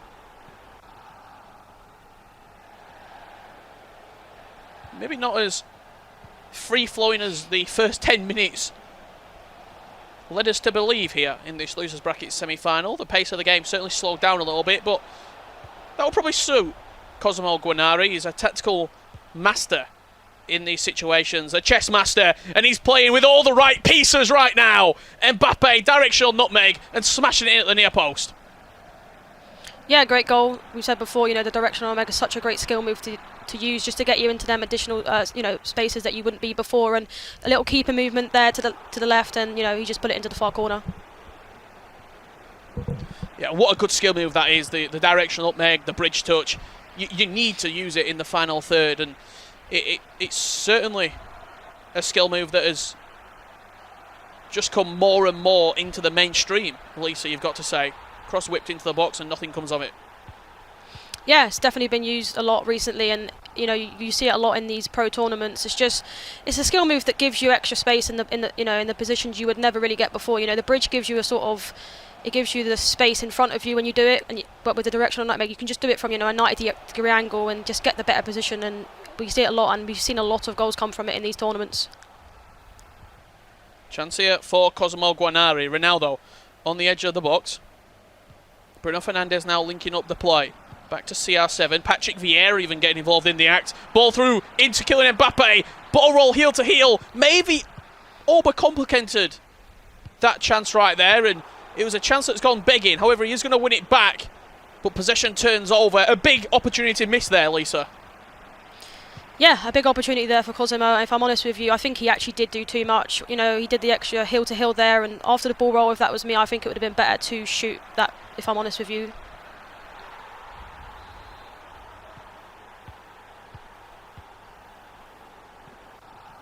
Renato Sanchez playing into Vidal. Intriguing enough that those two FUT birthday centre mids have certainly cemented themselves as favourites in these squads. Live shots here of the two players. What would you be saying if you were a coach right now, Lisa, in this predicament? You see words being exchanged on both POVs. I mean, you know, it's a close game. They would probably be saying just to keep it how it's going. You know, you're playing well. Just try and play how you are. You know, I wouldn't really necessarily change anything because you still got another leg to play. So I think just keeping it how it is, you know, and just play the way you are. It's just they're playing perfectly fine, if I'm honest with you. Yeah, it's also 2 legs as well. You've got to remember you've got a complete second leg to be able to turn a game around. Really sort of, I always say this, you don't want to lose the first leg by a heavy scoreline because you've got nothing then to play for in the second leg, in all honesty. Give yourself a hope at least going into that second leg. As you see El Shaarawy being introduced there, and Tavernier. Speaking of Tavernier, instant impact on the game potentially. Cut back to Yusuf Attal. Again, CR7 now. Beautiful elastico, left-footed strike, and a fantastic goal from Daniel.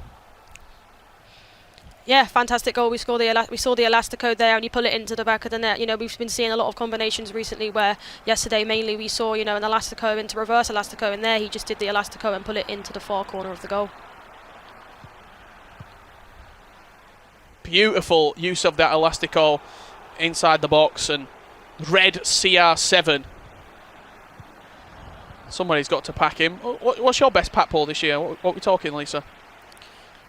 For me, in terms of coins value, it was Team of the Year Lewandowski from my Division 1 reward. So, yeah, great player to pack. You can't complain with a little Team of the Year Lewandowski. I mean, I'd say I'm surprised I don't see him more, but he just doesn't suit the meta, unfortunately. For 5-star skills, you would probably see Lewandowski involved in these squads, but he doesn't just suit what people need.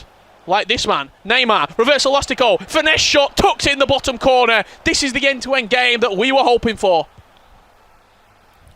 Yeah, end-to-end game. I mean, reverse elastico, we did just mention the other end, you know, he did the normal elastico, so to do the reverse one this side and to put it into the back of the net, Neymar is not missing from there. Neymar Jr. with 6 minutes remaining here in a true classic of a losers bracket semi-final. And if you are just joining us, well, we've got another leg of this to come. Do not go anywhere. Do not change the channel. We need to find out who will be solidifying their spot as a top 3 competitor. Final qualifier of the season. And who will be taking on Team Hullix Roberts in that losers bracket final to set up a date with who else but hashtag Tom. Final chance of the game is going to fall to Daniel here in this first leg. Potentially could be setting himself up going into that second leg with a winning position if Felumendi can make something of this out wide. The ball comes to nothing in the end, and that will do us for leg number 1 between Cosimo Guarnieri and Daniel. 2-2 at the break. Lisa, do you think any player will feel hard done by, or honours even? Let's go into the second leg and settle it. Yeah, I mean, close game, obviously 2-2. I think they both had opportunities this game, but, you know, going into the next one, they know how each other plays now, so they can, you know, they can just carry on with where they are. I mean, this is going to be a close game, I think. Goals either side. They're both doing skill moves as well. You know, elasticos we're seeing, reverse elasticos, hill to hills, ball rolls. It's just a great game to watch. Yeah, it truly is a great game. One-legged shootout to find out who will be booking their admission into that losers bracket final. And we'll see you after this short intermission.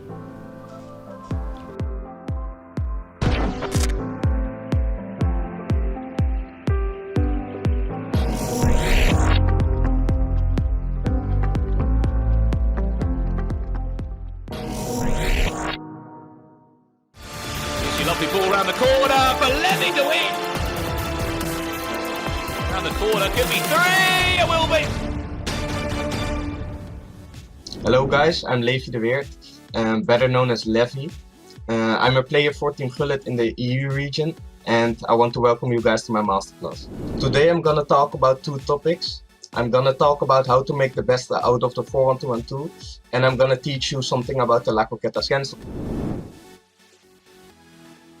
In the defense I use balance 5-5, that's nothing special, but in the attack I use fast build-up with 1 width and 5 players in the box, and especially this 1 width is because I want all my players to be in the central and get my left and right wing back to bunch down the wing. In terms of instructions, I put both of my STs on getting behind, my cam is on stay forward.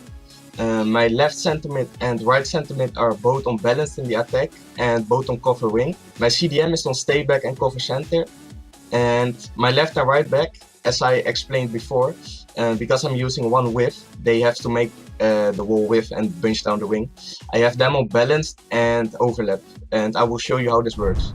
One of the most important things while attacking is triggering attacking fullbacks. As you can see here, I have many people in the center, and because I have triggered attacking fullbacks, I got the option to Mandy, and I get a good space and make the combination, and it was an easy pass back to Ronaldo, and then it's an easy finish. Now I'm gonna teach you guys something about the La Croqueta skill move.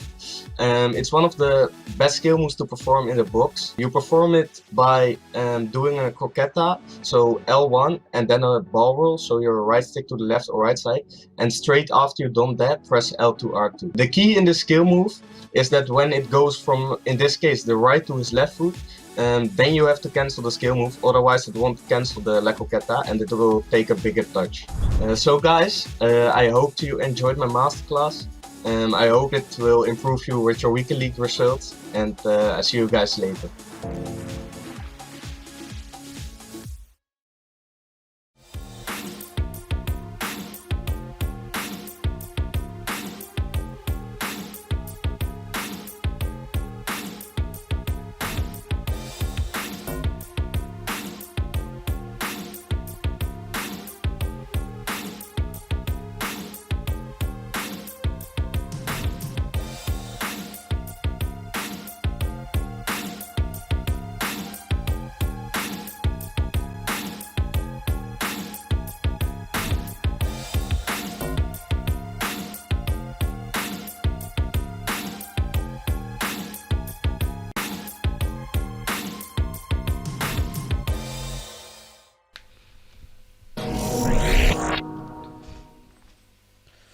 Welcome back to the FIFA 21 European Qualifier number 5, 5th and final qualifier of the season before those playoffs take place in the first couple of weeks in July.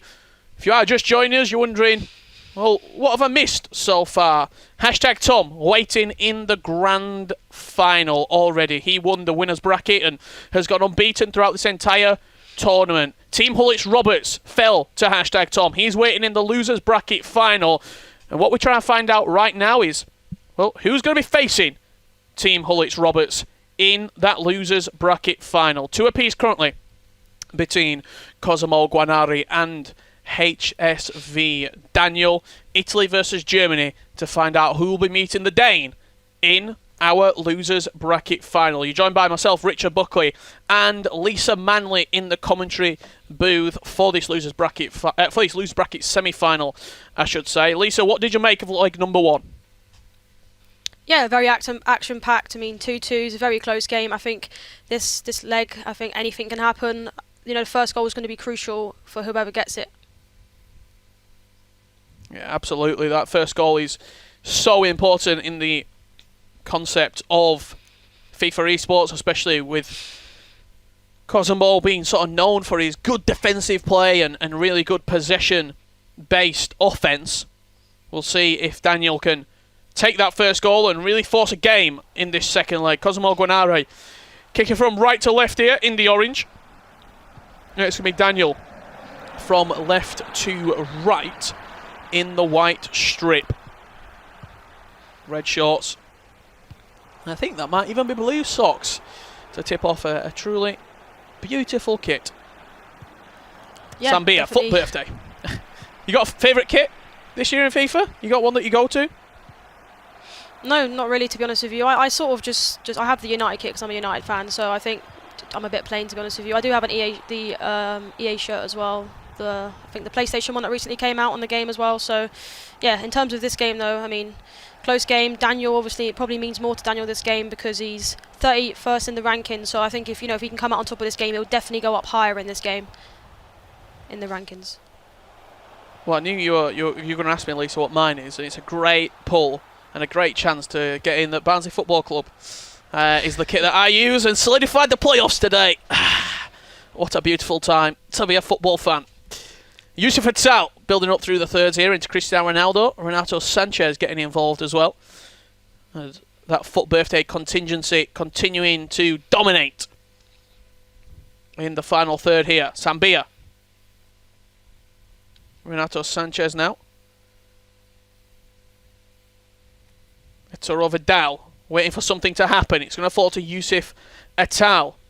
Inside the box, dangerous. Little cancel there. R9 now, just offside, and 12 minutes gone here. The losers bracket semi-final. It's been one-way traffic from Daniel so far. Cosmo Guarnieri unable to sort of keep the ball, keep hold of it in these areas. It's been a very good press, in all honesty, from Daniel. Yeah, he's defending really well in this game. You know, we know Cosmo that is a very good defender, but if I'm honest with you, Daniel's been defending really well as well. He seems to have his defenders, left backs and right backs, on overlap as well, so he's getting a bit of additional help from them when going forward. He needs all the help he can get at the moment, doesn't he? You see how Sambia's getting forward, and also Mendy. That's Kylian Mbappe in and around the box, just strays offside, and again, referee will pull it back, and we will go to a free kick.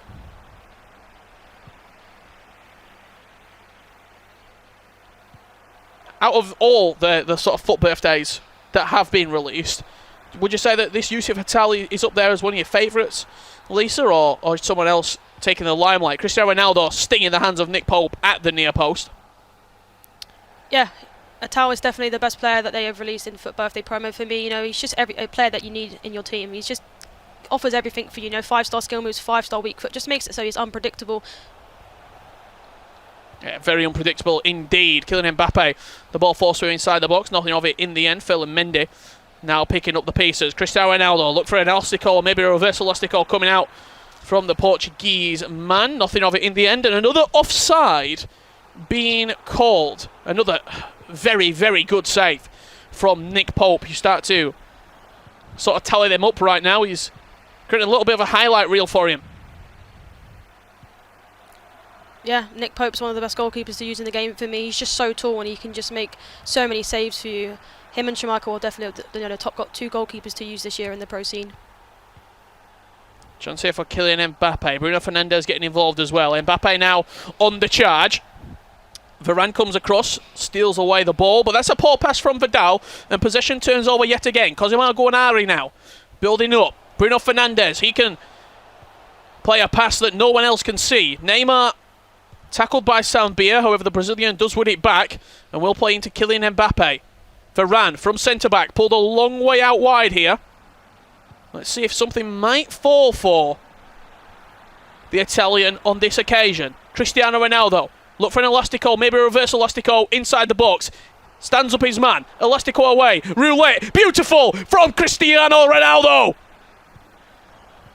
Yeah, a beautiful goal. You know, he's two good skill moves to use there. Reverse elastico and also a roulette. You know, you don't really see many people using the roulette there, but you just banged it in the back of the net and you're not saving that, especially with Ronaldo.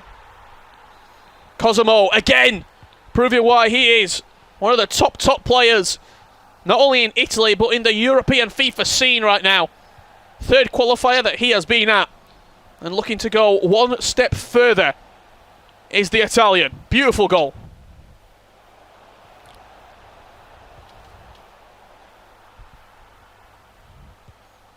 What does Daniel have in his locker now? That's the question.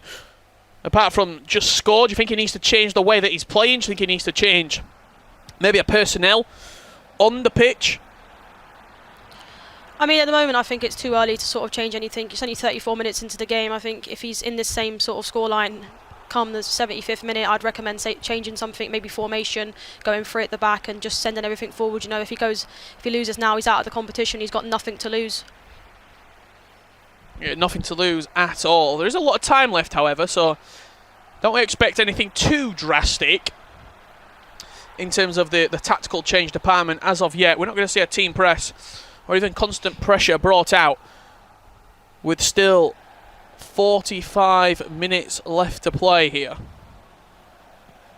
Switch of play from Cosimo, and really the game is very much in his hands right now. We saw him dismantle Orange George 6-3 in a very similar predicament to what we are right now, where he had the lead and then just pushed further and further away from his opponent, and really, to be honest, didn't give him a chance when he was in the lead to even get back into the game.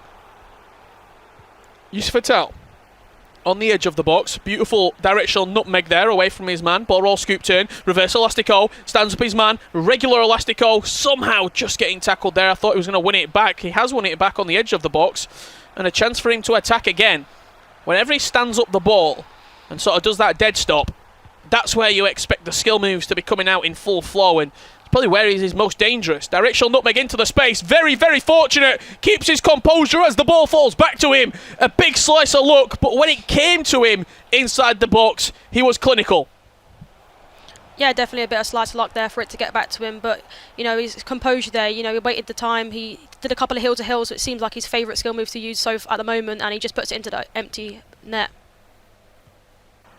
And you just saw the directional nutmeg there, Lisa. It's the skill move that it's so good, because even if you do it, for example, if he does a rainbow flick in that occasion, the defender wins the ball, the defender's coming away with the ball, but because it's sort of a skill move where you do it, but then you instantly can win the ball back, it doesn't even have to be perfect in the execution, does it?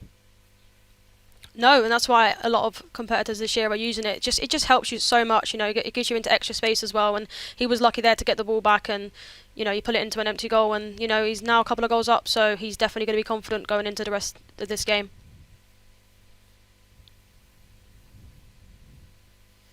You see the live face cam shots there with 45 minutes left to play here.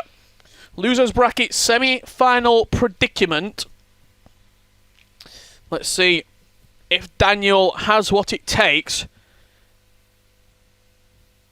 to pull something out of the bag here, or will it be Cosimo Guarnieri, I should say, with his best finish as of yet here in the FIFA 21 Global Series. He had a 6th place finish, he had a top 4 finish. If he wins this game, well, he's guaranteed top 3. The Kocha flick off the rip there, quite audacious, to be honest with you. Neymar down the right-hand side will win himself a corner.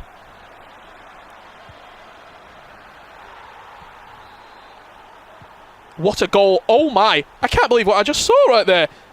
I looked away for 1 second. The corner instantly just whipped into the box, Lisa. And who else at that near post but Cristiano Ronaldo? Yeah, great goal. You don't really see many crosses this year, corners, scored. And, you know, he's moved Ronaldo into a position into the front post where he's able to get the head off, and, you know, he's not going to miss from there. You just saw the tiny little player lock as well. Before that corner was whipped in, he just pulled him into the near post. Glancing header from CR7. What's the advantage, Lisa, of taking the corner so quickly? It just catches your opponent off guard, if I'm honest with you, and it definitely did there. You know, he's had an easy header in the back of the net, and now he's, you know, he's more goals up now, and yeah, he's going to have to change something, if I'm honest with you. You know, Cosimo likes to keep the ball, and yeah, he's going to try and do that. So maybe he's got to put team press on, he's got to put pressure after possession loss, and he's just got to go for it. You know, he's got nothing to lose now. He's at the moment losing, so just go for it. You know, he's got only about 30 minutes left, so highly recommend just going for it and giving it his all. Yeah, also the fact as well that when you whip that corner in so quickly, it doesn't give your opponent time to move the goalkeeper as well with that right stick, something we see so often used when you take a little bit longer to deliberate where you want to put the ball into the box. The goalkeeper, you give him time to move around with the right stick. No time at all there. And Ronaldo with a glancing header into that bottom corner. 94 CR7, rising higher than the rest inside the box and firing the Italian into a very comfortable position. Yeah, very comfortable position. 3 goals up. I mean, he's never going to save that, the goalkeeper as well. You know, Ronaldo headed it into the ground, and they say that in real life, you know, whenever you got a header, don't aim it up in the air, aim it down on the floor, and, you know, it gives the goalkeeper no chance of saving it. Yeah, absolutely. If you head it down, they always say hard and low, don't they, when you're shooting or inside the box. Don't give the keeper a chance. Yusuf Attal here, looking to thread in Sambia. He is onside, the Frenchman. Caught cross, sort of just driven across the box. Not sure if it was a shot or a cross. In the end, goes across the box in a very, very fast manner. You just see the change that's been made there. Look how high his fullbacks are. Sambia and also Mendy at left back, almost playing as wingers right now. Yeah, he's definitely got them high up, and that's going to could cost him, because now, you know, he's 2-on-2 here, and anything is possible. Chance here down this left-hand side. Kylian Mbappe in the final third, playing it into the corner and then making a different angle for CR7.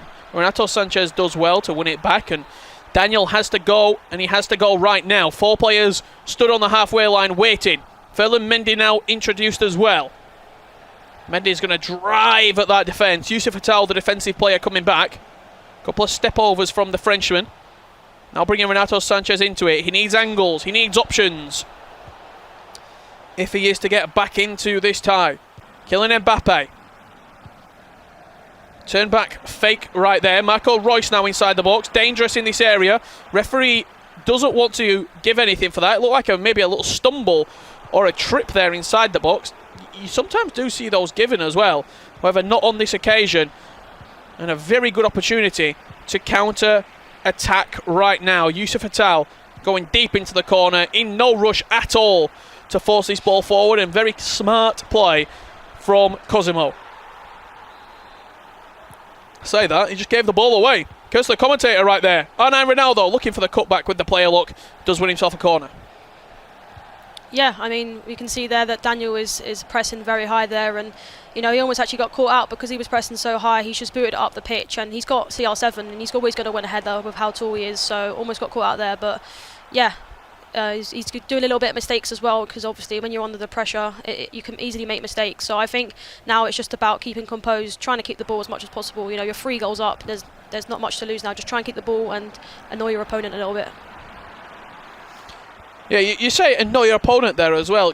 It's actually something that's, you'd say, quite useful, isn't it? Just to play that mental game as well. Do certain things that are going to just get under the skin a little bit, in terms of maybe passing the ball in around the box, I should say. Maybe doing a few different skill moves to try and entice your opponent into a foul or into a particular area on the pitch where they don't want to be. It's certainly that the mental side of the game in that aspect is very important, as that pass from Renato Sanchez, woeful, and will go out of play. Yeah, it's definitely something that will annoy your opponent keeping the ball, and overall when you do it, it annoys them so much that they sort of, you know, push more players forward, and it just leaves gaps in behind, and that's why people do it. And it's a terrible pass, and it gives Daniel the chance to get another opportunity here. Another opportunity indeed. R9 Ronaldo past the defender, but Nick Pope to the rescue right there. Yeah, I think man of the moment of this game, to be honest with you. He's made so many good saves, and that's why people use him. A chance to seal this match right now. Cosimo, one-on-one with the goalkeeper, Cristiano Ronaldo, never gonna miss. And a big high five from player to coach as he solidifies his spot in that losers bracket final. 6-2 up with 19 minutes remaining. Yeah, 94 Ronaldo's never going to miss from there, and that's what I mean there. You know, he's committing players forward because he has to try and get loads of goals, and you know he's ended up costing him there. And yeah, now he's just got to keep pushing more players forward to try and maybe get maybe a consolation goal at this stage now, because there's so many goals between them. It was a great finish, wasn't it, Cristiano Ronaldo? He's just such a clutch player, isn't he, in the final third, when you have those opportunities in one-on-ones or even just inside the box, being able to pull out any skill move and just having so much trust in Ronaldo to score those big clutch moments. Mbappe, a couple of elasticos there, one regular, one reverse. It's time to head a green! That is Ronaldo! Yeah, we were just talking about him being so clutch for people, you know, and when you green time ahead of Ronaldo, it definitely shouldn't be a miss, and that's why he's used this year a lot, because he's got such good shot power as well, and as you can see, he's a tall player and he can definitely win headers for you, and we saw it there, you know, great header, green time that he's not going to miss. I can't believe he timed that green as well. So rare that you see a green timed header inside the box. It certainly is over now. Cosimo will be marching into that losers bracket final with all the confidence in the world, with a nation supporting him. 7-2 he leads right now. I know Spencer and Mike both predicted a win for Cosimo, but I'm not sure if it was going to be this emphatic, the victory. Especially with 2-2 at half-time. Lisa, between the two legs, 2-2. Cosimo has been ruthless in this second leg. Yeah, 2-2, such a close game in this leg. It's this half. It's just been attack from Cosimo, and yeah, I mean, we know he's a great attacking player, and he's just showed it in this game. And you know, credit to him, what a performance it was. Yeah, cosmic size performance here from Cosimo. Truly magnificent. Dinked out wide to Neymar here, inside the inside right channel. Nice little ball roll, doesn't come to anything in the end, but the damage has already been done. You look at what he's accomplished so far. This is his highest placed finish in the Global Series. Can he go all the way, do you think, Lisa? I mean, there's a chance of it with how he's performing. I mean, this is his third time getting to a broadcast, so he's definitely going to be wearing with some confidence going into the next couple of games. Yeah, he's going to be on fine form. And look, that losers bracket final, it's quite a tough game for the player who has come down to the losers bracket, because they were going so well 2 weeks ago in the qualifying. They've come into today, lost.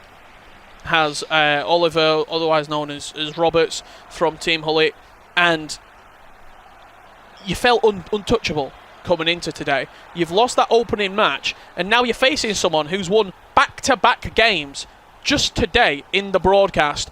It's a huge ask for Team Hullet's Roberts in this game right now, in that losers bracket final against Cosimo, who is on cloud 9, Lisa.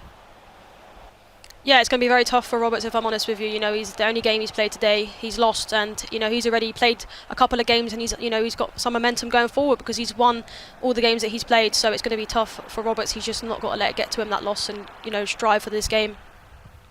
Yeah, it was a truly outstanding performance from Cosimo, and you even said it there. He could go all the way. It's going to be a tantalising affair, isn't it, that losers bracket final? And what we've got to remember, we've got #Tom waiting in the grand final. 3 players remaining, Lisa. I'm going to put you on the spot. I want a name. Who's going to win this tournament? I mean, for me, you know, it's got to be the Englishman. For me, you know, #Tom. It'd be good to see him lift another trophy, if I'm honest with you. Oh, there you hear it from our very own Lisa Manley in the commentary booth. Fancies #Tom to go all the way here in the European qualifier number 5. That is it for the losers bracket semi-final. Let's head back over to Jimmy, Spencer and Mike to break down the action. Thank you, Richard and Lisa. Lisa, I'm very excited you went with my player to watch, #Tom, to win it all. I think he's doing very well, but so is Cosimo. Cosimo now 2 consecutive wins coming into this. Now he's going to get into the losers final. He's got a lot of energy. I thought he played extremely well in that second leg in particular. He's going to be feeling really good, especially with this new squad. Seems to be firing on all cylinders, so I can't count him out just yet. And of course, he's going to have to take on Oliver Roberts as well. But Spencer and Mike, Spencer, I'm going to start with you. let's talk about Cosimo and just how well he played, especially in that second leg, because it was 2-2 after leg 1. He's a serious player, Jim. He's a serious player. Like I know, yeah, after leg 1, sure, but you got to look at it over 2. And you're looking over 2 and you're saying he's not just winning games. The margin's getting bigger. Last round 6-3, this round 7-2. You know, I mean, what can he do in the next one? And Daniel, and it's easy if people just sort of tune into this and see a result, they think, you know, this guy's much better than the other guy. But Daniel's a top player. You haven't got this far in the process with 1,000 pros all trying to get here without being unbelievable. And the fact that Cosimo's doing it like this with, yes, an upgraded team to what he had before, but still not probably the same level team as his opponents, is scary. It's scary. It is, and if I was anyone scary. else in this community, I'd be looking over my shoulder. I would be as well. I thought he played extremely well and very measured in a lot of his decision making. Excuse me. Now, Mike, talk to me about Cosimo. Do you think he's got a chance now to beat an Oliver Roberts who came in now with a loss? He's only played 1 match today, has a loss, and now he's going to go up against an opponent who's won 2 straight. And I thought Roberts definitely looked okay as well. I don't think he looked bad against Tom at all. But I'm kind of concerned for him. I'm a little frightened. It wasn't just that Cosimo just won, but if you saw those reactions, pointing the finger, one more! You know, maybe he wasn't saying one more. Maybe it was whatever that looks like in Italian. I don't know what. I was gonna go Uno Mas, but that would not have been fitting either. But anyways, that guy looks terrifying. I don't want to see him in a back alley. I don't want to see him on the virtual pitch. I don't want him on the real pitch. He's breaking legs all day. That is motivation, focus point, all of that aligned in one. Good luck to Mr. Roberts going up against this version of the growing with confidence Cosimo. Okay, so continuing this theme of Cosimo, let's take him into our analysis presented by PS4. I know you've got a special play about what he does so well in these games, specifically against his last opponent. I mean, brilliant skill moves. I could have started this clip 10 seconds back and you would have got yourself a couple extra cancellations, even some more eventful play, but we'd be here for a while. And Cosimo's been giving us a little bit of everything. He's very resourceful. He's clever in the final third. I really like this freeze frame. You see some of the work with the Elastico, and because you can see how Daniel is defending, and he's looking at him, staring him down. He stops, he pops, he refocuses, and now he's going to give you something a little bit unorthodox, a standing roulette, uncommon. But this is when you're at your best, when you're being imaginative, when you're really feeling the rhythm, the flow, the fluidity, all encompassing. Wait for it, and then Ronaldo's going to tuck that away. You always have a 50-50, so you got to choose a side.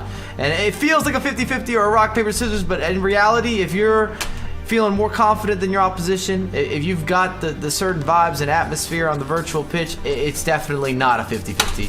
And Cosimo put on a clinic, a showcase, bread, butter, biscuits, anything that you'd like to have. It's coming up on dinner time, and this was, oh my goodness, tastes amazing. I want an invitation. I stressed that before. I know the cooking is good. All right, that's Good our luck. analysis presented by PS4 and, of course, by our very own Mike LaBelle. Sven, I'm going to come to you. There's a lot of metaphors that Mike's using. Do you like the food metaphors that he's using, or the 50-50, or the Rochambeau, the rock, paper, scissors? I like the mix of all these metaphors together, actually. I enjoy them all. I mean, this is a 50-50. If you actually look at that actual situation, it was like an 80-20. Ronaldo's in the box. There was 4 defenders. His only 2 attackers he had with him were offside. So, like, actually, I mean, if someone did that in real life, was in the box with 4 defenders between him and the goal, a roulette, and scored, everyone would be going absolutely bonkers for it, if it would be even possible. So, I mean, yeah, that's where I really am impressed with these players, and I'm equally impressed with Mike's metaphors, if you can call them metaphors. All right. The man's a unit. He's got the full ensemble. His shirt, it used to be tucked in. It's untucked now. He is ready to unleash. All right, if you guys want to join that stop. conversation, Go hit us ahead. up on Twitter, EA FIFA Esports. Use the hashtag FGS21. Are you guys in favor of Mike's metaphors, or do you want him to stop? Please let us know on Twitter. Here is all of the information that you need. And then we got the losers final coming up right after this short break. It is all popping off. The Dane, Oliver Roberts, taking on the Italian, Cosimo Guarnieri. Don't go anywhere. It's going to be an exciting one in the losers final right after this.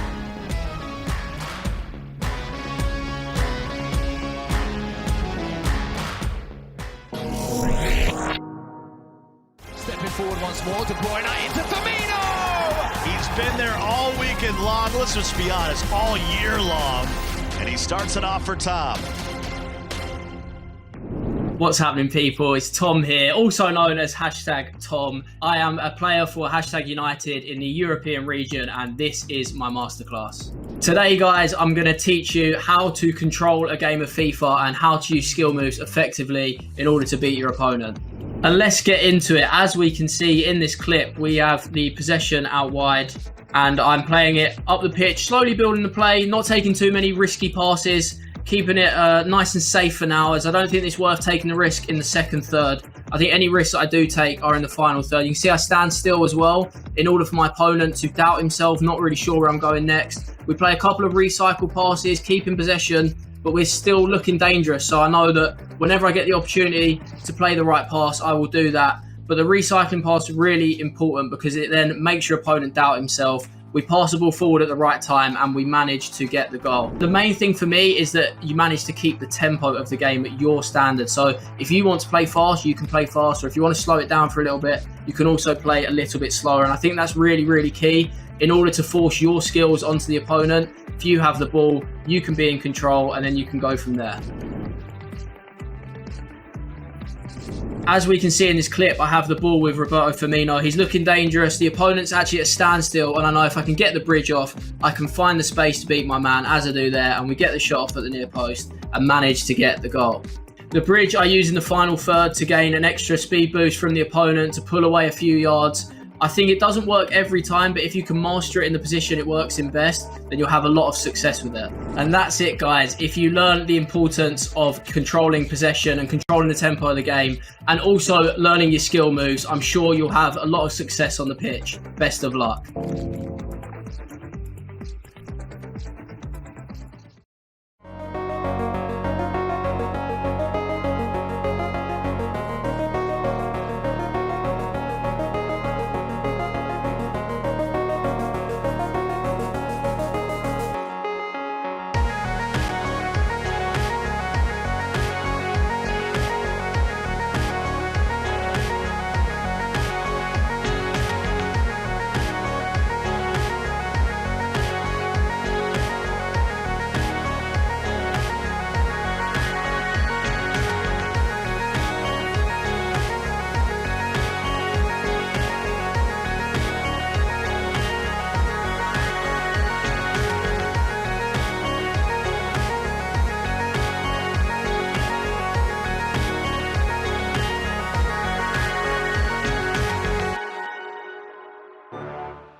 The FIFA 21 Global Series European Qualifiers are presented by PlayStation 4.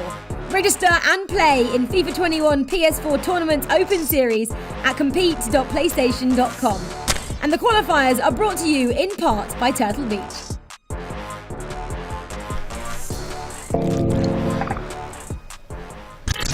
All right, everybody, let's take a lap around the world to find out what else is happening in these qualifiers. And in the third and final one in West Asia, Yasir clinched the top spot by defeating Chernjot 2-1 in the grand final. Now, both had previously played in the winners final, but Yasir won that too because that's what he does. And he now finishes the regular season in first in the West Asia rankings, which of course guarantees him a spot in the playoffs.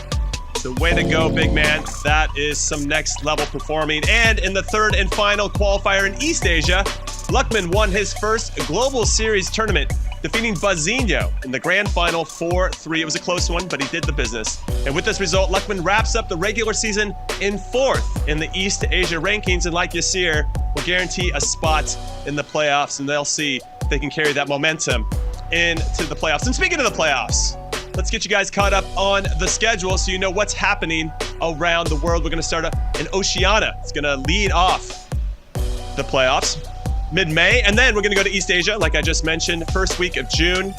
West Asia after that, North America following that. South America is going to be popping off down there at the end of June, and then back here to Europe, the beginning of July, and the week after that on both consoles.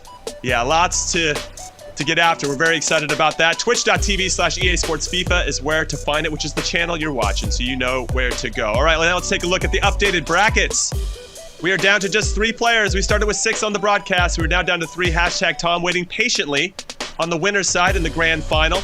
And now the loser's final is going to be between Cosimo and Roberts. It's going to be a very good one. But have the rankings changed, Spencer? That's what I want to know.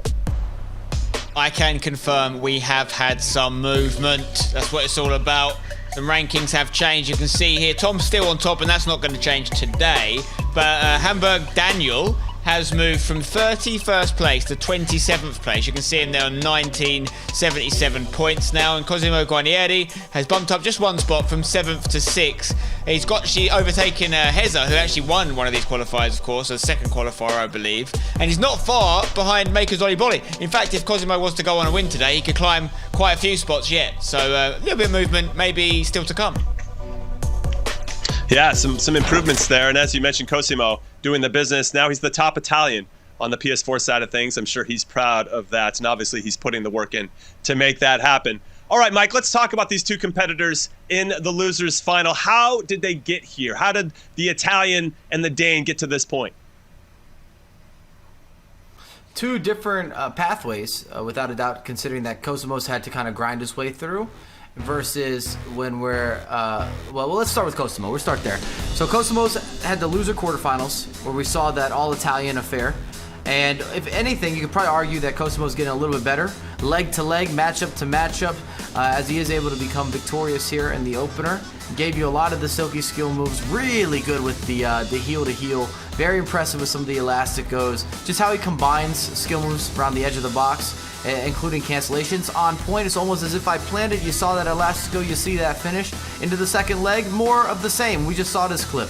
Look at the roulette in the box, and sometimes we do forget playing on the virtual pitch. Spencer mentioned it earlier that this would be a brilliant goal. We are on an 80-20, maybe even worse in terms of the offensive player being able to come out on top. TG Roberts, someone that I definitely rate and have him as a favorite in this, as he should be. Came in undefeated, lost against Tom, but it was a matchup that definitely could have gone either way. The scoreline maybe doesn't quite represent how well Roberts played in the match, or maybe we should just give more credit to Tom. As you see the goals being offloaded, that is a beautiful resurface and recalculated finesse shot from the edge of the box. But now we're going to have to see him win a game. He's yet to be victorious on broadcast. So like I said, very different stories right now. We saw 2 undefeated players go up against each other with Tom, facing off against the Dane, of course. And then he's dropped down. And Cosimo just seems to be growing and growing and growing in confidence. Okay, so let's talk about these 2 opponents, Spencer in particular, outside of what Mike has already said. Now, Cosimo beat... who did he beat? He beat Orange George, 6-3 earlier, as we saw earlier today. But Roberts beat him earlier as well. I was off camera before this round, 6-1. Do you think that matters that they've played a similar opponent and maybe Roberts had a bit of an advantage over let's say, goals-wise over Cosimo? No, I don't read too much into that to that for a couple of reasons. One, that one of the games was today, and the other one was a while back. Mm-hmm. Secondly, Mm-hmm. I'm much more interested in how the 2 players match up against each other. For example, we know that Cosimo's improved his team. Did he improve his team for qualifiers? Did he improve his team in between qualifiers and now? That makes a big difference.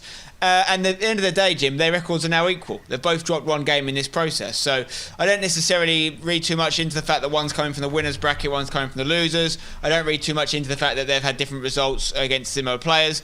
But I'm very much looking forward to this game. I'm going to make a prediction. This is going to be an awesome matchup. I think we're going to see a lot of goals. I hope I'm not wrong. I hope I haven't cursed it. But I think it's going to be a really entertaining game because I'm impressed with both these guys. I think that in Roberts' game against Tom, he clearly could have scored more than the 3 he got. He was actually looking pretty good. But equally did concede a few. So I think he's going to leave gaps when he goes for it. And we've seen what Cosimo does. He scored 6, then he scored 7. He's got goals on the menu. Well, I'm excited that you're excited because you're going to be calling this game with a couple of the other casters. So I'm excited to get your thoughts and enthusiasm and your passion coming through in this one. Okay, and then Mike, what's your prediction in this one? Who do you think has the advantage? Bake that into your prediction a little bit. Well, I've made a double order on the menu of goals on goals. I'm very happy that I also will co-sign. I would be shocked if this is a low-scoring affair. Just, if you're looking at Roberts, he wants to play very fast. He's aggressive. He's decisive. If you saw his interview earlier in the stream with Dr. Nightwatch, every question that in regards to going forward, being aggressive, high pressure, it was yes, yes, yes. I want all of that. And we've already seen what Kosomo's able to do. He's looking to be active. I still think Kosomo's going to carry this momentum and be able to really disrupt this lower bracket and then battle into the Yeah, it's going to be a great one. It's too hard for me to call, so I'm just going to stay out of it. The fence is very comfortable, everybody, and I'm okay with it. All right, now let's throw it over to Brandon Smith, Ryan Pessoa, and our very own Spencer Owen, who's leaving the analyst desk to call this one. Take it away, guys. Thank you very much, Jimmy. And yes, the three-man band is back together for a losers final. Hopefully this time it will be just as good of a game as we saw yesterday. Spencer Owen and Ryan Pessoa joining me in the commentary booth. I mean, Spen, I'll kick off you first and foremost. Big game, this one. And I think the big question for me is, how does Roberts come into this? Because he has tasted his first defeat in this whole bracket of the tournament in qualifier number 5.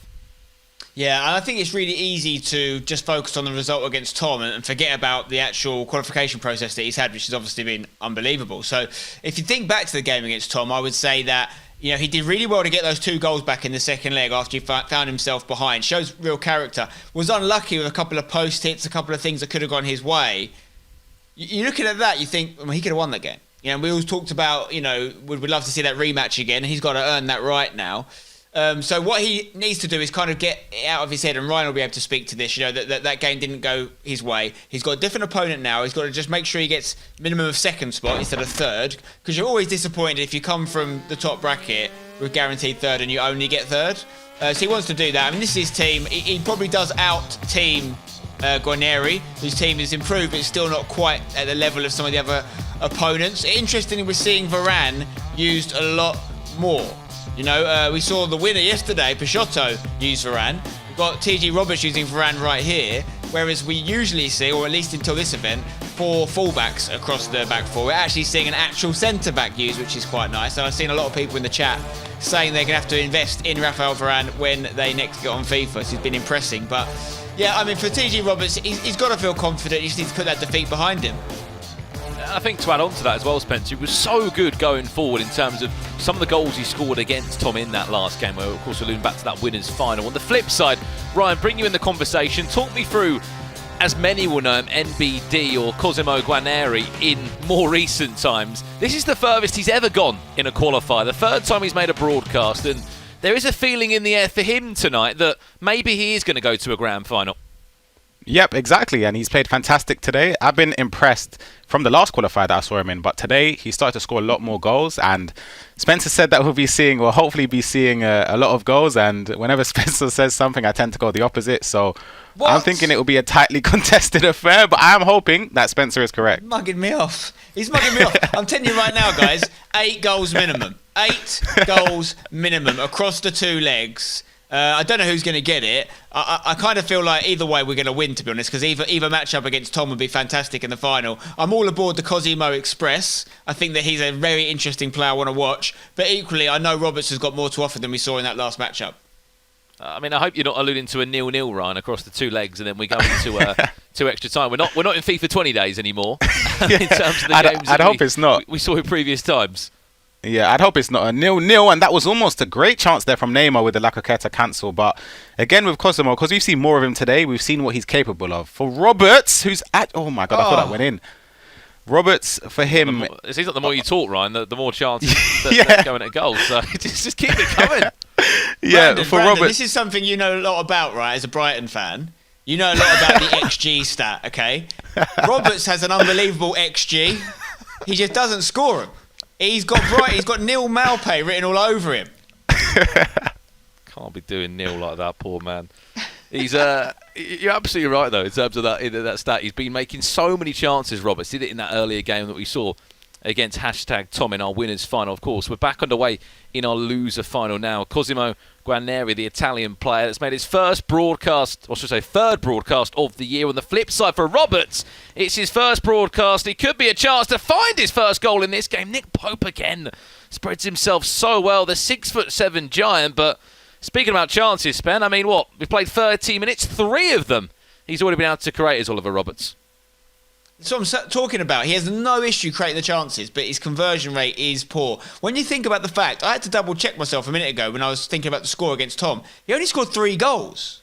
It feels like he scored 5 or 6, or he should have, the amount of chances he had. So, I mean, yeah, that's what he needs to work on, 100%. He needs to convert his chances, because you know that Guarnieri is going to do it. This guy's scored, 13 goals in his 2 opening games. It's scary stuff.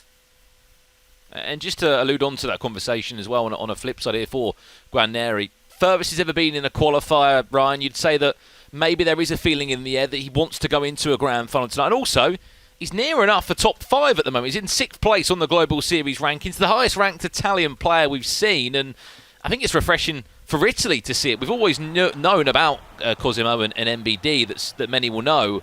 But I think this year, he's taken an extra step further, hasn't he?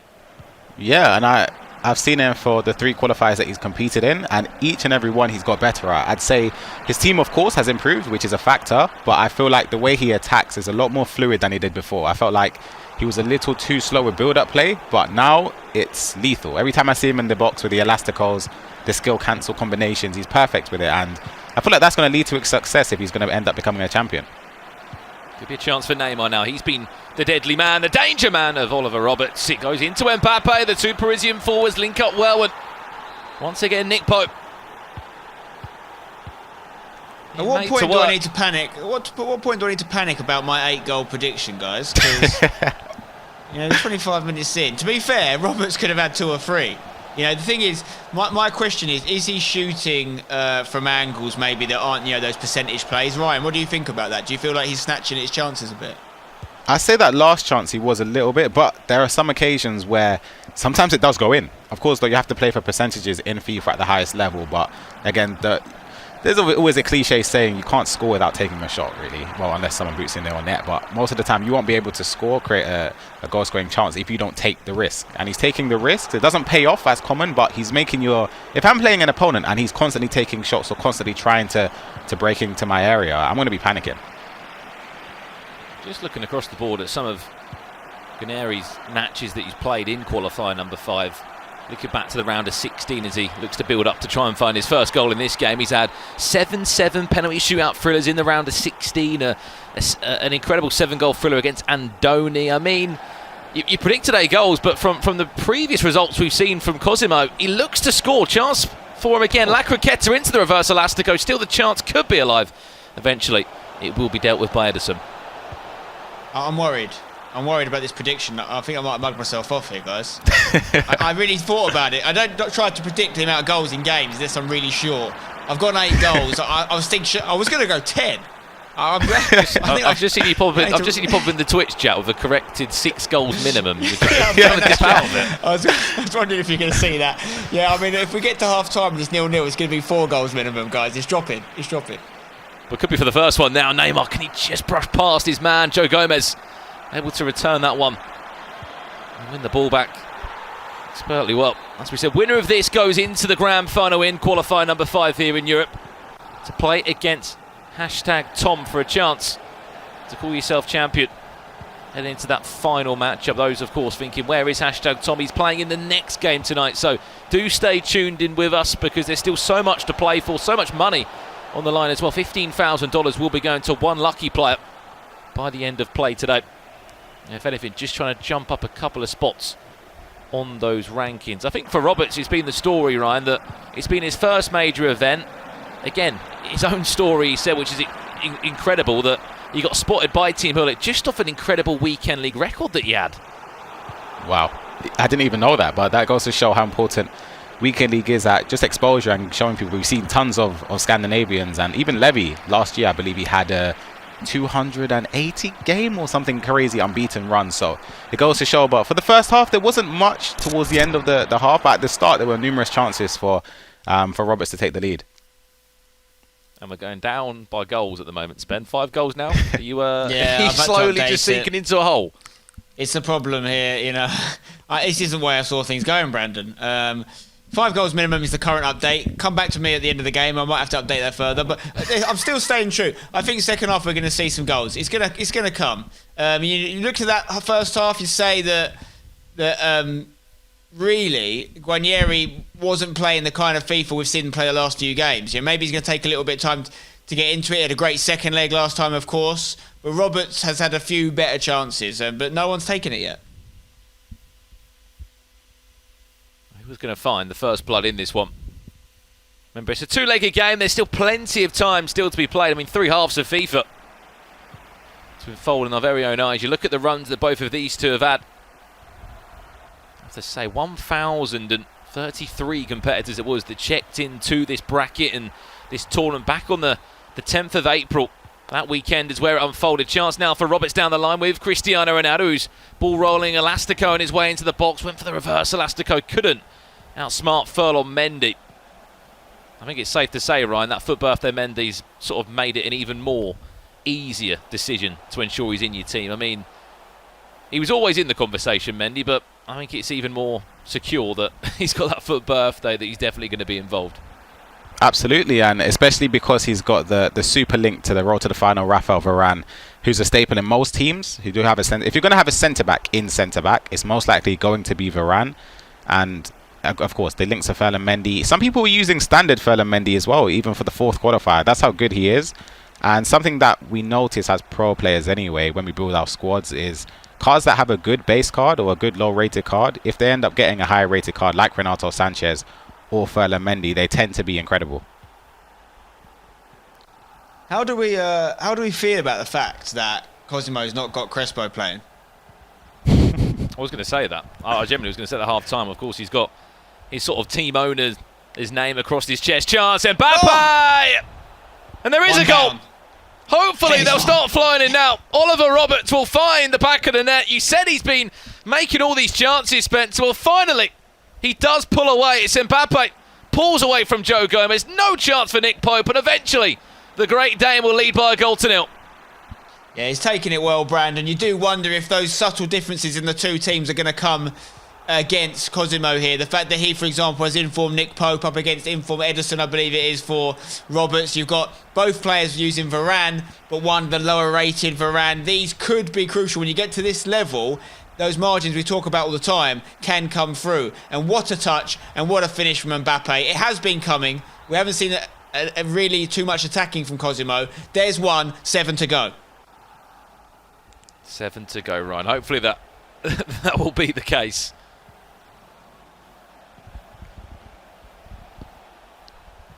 Final 28 here, but back to that Crespo point. I mean, I'd expect to see him on the bench at least. If that's even allowed within the squad restrictions. Maybe it's not with the icon situation, but with Crespo, it's a difficult one. I've got a question though for you, Spence. Okay, let's say hashtag sooner or later they end up in the Premier League, right? And you make an appearance. You're an Ultimate Team. Would you expect Tom or anyone there to use you in the game? What, to use our players? Yeah, or let's say anybody. Yeah, it's a tough one, isn't it? Because obviously we've seen players. You know, like back in the early EPL days, we used to wonder whether they were going to make them play with the players from those teams and stuff. And yeah, I think the honest answer is any team owner wants their players to use the best possible tools to win. So no, if the team isn't stronger with that, but it's a little bit different when your team is owned by an individual. Do you know what I mean? Like the individual player. I'm not saying he should be in there. He's making the right decision, not playing him. We all know that. But you'd think maybe if he could incorporate him in some way, it'd be a nice touch. But yeah, there's money to be won. You've got to take it serious, you know? Yeah, I agree with you. $15,000 on the line tonight to be won and up for grabs, alongside some Global Series points. Not really in the conversation tonight because everyone is in the playoffs, no matter who does win. Of course, we know even if Tom wasn't to win that final, he's still there. He's still guaranteed that top spot. He'll be looking, though, to get that trophy next to his name to give him all the confidence in the world going into qualifier number 5. Last 15 in this one. There's still a second leg to come up in the game. It was Mbappe that found the back of the net for Roberts just before the 70th minute mark. Still building, looking for a second. He's certainly been on top in this game. He's made Cosimo's life hell. Here's Ronaldo. Scoop turns in the box, tries to cut it back into Yusuf Fattal. Lovely directional nutmeg from Mbappe, but Varane, he's here, there and everywhere, so it seems, Spencer, time and time again, and there's a reason why so many FIFA players love using him. Probably one of the standout players of this weekend in general, you know, across both consoles. If people hadn't already converted across to Varane, Like I said, both players using a different version of Varane. But yeah, if people hadn't brought him back into their side or added, an actual centre-back into their defence, as we've seen not done that much this year, I think it's time to get on the Varane Express. Yeah, it's been that partnership that's been causing many FIFA players nightmares, Ryan, of Mendy and Varane. But the problem is, as the season goes on and the game cycle goes on, they just keep getting more and more special items, don't they? And Mbappe just stings the legs of Joe Gomez, and we're in the final 10 minutes here.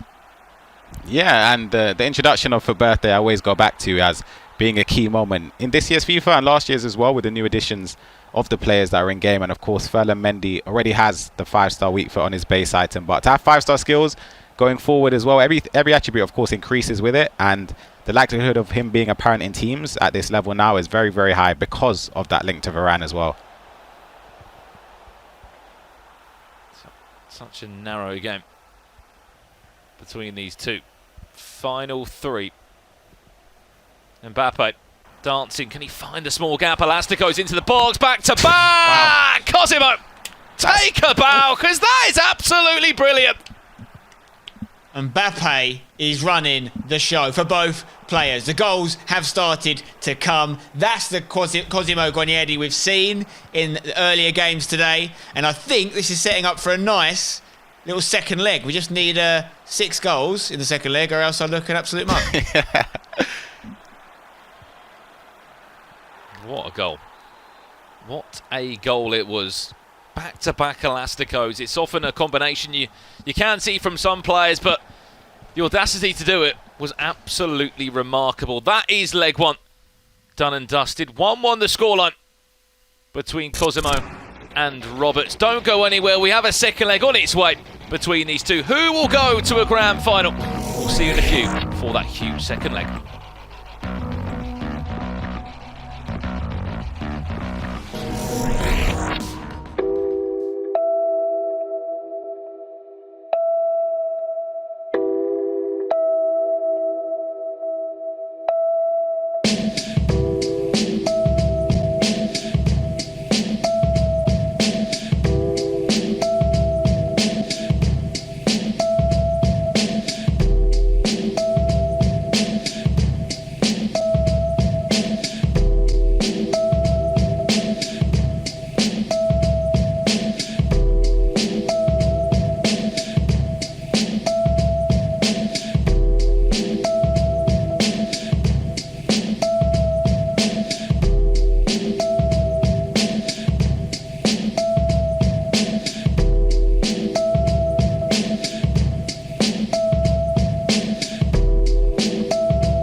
If you join us for the second half of our Lose Grand Final, joining myself, Brandon Smith, Richard Buckley. I don't know why I'm saying that. It's just drilled into me. Brandon Smith, Spencer Owen, and Ryan Pessoa. Gentlemen, I do apologise. We are ready for the second leg, are we? Spencer, have we got 6 goals on the way? Never say never. But if we're taking anything from that first game, it was a lot more cagey than I thought it would be. Which is fine. You know, I think it's obviously the way that the guys have taken to approach it. If we're honest, we have to say that there was a bit more attacking being done by Roberts than was by Guarnieri, which is ironic considering he's the student of Hernan Jorge Crespo. What a great striker he was. But you got to do what you got to do to win. You know, I respect it, whatever your game plan is. But from a neutral perspective, I was hoping for goal City. And it's more like, you know, goal Hamlet right now. Well, hopefully the second leg can bring us much more. It's certainly been the way that we've seen sort of Roberts play on the flip side of that, Ryan. He's been very attacking the way he's played. He gets the ball into the right areas. It's just that final chance or sort of finding the right percentage chance in front of goal, because goals should be coming for him. I mean, they have throughout the whole bracket. You can see how many goals he scored. Yeah, and the key thing is when you play and you create a lot of chances like he does, you should take positives from it, because you're able to slice your opponent up to create chances.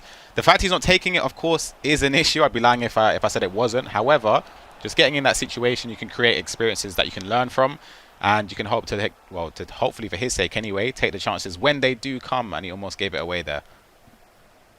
I think I was just looking sort of at the Global Series ranking, especially on the PlayStation this year. 15 Italians are in the top 64. Of course, not all of those players will get to go to the playoffs due to how the league has affected things this year. I mean, on the side of Italian FIFA players, the Serie A kicked off this year. The first time we've seen another major league come in to play with the Global Series. And I think that is only going to help to develop that ecosystem of Italian players, you'd say, Spencer. And I think, I was saying it earlier in commentary, if you're a pro player, you've got to be looking, what chance that is, just wide from Cristiano Ronaldo. You've got to be looking, of course, at playing qualifiers, try and get into the national setup with the E-Nations Cup, but then playing in a virtual league, I think that's a huge part of anyone's season. If you're not doing it, you've got to be doing it.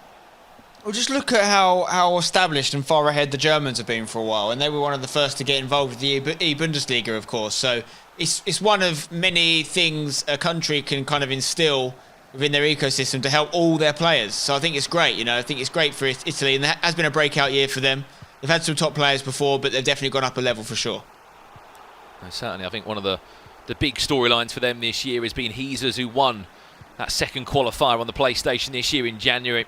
Chance for Cosimo building up in and around the box for maybe a chance for him to go in front. It'll be the opening goal in this game. Twist in turn with Bruno Fernandes trying to buy the tackle, trying to ensure that he can pull out Reece James. Maybe to earn himself a penalty.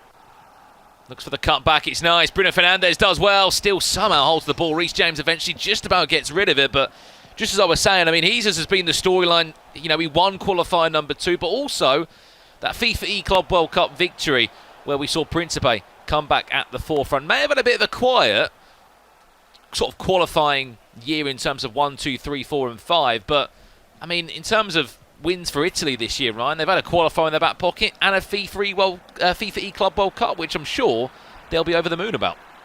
Absolutely, and they should be proud of that. They've got so many top players of Italian descent that are doing really, really well. Of course, Cosimo has been around a little while. I remember him, of course, his other name was NBD. And from then on, even from then, the way he played is very inspiring. He's very calm and composed. He controls games. And I, for one, I'd hate to play against him with the way he dribbles in and around the area. You can see him doing it right now, how difficult it is, especially when he's getting players like Bruno Fernandes in the forefront. He's a great example of sort of the ultimate central midfielder, Bruno Fernandes, a player that can get forward. He can also be defensively sound for you. Depending on what item you're using, player of the month, could be headliner, could be even his team of the year, if you can squeeze it into the team. Mbappe building now, looking for a cutback, potentially so, heel to heel again. He's loving getting the ball into this sort of area, but he's just trying to find the right combination of skill moves to buy him the space and to work the chance out. One of the big differences between these two players is the way that Cosimo plays for that perfect chance. Like, he's so comfortable keeping it in the box, and it's quite impressive, really. But he won't pass it in the middle unless he thinks the goal is almost guaranteed. Whereas TG Roberts has been a lot more prepared to shoot from angles and maybe hope for a rebound and just see if he gets lucky. It's a different approach to the game. I'm probably more of the latter school of thought myself. I panic a little bit and try and get the shots off. But if it works for Cosimo, you have to kind of salute it because he's comfortable in possession and he just waits for that perfect opening. And it is very Guardiola-like.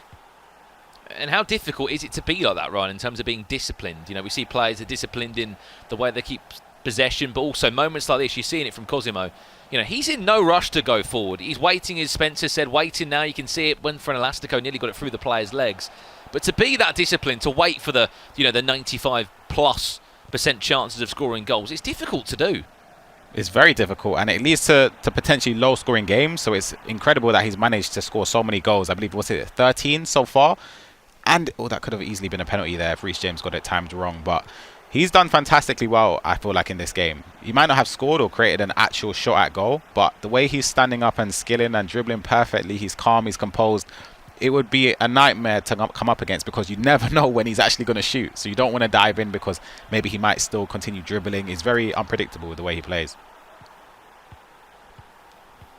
Again, it was like this in the first leg in terms of a goalless first 45 between these two. It's the same story now. No player wanting to fall into the trap or fall behind. There's a grand final spot on the line against #Tom for whoever can win this game. Cosimo in his third qualifier of the year. The third time he's been on a broadcast. Qualifier 1, Qualifier 4 just last month. But this time round, this is the furthest he has gone, and you have to just keep echoing it as much as it sounds like a broken record. I mean, Tom's done it, Spencer, Cosimo's done it. There's only a handful of players that have qualified for more than one qualifier this year, and that's so impressive when you're seeing 1,000+ players every single month sign up to these. 1,000, quality players as well. It's really, really impressive. And unless Cosimo gets a goal here, I think I might have to make a public apology on my prediction because we're quite far off the 8 goals. Never say never, but we need a lot of goals. Is he going to do it now? He won't pass it. He's just waiting for that perfect time. Oh my Even there. goodness! Oh, He squeezed it in. That would have been incredible goal. I mean, talk about a solo effort from Bruno Fernandes. Into the box it will go. CR7 can't latch up to that one. Last chance of the half for Neymar. Reverse elastico through the legs. And that could have been a penalty. But that will do us for half time. I mean, we know Bruno can get forward, Ryan, but Jesus, look at that. Just the way we kept the ball for so long. The close control dribbling was remarkable. Nearly just squeezed in at the near post, didn't he? Amazing. And you have to remember, Bruno Fernandes only has 4-star skill moves, so he's sort of restricted in what skills he can execute, but he's done fantastically well. I didn't even get to speak about the first goal he scored to equalise, which was a ridiculously great goal with the elasticals. He should be taking confidence. We didn't really see anything from Roberts in that half, from what I can remember. Although there might not have been the 8 goals that I hope that Spencer was going to promise us all at home and here working on this event. But what it does give us, Spencer, is a very, very tight game going into the last 45 here because it's all to play for still. It's such an open game. Yeah, I mean, let's hope we get a little bit more in the second half. But one thing that has changed from the first game is Cosimo keeping the ball a lot more in and around the box. I definitely think the first game, even though it was a draw, it was a late goal from Cosimo. It does go to Roberts, that first game, in terms of momentum and chances. But this game, Ryan's completely right. It's just been all the Italian. And Roberts needs to show us, why he's getting this ever-growing reputation in the scene. No doubt he deserves it, but we need to see it in the second half, or else I think the way it's going, it could be the Italians' game. Yeah, some would say a $10,000 game of FIFA this one. You win it, you guaranteed $10,000 alongside a top 2 finish. That could be a chance for Neymar. Just again, he's trying to find any sort of combination in the box. Here's Cosimo. He's happy to have solo efforts and solo runs with the likes of Neymar, Bruno Fernandes, whoever it is. It doesn't matter to him. Lovely ball. This could be for Roberts. Through. It's defended well by Joe Gomez. Looking for those long searching through balls, which often can be so dangerous, Ryan, with how good and how pacey. The likes of Mbappe are, the likes of Neymar, CR7. So hard to defend. It's a key thing, though, we have to mention, because Cosimo has actually chosen to use centre-backs in centre-back, like Joe Gomez and Varane, who are no slouches, by the way, but in in competitive FIFA terms, they are slow compared to the fullbacks as he gives the ball away. So he's unable to keep the ball in his half because his players are not ball players. They can't dwell too much on the ball or twist and turn. He has to sort of release it earlier, and that allows Roberts to sort of squeeze him in. So Roberts, in my opinion, should be trying to press as high up as possible because he's got Team of the Year Mbappe, who's lightning quick on and off the ball. He can sort of cause a lot of havoc for him in defence. Yeah, that sort of old school Joe Gomez and Varane partnership working wonders for Cosimo. Into the final 30 we shall go. Gets down the byline, chance for Roberts, does well. Neymar, drag back, Neymar again, Varane. I mean, he's just so long, isn't he? Legs are so long, he's just able to block the ball every single time. That is what you get with the centre-backs, Brandon. It sounds crazy, I know, but sometimes it might just be worth playing a centre-back in centre-back. Yes, you might lose a little bit of pace and agility, but you get the long legs. We've seen it before with back in the day with Van Dijk, you know, but is it Varane's year? I think it is. Could be a goal. Oh, you hate to see him go in like that, but it will count. And off the head, I think it was of João Cancelo there. We'll see it back on the replay. I don't know if he saved it and it went back onto the goalkeeper's face. And talk about heartbreak. Varane down one with a huge block, and then Cosimo Guarnieri with a gift of a goal. He did so well to get into the area, Ryan, but I mean, you can't do anything about that. A deflection that felt harsh, I can assure you.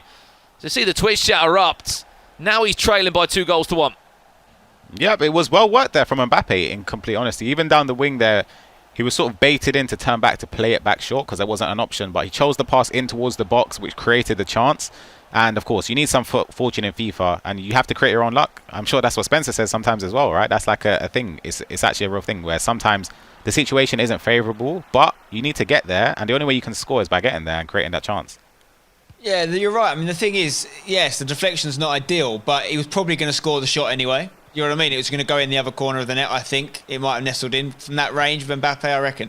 So I don't hold it against him, but this is a really good test now for Roberts. We've heard a lot of good things about him. Can he get back in this? I thought he might have just banged that near post with Neymar there.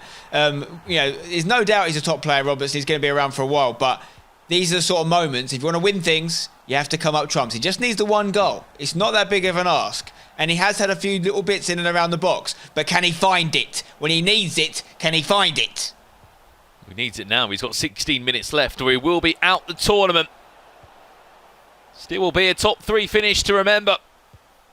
And his first breakout year, only 17, is the Danish FIFA player. Cosimo, though, full of experience, looking for a third here. If he can find it, goes out for a goal kick in the end, and he'll win the ball back. Into the pause menu will go. Ryan, you're in this position now. You're 2-1 down. It's not the case of you're throwing the kitchen sink at. You're not going through at the back. You're not getting silly like that. But what are you changing tactically as a FIFA player in this moment? I think, well, he hasn't created much. He's had a few chances now in the second half, but there hasn't been anything completely clear cut. So for me personally, I'd have to change something. I'd have to go a bit more offensive, commit a few more players, maybe change the tactics to go maybe press after possession loss or press on heavy touch. I wouldn't go constant press yet. I'd say maybe from the 80th minute, and then you can throw everybody forward. But he just needs to slowly apply a bit more pressure in the final third.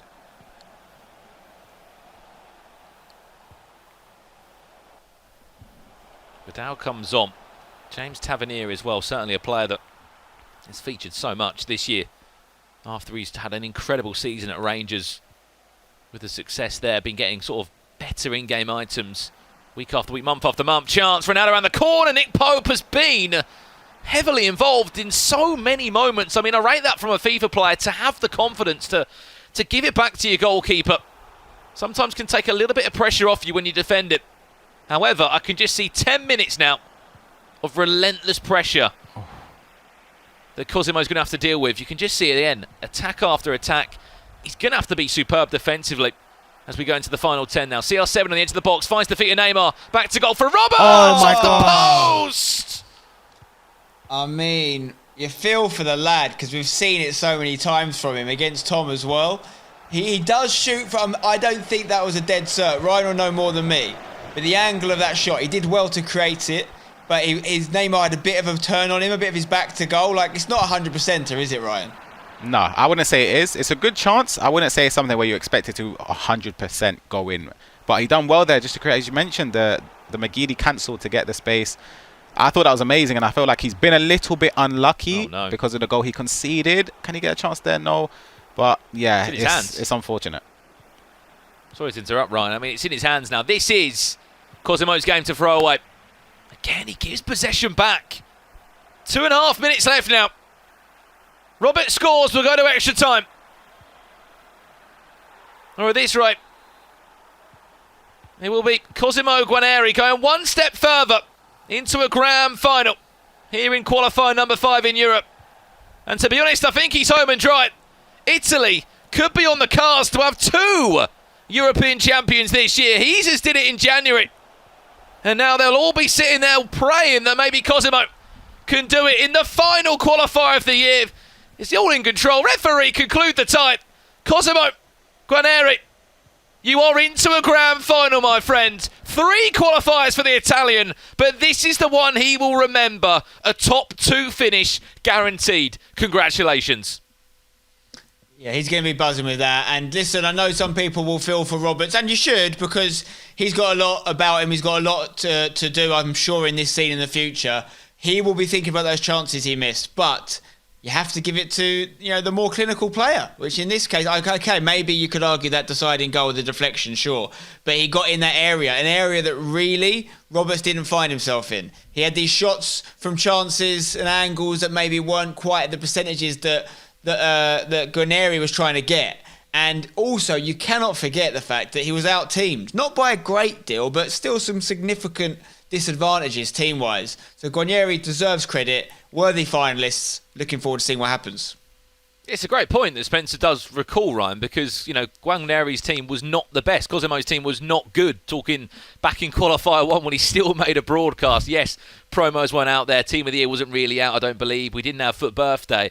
But as time has gone, and I think he said it in an interview, he's built his team into a better form. And there's no surprise now we are seeing a better overall FIFA player. He's in a grand final. Yeah, and he should be proud of himself. Of course, Robert should be proud of himself as well to reach this stage. Very young, and he's got a lot of experience now at this level, so he should be proud. But yeah, good luck to Cosimo in the final. Well, guys, it's been an absolute pleasure. We did this yesterday. We've done it again today. The 3-man band hopefully might come back for the Global Series playoff. Spence, I'm going to let you go back to the desk and join Jimmy and Mike. But there we have it. From 6 to the final 2, it will be #Tom up against Cosimo Guarnieri in our final grand final of qualifier number 5. Thank you, Brandon and Ryan and Spencer, of course. Cosimo, 3 games so far in day 2 of this 5th and final European qualifier, and he's won all 3 of them. Here's the updated bracket as it stands. We started with 6. We are now down to just 2, and both of these players that are left are both undefeated today. Now, Tom's been undefeated this whole time. Cosimo is definitely picking the right time to get red hot. Now, Spencer, your reactions. I know you just called this game. You've had a little bit of time, maybe 30 seconds to a minute to collect yourself. What are your initial thoughts knowing that Cosimo is red hot going into this one against Tom? Well, my initial thoughts, Jimmy, I have to take this moment to make a heartfelt apology to the people of the chat, the people, the viewers at home, because I promised 8 goals. I guaranteed it, and I don't give guarantees out lightly. So I need to take this opportunity really to take a long, hard look at myself. I've let myself down, I've let my family down. And I apologise, and all I can say is that I hope the goals come in the final. But, expect better from me in the future, and I will deliver. I appreciate that self-reflection. Now, Mike, how about you? How are you self-reflecting after watching those 2 legs?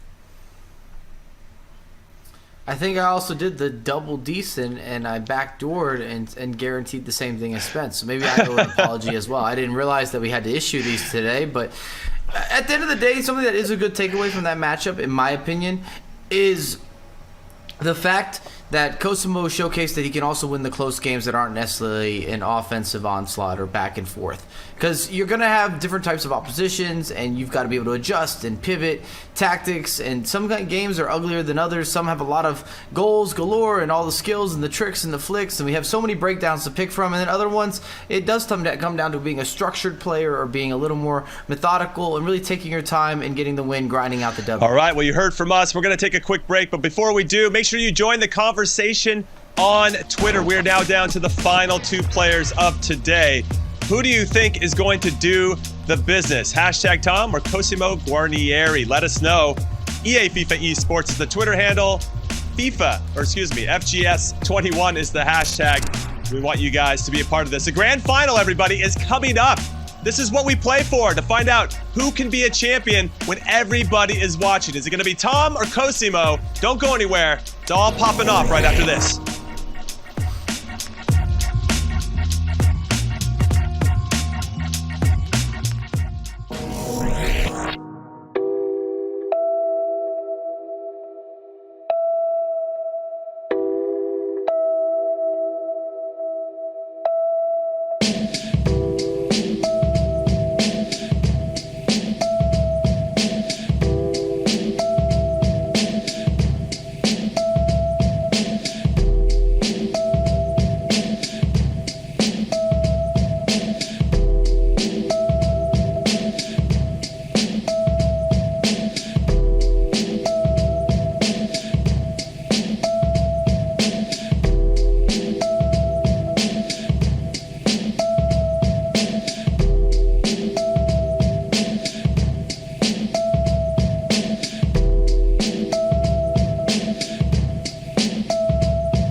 Welcome back, everyone. It's grand final time here in the fifth and final European qualifier of the FIFA Global Series season. I'm Jimmy Conrad alongside Spencer Owen and Mike LaBelle, and a terrific cast of casters, as I like to say. And let's take a look at the brackets to get everybody caught up, because there's been a lot of great FIFA action going on, but we're now down to our final two. Thousands of competitors started this journey, this adventure to get to this point, and now we have two, and hashtag Tom has yet to lose a game throughout. That is incredibly impressive, and he's taken on Cosimo Guarnieri. The Italian has now moved up the rankings to be the top Italian on the PS4 side of things. So much to talk about in this terrific matchup. Let's talk about those rankings, actually. Get you guys all caught up on where everybody stands.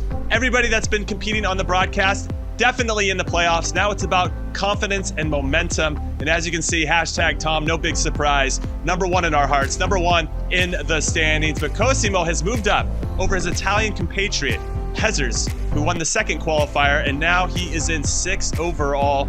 And then Andoni moves up to 8th. He's got to feel good about that. Still hasn't won a trophy just yet, but Roberts did an excellent job as well. And he's a little bit unlucky, as we saw from Dr. Nightwatch. Never seen a player get so unlucky over 2 consecutive games. Well, I'm going to raise my hand, Dr. Nightwatch, and say I've been pretty unlucky every time I pretty much play Spencer and Mike Lavelle. Now let's talk about how these 2 players got to this point. And Mike, why don't you take it away? Who's coming up first? Perfect. We're starting off with hashtag Tom. I don't want to say he's had an easier route. He's just been undefeated. He hasn't lost any games. So he's only had to play 1 game on broadcast today. Got the W against Roberts. And it was a very impressive performance from Tom. Between the finishing, between taking your opportunities, being clinical, the build-up, being able to see out a game. Defensively, everything looked pretty solid overall. It was very entertaining as well, back and forth in terms of what was generated. Going to see a lot of bridge dribbles. It was a bridge clinic from hashtag Tom, and he's able to advance. He's in the grand final. He's sitting pretty. This is how his opponent, the Italian Cosimo Guarnieri, made it into the final. Obviously, he had the harder route. He came from the losers quarterfinals, and 2 opening games were absolute goal fests. This one against Orange George finished 6-3, I believe. You can see him in the orange, ironically, Cosimo Guarnieri getting that 6th goal in the last few minutes there. So he advanced to the losers semi-final. And this was another great game. He didn't score 6 in this one. He scored 7 up against Hamburg's Daniel. And this is why I predicted him to score a lot of goals in the most recent game, because look what he was doing. Look at that turn. I mean, so many defenders between him and the goal, but he finds the space, celebrating there. 7-2 win against Daniel. And this was the match we've just seen up against the Danish Roberts. And he came back from behind, 1-0 down in the first leg, late equaliser in the first leg, and then this was ultimately the deciding goal. Would Mbappe have scored that anyway if it wasn't for the deflection? I think there's a good chance he would, but of course that will be a moment of controversy. But he can silence any haters if he gets a win in the final. Yeah, absolutely. And I'm a big believer that you create your own luck. I think luck is where preparation meets opportunity. So I think Cosimo has done very well in that regard today. All right, now let's take a look at our lineup analysis presented by Turtle Beach. And now I'm going to throw it over to you, Spencer. Talk to us about hashtag Tom's team. Yeah, this is going to be fascinating, obviously, because we've talked a lot about Cosimo's team and how it's maybe not up to scratch. Tom's team is obviously double decent. Okay, starting off with the Dane in goal. Schmeichel, been very consistent in a lot of these qualifiers this year for me. In defence, we have Mendy. We have Cancelo, Walker, and James. Obviously, again, it's gone with the 4 fullbacks. I know Walker's card is a centre-back item, but we know he's a fullback by trade. For the pace, for that movement, to stop those through balls, but more people now tend to be using Varane in there, which is interesting. In the middle, obviously, these positions will change in game, but we have Team of the Year, Mbappe. We have Ronaldo as well, 97, 98 rated, scary stuff. Bruno Fernandes as well, 92 rated. Got a couple of the FUT birthday items with Renato Sanchez and Atal. And of course, everyone's favourite. He's in almost every team, this man, Neymar. A couple of decent options on the bench. Look out for Adama Traore, oiling himself up, getting ready to come on.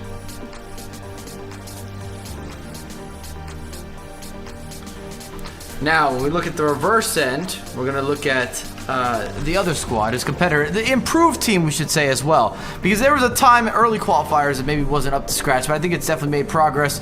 You see the likes of the very familiar Neymar, as before mentioned. You have the blue-haired Mbappe. That man is dangerous, deadly, an assassin in front of the goal. Atal, who has become a staple now in these squads. You got the red Ronaldo, who I wish I could relate to. I wish that I had that type of pack. It hasn't happened for me.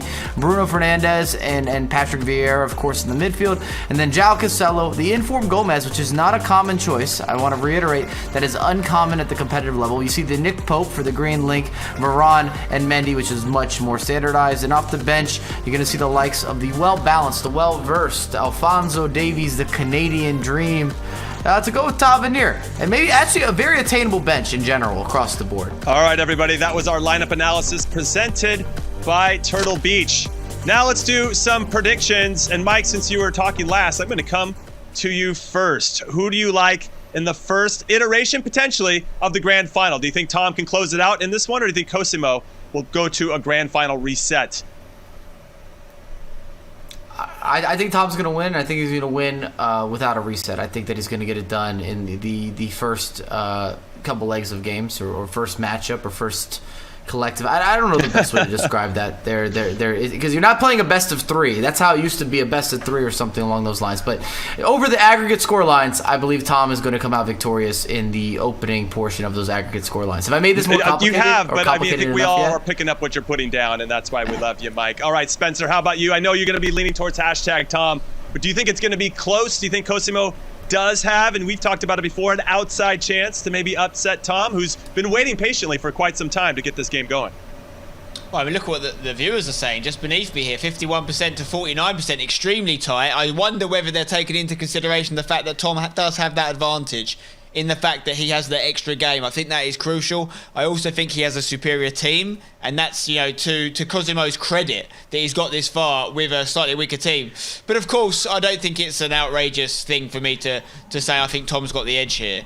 Could Cosimo win? Certainly could. I've been very impressed with him all day, and I've been speaking all day about how good he's been. But I think Tom, with that extra game, whether he needs it or not, I don't know, he gets it done. I think it's his time, I think it's his moment, I think he's earned it, and I think it's just there for him to go out and grab. Okay, well, you've heard from Spencer and Mike. Now it's time to hear from Brandon Smith and Richard Buckley, who have the call of this big, giant grand final. Take it away, you two. Thank you very much, gentlemen. And yes, for the final time here in Europe, it is grand final time. And Richard will be joining me back in the commentary booth for this grand final. Richard, a great final yesterday. It went down to the very wire, didn't it? We had extra time and penalties, and we saw the first ever French champion in quite a few years on the Xbox. Now, for me, there just feels like there's a storyline in the air for this. We could be seeing a second Italian champion this year on the PlayStation, but 3 finals for Tom. This is the third one. Is it third time lucky? I think it might be. Obviously, we don't typically have predictions, but just on the outline of the game, Tom, historically, is a very slow starter. Brandon, we've spoke to him many a times, whether it's been on England duty, whether it's been E-Premier League duty, or Global Series duty. Whenever we speak to him, he's a slow starter. He knows this. He's got over that right now. This is not a start for him. He is in the biggest game, arguably, of his season right now, is hashtag Tom. And the last time that I was commentating a hashtag Tom game, well, it was that penalty shootout, if I remember correctly, Brandon, that between himself and Stingray at the E-Premier League, where maybe my best voice crack ever occurred on that penalty shootout. I'm sure there's a lot of Italian, a lot of English fans out there representing each of these two players, and what a close vote as well. 49 to 51%. Can't split them in the chat. What's it going to be on the pitch? Yeah, let us know in the chat as well. It's great to see so many of you vocal in terms of who do you want to win this game. Is it going to be Tom or is it going to be Cosimo? 2 legs of FIFA in front of us with the potential of a bracket reset. Do not go anywhere, because this grand final's only just getting started. Hashtag Tom. That purple strip from left to right.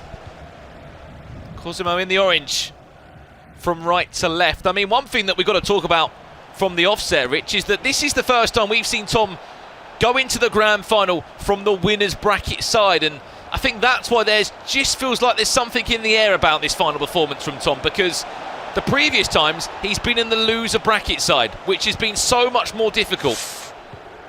No, it certainly has been, and coming into that losers bracket as the sort of winner in the grand final, you're at such a disadvantage, but it can be done. We saw it yesterday done.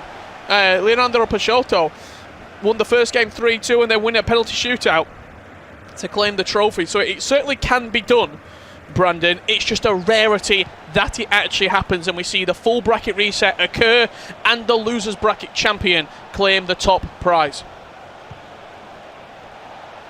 This man has been top of the pile for so long this year in hashtag Tom. On the flip side, Cosimo Guarnieri looking to start things off strongly in this grand final. He knows that he needs a bracket reset to happen if there's any chance of him lifting the trophy tonight.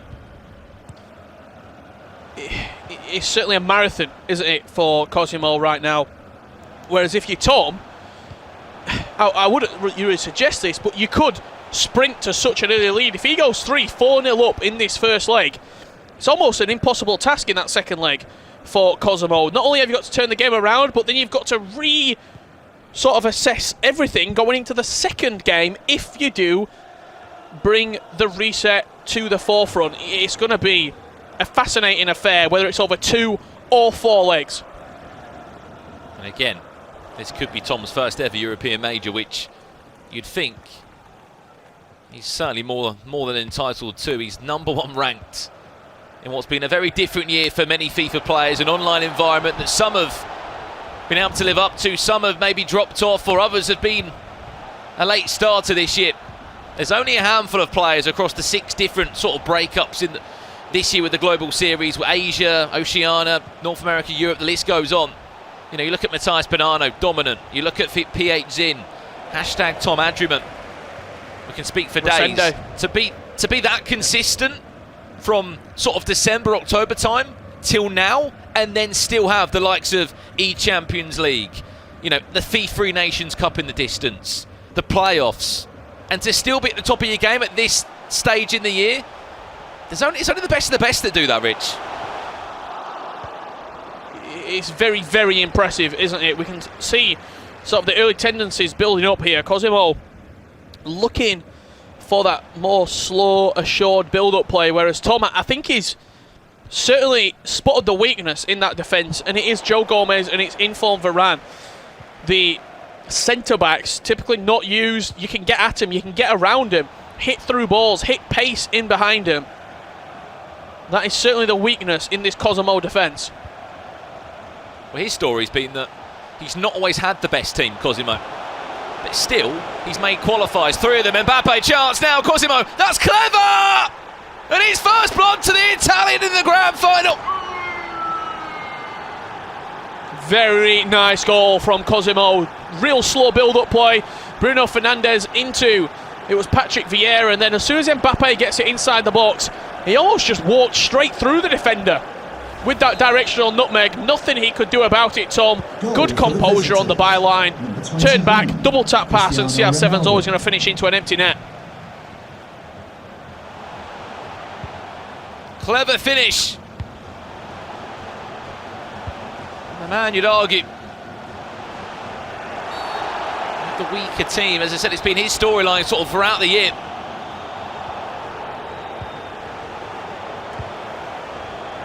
He's got better though. Still, it hasn't phased him. 3 qualifiers he's made. You look across the board of the tournaments that he has played in. The Italian got a top 5 finish, or top 6 I should say. Lost to Oli Bolli, who was actually the overall champion back in, that was December, such a long time ago. And then just last month, the top 4 finish, losing, as we know, to Adriman. Adriman not involved in tonight's bracket at all. If you have just tuned in, this is the grand final. It's a bit of a rarity, isn't it? Adriman not in a qualifier on the PlayStation in Europe. Certainly has been. Chance back to goal for Cosimo Guarnieri. Elastico can't find a way past Reece James on that time. Maybe the early goal could be a wake-up call for Tom. If you don't know the story on this as well, it's Cosimo has to win 2 games against Tom. Of course, each of those games being made up of 2 legs if he was to be the overall champion here tonight. It's a bit of a loser bracket scenario. Chance around the corner. CR7 twisting, turning, looking to drop the shoulder. Yeah, nice little cancel inside the box. CR7 accelerated into the space. Defended well, just held him up really, didn't commit and just kept him there. Did steal the ball back off of him with Rafael Varane on that occasion. It'll be a positive for Tom.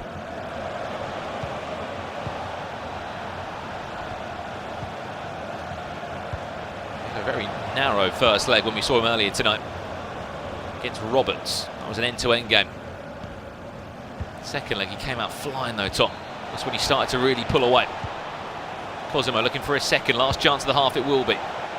Does lead by a goal to 0. That will do us for the first 45 here. And at the moment, the Italian leads by a 1-0, Richard. I mean, chances for either two, but Cosimo, I have to say, you know, in terms of an overall player, and he's just got better and better as the years gone on and as the Global Series has continued to unfold more and more. Well, it's just gaining confidence as well. As the season's gone on, he's seen himself rising up those rankings, getting more points, going further in qualifiers, and he's at his peak right now. This is the best Cosimo Guarnieri that we have seen all season long. It would be a tremendous achievement for him if he was to come through this losers bracket. However, it's a very long format. Both players talking to respective friends and coaches right now. Only one half gone in the first leg. There's still so much potential FIFA to be played in this grand final. So much FIFA to be played. Number 2. He's been in a final before, you remember that rightly. Very different final it was against Levy. Winning positions as well. I'm sure we won't want me to remind him. This time it's different though. Many months down the line, this time through a winner's bracket, he has got the security of falling back onto the feet. Cosimo knows that. He knows he has to go the long way around if he wants to become a European champion. He missed yesterday's game. Leandro Pacheto added his name to the winners list. Here's Cosimo back to go. Mbappe. Elastico! It is absolutely magical!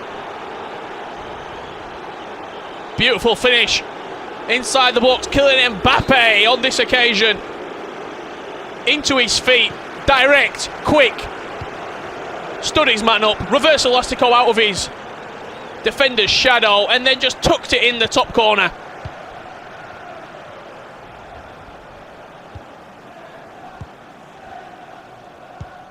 You speak about finals, Richard, and just in terms of having to be unpredictable, having to be clinical in those moments.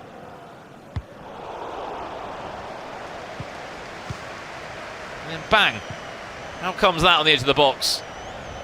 70% possession he's had so far in this game as well, Cosimo. He's been dominant. Given the ball to Tom.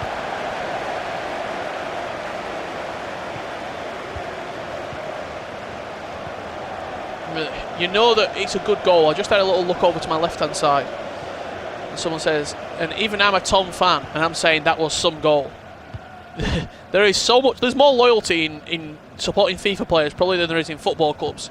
So for somebody to praise your opponent's goal, you must know that it's a decent finish. Something that we know about Tom, of course, he's got 2 Team of the Year items in that squad. It's Ronaldo and Mbappe. I was saying it earlier in commentary, Rich, in terms of the amount of sort of VODs I see on social media with Tom and Mbappe, the goals that he scores, the solo efforts, the perfect combination runs that he always has. That's what we've got to start seeing. But as Cosimo's got the ball, it can't be the case. For a third. The ball back well. Final 30 minutes here. Yes, there's still a second leg to play in this game.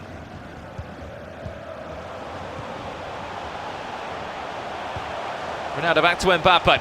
A towel, the FUT birthday item, heavily involved in so many teams. Sanchez, Mbappe, Ronaldo! He's off. Just offside there. It was a great idea. He completely cut open the defence. But just was offside. It was a very, very cute pass just around the corner. A second too late as CR7 made his run in behind. He almost got sort of bundled up on the defender as well. I think he ran into the defender, they collided on the edge of the box and stumbled past him as the ball came into Ronaldo. Still a complete second leg for any hashtag fans out there. Don't be panicking yet, and don't be celebrating too early if you're an Italian or a Cosimo Dragon fan. Cosimo Dragon. My head's gone.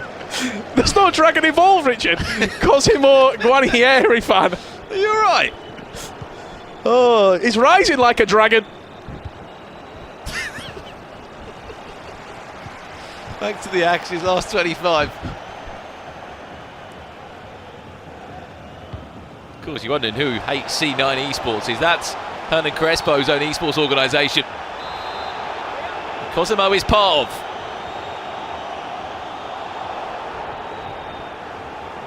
Final 20 minutes.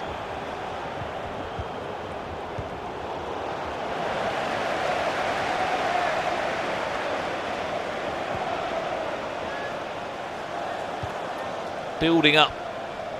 Interesting that one of his icon picks, he went for Vieira. He's always been a solid item.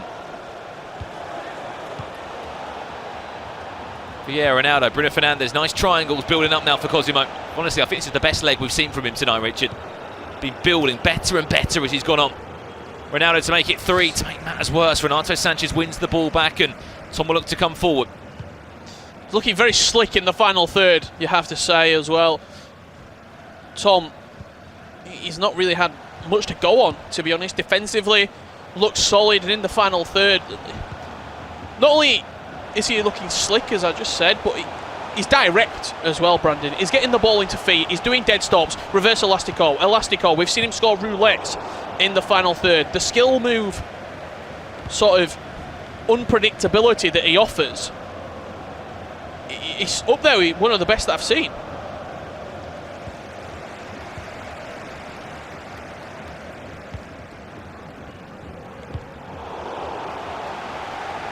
For MVD, he's been involved in the scene for a long time. I remember back in, in Amsterdam in the playoffs, seeing him.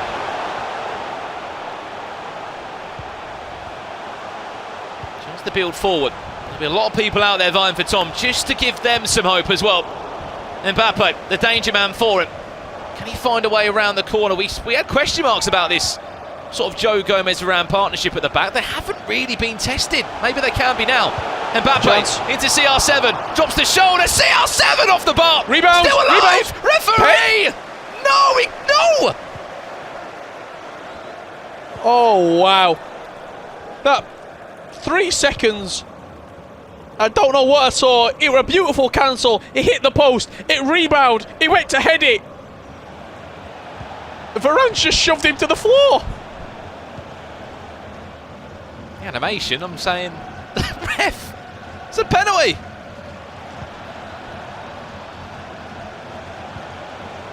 And if Cosimo's to go and score now, it'll be heartbreak for any hashtag fan in it. For Cosimo though, halfway point into that bracket reset being a potential, a possibility. 2 minutes plus additional time. Mbappe goes down to ground, last 2 minutes. And last chance saloon hit.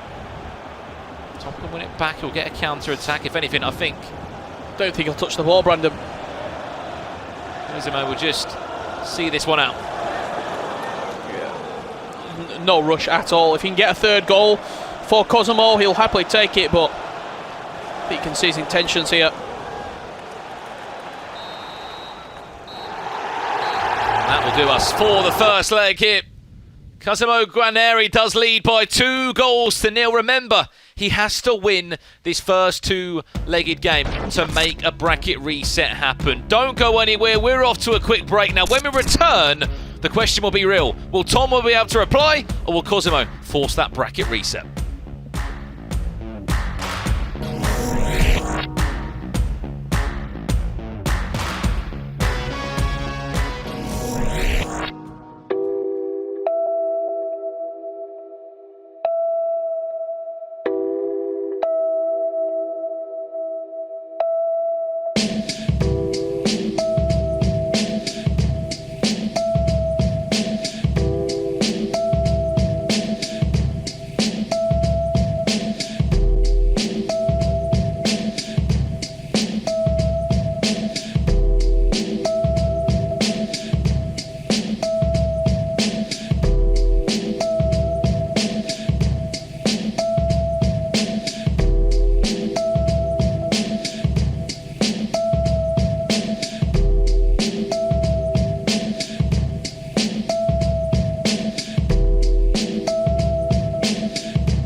Well, welcome back to the FIFA 21 Global Series European Qualifier number 5. We are in the grand final, but before we kick off the second leg, we need to tell you about what is on the agenda for next month in the Global Series. The E-Champions League returns on May 1st and 2nd. We then have the final qualifier in North America on May 8th and 9th, Then the playoffs kick off with Oceania being the first of 6. And then we conclude, mate, with the E-Champions League. Fun for me, Rich. E-Champions League back bigger than ever. Cannot wait to see that unfold. And then we'll be in playoffs. May, June, July. It will all be about the playoffs. Yeah, absolutely. Cannot wait to get the playoffs underway. You see the first one there in the middle of May from Oceania. And we're going to see the first players entering the grand final as well, Brandon, from the playoffs. It's going to be a truly magnificent time for FIFA esports, but we need to see who's going to be going in to those playoffs with the champion mantle next to their name. Is it going to be #Tom? He'll definitely be going in as number 1 seed. Or will it be Cosimo Guarnieri going in with a title to his name? If people miss the first leg, Rich, what can you catch them up on? A pretty dominant performance from Cosimo. In complete honesty, he had a lot of possession. He was very straightforward in his attacking play. He was getting the ball into Mbappe, into Cristiano Ronaldo. Lots of skill moves in the final third, and Tom just didn't really get going. Remember, Cosimo wins this. A bracket reset happens. We play this game all again.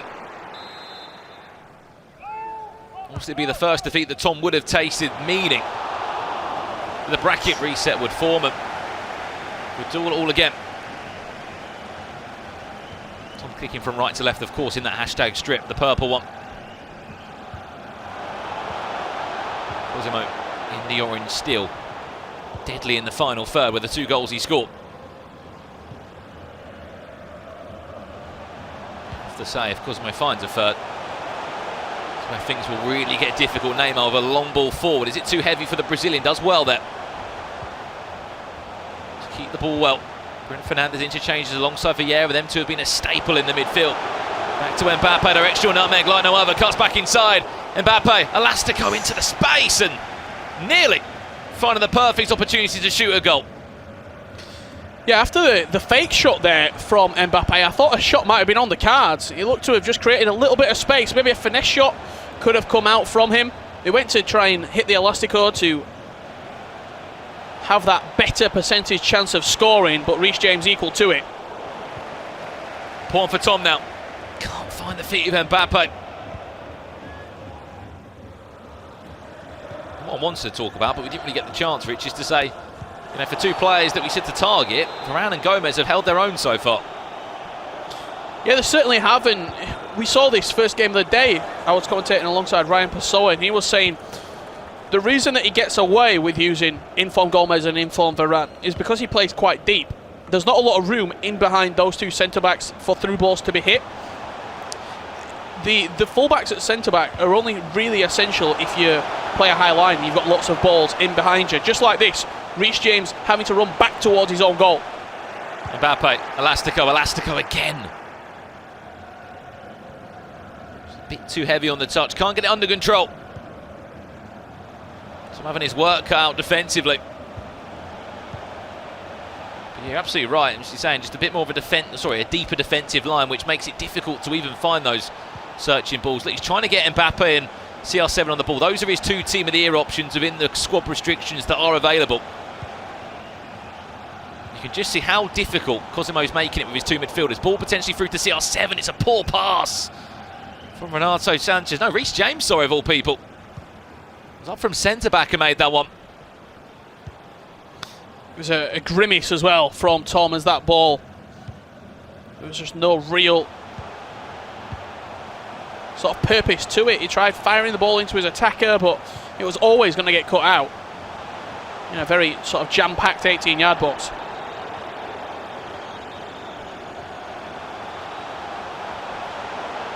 Moments like this, because the most dangerous. That should go for a goal kick. It will.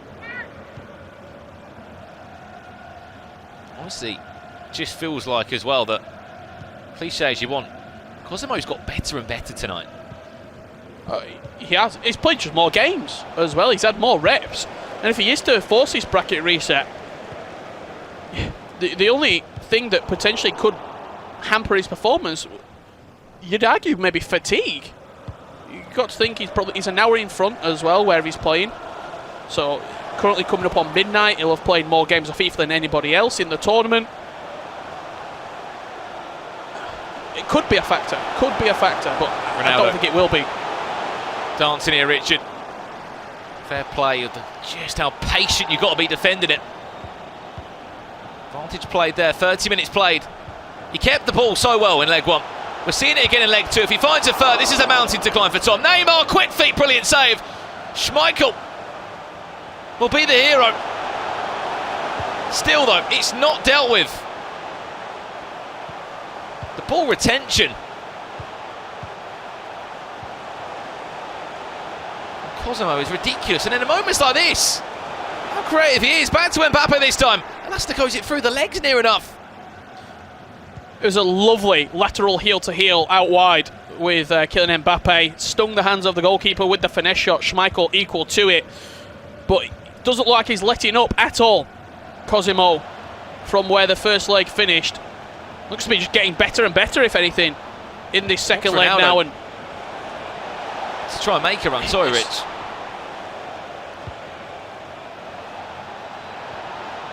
Cycle back well. Neymar, Mbappe. A goal will change everything. Reverse elastic. Oh, just can't find the clean shot or goal. His body's everywhere. And just as he played that through ball originally, you could almost see he's trying so hard in the final third right now, just to create any sort of space. The orange shirts compact it so quickly. Mbappe now. Back to Bruno Fernandes. Bruno Fernandes! To restore a bit of hope in hashtag hearts all around the world. Huge goal. And Bruno Fernandes stepping up to the mark right there. He recycled the play. Mbappe into Bruno. It was a lovely little cancel just to create an inch of space away from those two centre-backs, and then finessed it into the top corner with that headliner Bruno Fernandes. Game on.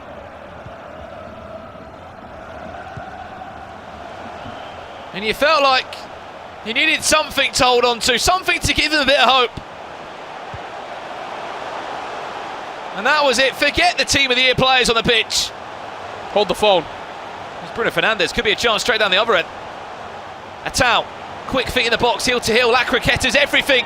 Oh. Just dancing is the Algerian.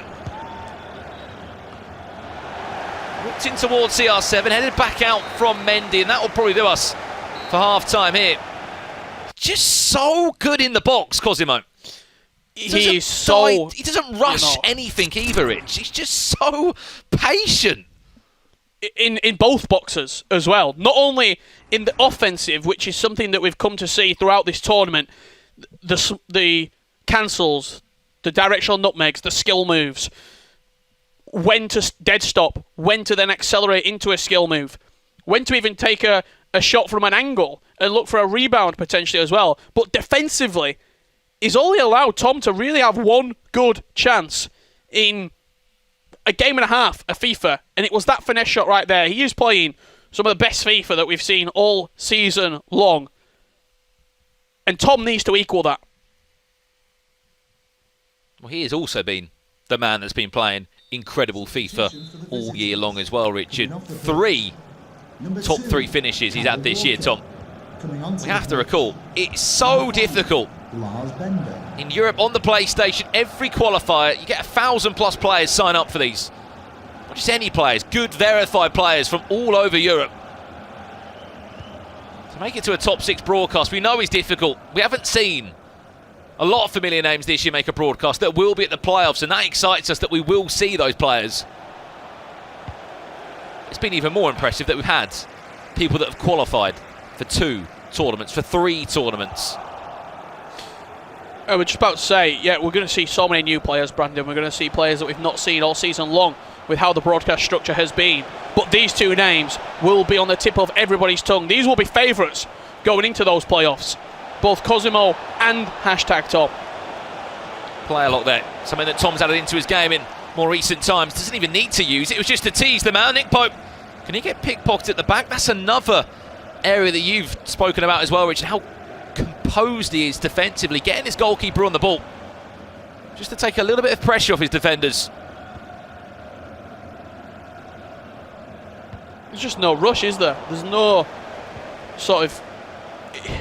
doesn't seem phased at all. Chance.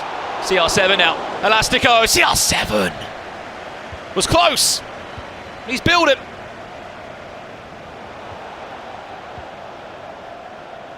Another chance now. So many orange shirts back. Mbappe in the box. CR7, they're all loading into it.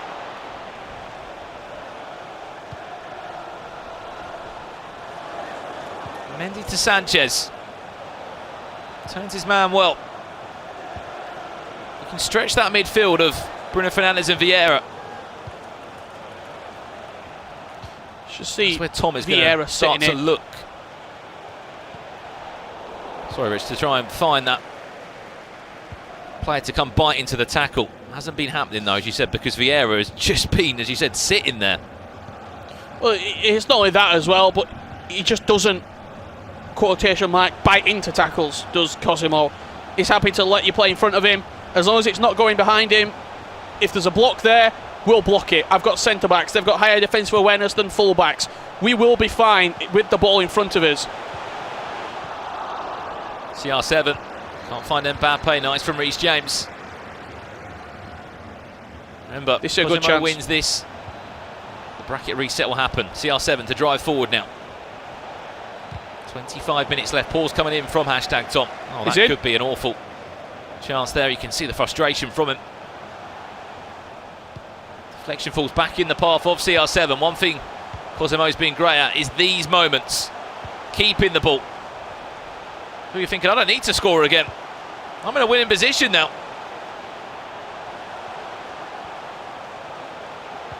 Can't dive into the tackle. Renato does well. See that player locked down the line. He's got the pace. He runs it out of play. Right, 20 minutes left in this one. It's the 4-4-2 second variation in use at the moment for Tom in the certain game plan that he is using. You just see Shorey over his left shoulder there. I wonder what he'll be saying to him with just 20 minutes left. I mean, he scored a goal. He's created more chances, Richard, which is something we did not see in the first leg because Cosimo, one, defended well, but also just held possession in such a manner. He's just looked really assured of himself. I think that's the best way to describe it, has Cosimo. And he's not allowed Tom to get rolling. He's not allowed him to get that momentum flowing in his favour. It's been a very sort of staccato game. What I mean by that is it's been quite choppy in stages. It's been quite stop and start. Neither player has, especially in the second leg, had periods where they've dominated. Tom's had a few attacks, then Cosimo's countered. Tom's had a few attacks, then Cosimo's countered. Drew will come on. There's a late change for Tom, just the one change he's made.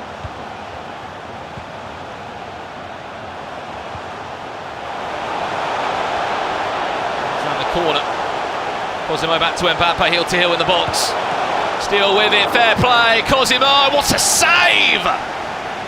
Outstanding goalkeeper movement. Cosimo to even make that chance a possibility. Incredible feet in the box. Final 15 now. Will Tom send this into extra time? Will Cosimo make it 3 goals to 1 Mbappe?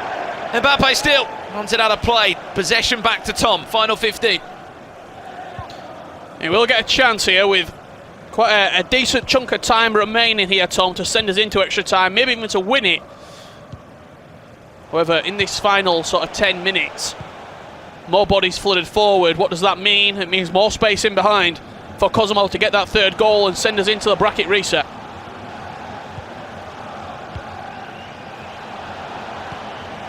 Renato. CR7, chance building now, El Shawawi, also off the bench. Corner ball.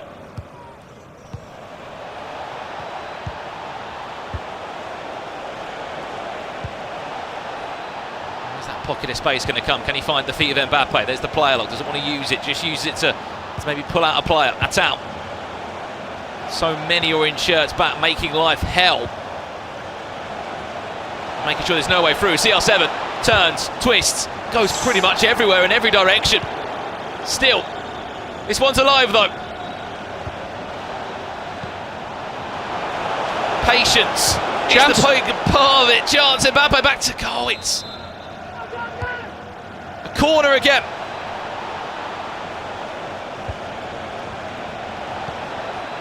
Traore back to James. Where will that space open up? Every single yellow, I should say orange shirt back behind the ball. CR7, Mbappe isolates in the box. Mbappe turns his man, can't do enough. That should be enough. He can win the ball back. João Cancelo, what a win. Chance for Mbappe. Again, squeezes that pass through. Ronaldo. Now to Mendy, back to Ronaldo again. Tries to directional nutmeg his way around the corner, and to be honest, I think the bracket resets on our hands now. It's gone long. If the referee gives 2 added minutes, it's 1 minute. He has to go, and he has to go now. What a tackle that is from Patrick Vieira. Well, the bracket reset is on his hands. We're doing this all again. Cosimo Guarnieri to end it in style. Mbappe falls to the ground. That's not going to matter. Strap yourselves in. There's a bracket reset on our hands. Cosimo, I think, was a little bit hesitant there for the high five because he knows it's still a long, long road in this grand final. However, it's an even playing field now, Rich.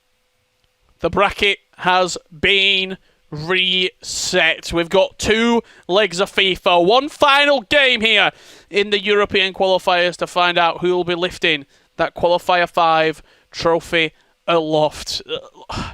Cosimo came out and did exactly what he needed to do. Fantastic defensive performance. Didn't really give Tom a sniff, in all honesty, across those 2 legs. And I think more than anything, probably frustrated #Tom as well. I think you look at the overall sort of story of the game, Rich. It was, one, a very good performance from Cosimo. You know, he's got better and better as this tournament's gone on. But also, how he just defends and also keeps the ball. You know, he, at one point in that first leg, I think it was like 70% possession that Cosimo had. You know, if you're not getting the ball, you're not really going to be able to create any chances. You can't do anything. Fair play to Tom. Second leg, he had to come out. He was a bit more offensive. Did score a big goal. What this does mean, though, it's the first defeat that Tom has lost. We'll have a look at the highlights from the first leg of that game. As you know, it was a bracket reset that's been formed now, so we'll play this game all again over 2 legs to find out who will be our qualifier number 5 champion. Rich, talk me through this, because this was leg number 1, and we saw a really impressive performance from Cosimo. Yeah, we did indeed. That was the opening goal of the game. Second one, Bruno Fernandes into Kylian Mbappe. Twisting, turning, beautiful reverse elastico out of his feet there. Nothing Tom can do about that at all. He did get a consolation goal back here via... Oh, this was the one where it was hit the post, actually. A laugh from Tom because he wasn't able to follow in the rebound. This was the goal from Bruno Fernandes. Top corner from the headliner Bruno, and maybe a nod of appreciation there from Cosimo, saying, yep, fair play, good goal. Great save from Nick Pope at his near post there. If that's on his right foot, does Ronaldo score that? Potentially so. But that is the lay of the land right now, Brandon. And let's just appreciate this as well. I mean, if you look at the bracket in terms of the storyline for today, Cosimo has come through the loser bracket scenario, and he came from a long way as well. Loser round 2, he came through, beating Diogo Pichetto, and so many names on the way through, Richard. He's had a tough run, a really tough ride, and now, to be honest, he's just got better and better at the right time in a grand final. He's looking to actually overtake Hazers if he was to win today's grand final. I mean, it would be an incredible storyline for him. He would be the highest ranked Italian, and Italy would have 2 European champions this year in the Global Series. Hazers did it back in January, all that time ago. He was also in the bracket. But again, same thing. You know, you've got this UK community watching right now, all the Italians watching too. They want a player from their nation. We saw yesterday with France. They want their players to win national tournaments. That's what you want. Yeah, they really do. There's a national pride, isn't there, when you're representing maybe you're one of the sole representatives in a tournament from that country. Everybody gets behind you. Let's also not forget about Principe. I think he's ranked 21st on the leaderboards as of right now, but obviously the Club World Cup victory with Team Makers, a huge victory alongside Ollie Bolly, and really Italy have been outstanding in the last 12 months, haven't they? They've taken this season fully on board. You can see the rankings there, what we're going into the playoffs with. Brandon, anybody that's sort of jumping out to you other than the names in yellow that we've seen sort of throughout the last qualifier?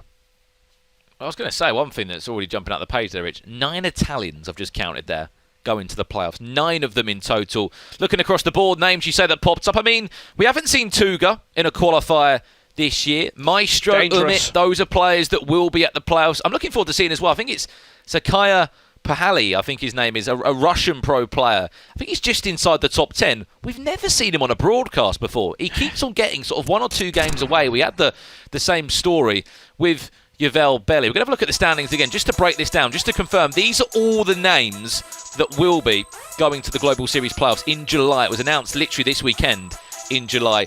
A proper breakdown, there it is. It's Zakaya Pahali, 12th he sits. Never seen him on a broadcast. Again, another Russian name popping up in the scene. Imad Tao, we've seen him. To be honest, most of that top 10 have all been in broadcast this year. Rich, any other names that are popping out to you? I mean, look, Houston, we saw him early on, Brandon, in the qualifiers. He's been getting better and better throughout the season.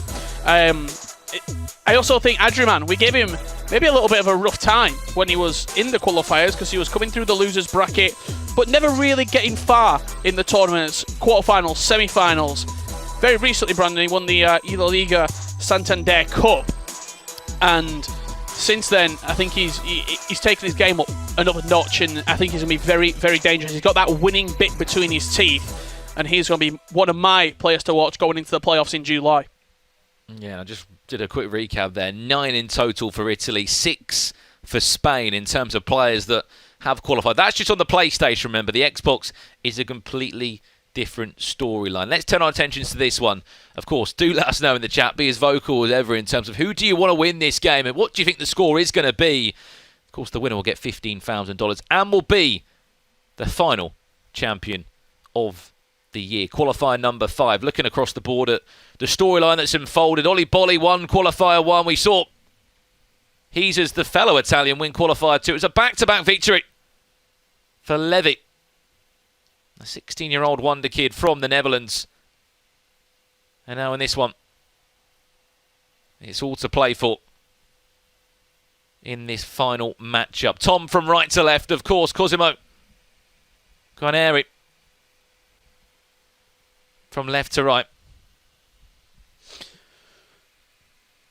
I think the big question for me, Brandon, is how Tom reacts to his first loss in this qualifier. He can come out, get that first goal, put Cosimo under a little bit of pressure that he was never really under in the opening best of 2. Well, we've got a completely different game on our hands.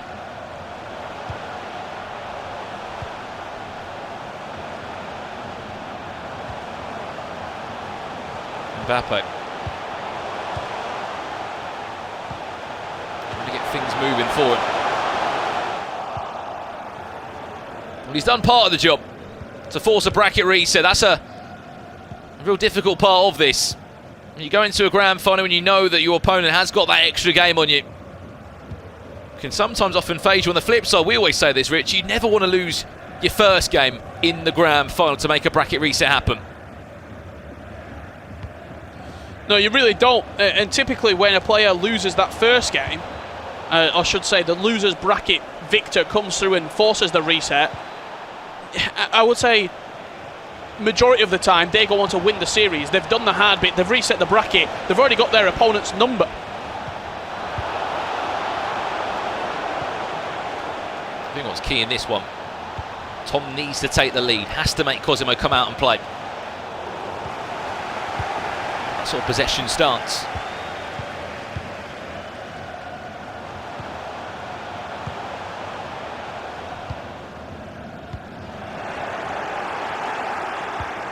Ball that could be into Mbappe. Fernandes alongside to Vieira. Patient build-up. Chance. Hill to Hill. Directional nutmeg trying to push his way through. Literally just pushing his way past all of the defenders. Took a deep breath right there. Typically you see that directional nutmeg and then the instant tackle back inside the box. It's not the most beautiful of goals to score or concede, but like you take any sort of goal, don't you, in a grand final bracket reset.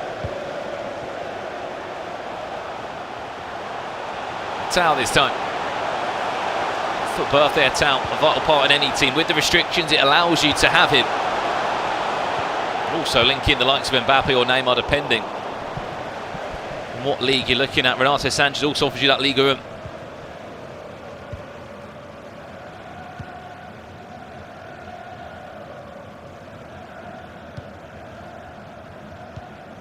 Remember, this is the grand final.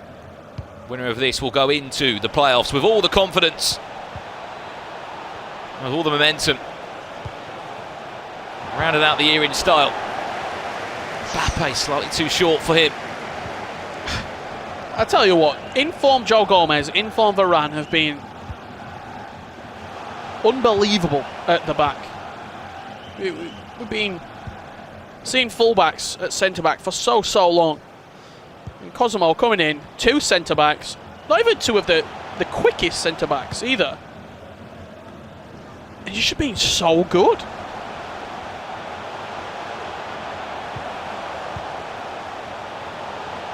There's a point that we sort of, a weakness point we thought that could have been the case for those players. Yes, still fantastic players, maybe lacking a little bit of pace. Ronaldo around the corner, Hill to Hill! Cosimo! Guarnieri will strike first again! And again, it's a very good goal from Cosimo. As soon as he gets into that final third, it's direct, it's pinpoint. One touch out of his feet, heel to heel past the goalkeeper. And rifling it emphatically into the back of the net. It's in those moments there that anyone will tell you you've got to have the extra pass, the extra touch, the extra skill move. What do we say? The one thing that had to happen in this game, Tom had to take the lead to make Cosimo feel uncomfortable. Now look, he'll just return back to being in the driving seat.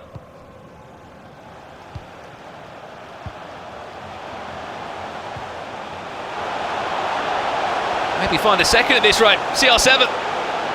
Little ball roll. Back to CR7 again. Round the goalkeeper. Flicks it up and... Nearly gets the ball across to the head of Mbappe. The little ball roll dink as well. He's enjoying himself. He's expressing himself right now.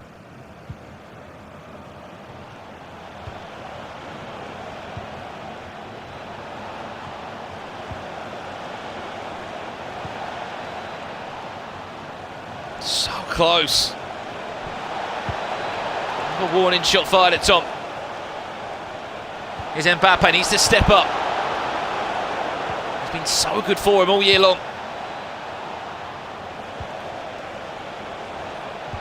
Fernandes into Attal. Mbappe, CR7, still Tom! And there's a way back into the tie. Big goal, very big goal. A little bit fortunate. The ball found its way to CR7 just on the edge of the box. Took a little stumble, managed to keep his balance just for an extra second and then smashed that past the goalkeeper into the top corner.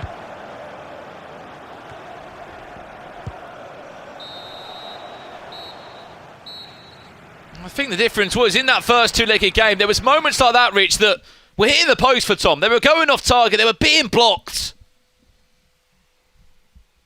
I think really there was no celebration there because it was just a bit of a relief to say, you know what, CR7, you can score from those sort of areas when you get a half chance.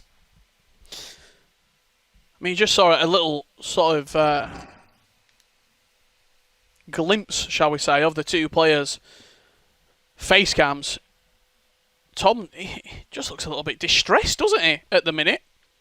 He had his head in his hands, rubbing his eyes. Cosimo ready and raring to get this second half underway. Just see Stampy there as well. Obviously a important figure, everything that's behind the scenes to Hashtag.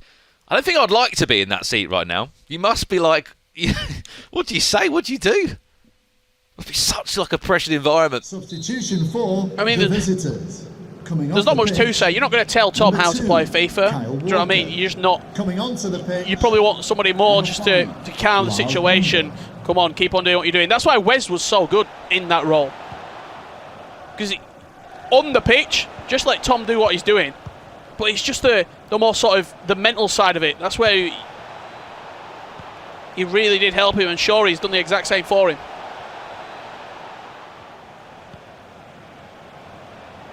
They've all been on the journey with him over the last couple of years, Tom.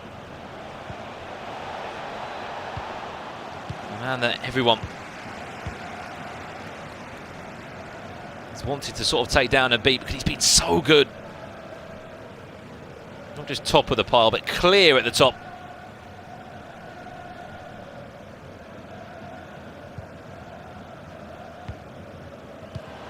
The European PlayStation rank is no doubt the most competitive one.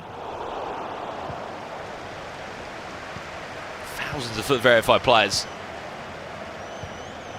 Back on the way for the second half. 1-1 the scoreline here. Cosimo scored down one of his CR7.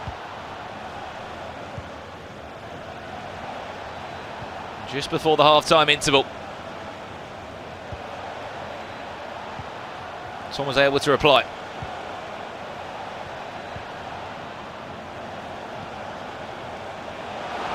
Feet from Mbappe, brings in Attal to the attack.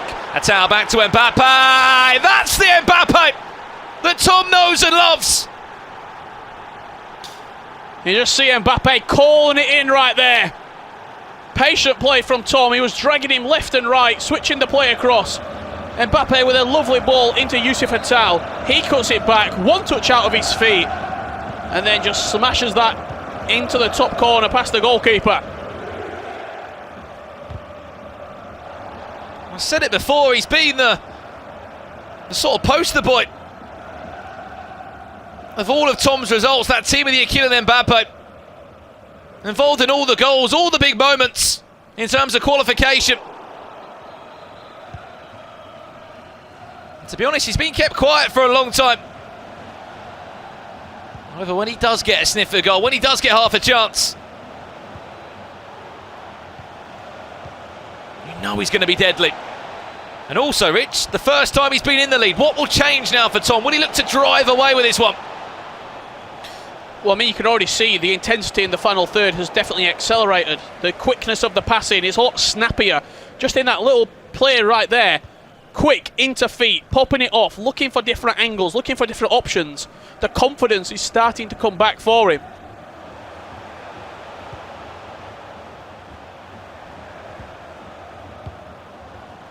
Just, the thing is, Cosimo is such a good player. He won't mind that. Oh, no. Just got to fall for him. Nearly did. Schmeichel. Schmeichel off his line.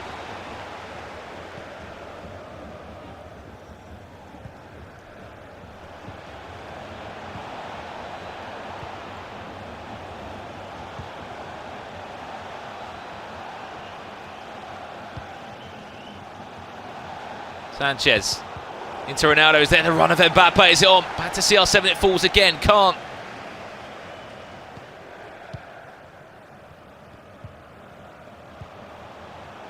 Find any space. Into the pause we'll go. 20 minutes left in this one. Tom in the lead. First time he's been in the lead. And compare the face cams from half-time to now. Smile starting to emerge across his face. Cosimo very much still locked in. Speaking to his coach. He knows a chance will come. He knows as long as he keeps patient, he's got the attacking capability to score many a goals. Just look at what he did to Daniel in the losers bracket semi-final. It was 2-2 at the halfway point. between the two legs. Second leg, he beat him 5-0. Won 7-2 altogether.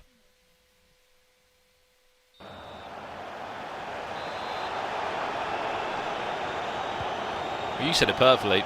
He's had to play a lot of FIFA in a short period of time. As you said, we're ticking over near enough to 12:30 a.m. in Italy. It's been on a loser bracket run since we kicked off today, about 5 p.m. UK time. However, he's just seemingly got better and better, which often never seems to be the case when you play so much. Final 15. Is there a response for Cosimo? Neymar twisting, turning, dropping the shoulder. Which way is he going to go? Where is he going to end up? Reversal, that's outstanding. Oh! Cosimo! How much more has this man got to give? You simply cannot count Cosimo down. Inside the box, nobody is better at the moment. Twisting, turning, left stick dribbling, heel to heel, and then the reverse elastico. Just popping it away from the defender, giving him a little bit of space, and then rifling it past the goalkeeper.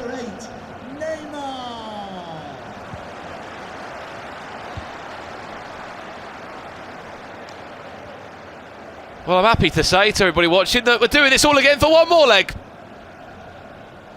It's like a battle in the chat. Every time a goal goes in, it's just an outpour between the two sides of fans.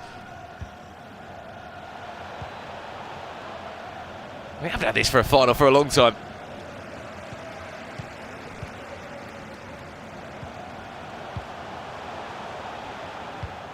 Italy want another major title in one of their players' back pockets.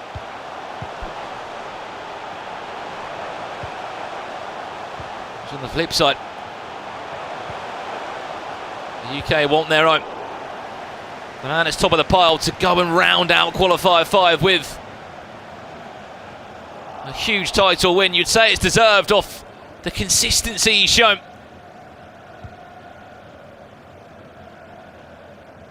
Can't say he hasn't had his chances, Tom. He's been in finals before. Still way in this final, let's not forget that. It's so tense right now between these two when you just take into consideration the marathon, especially that Cosimo has endured today.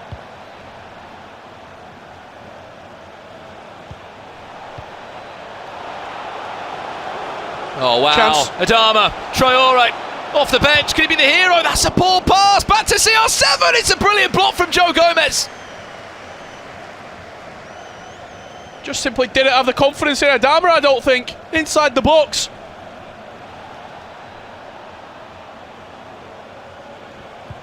It's out.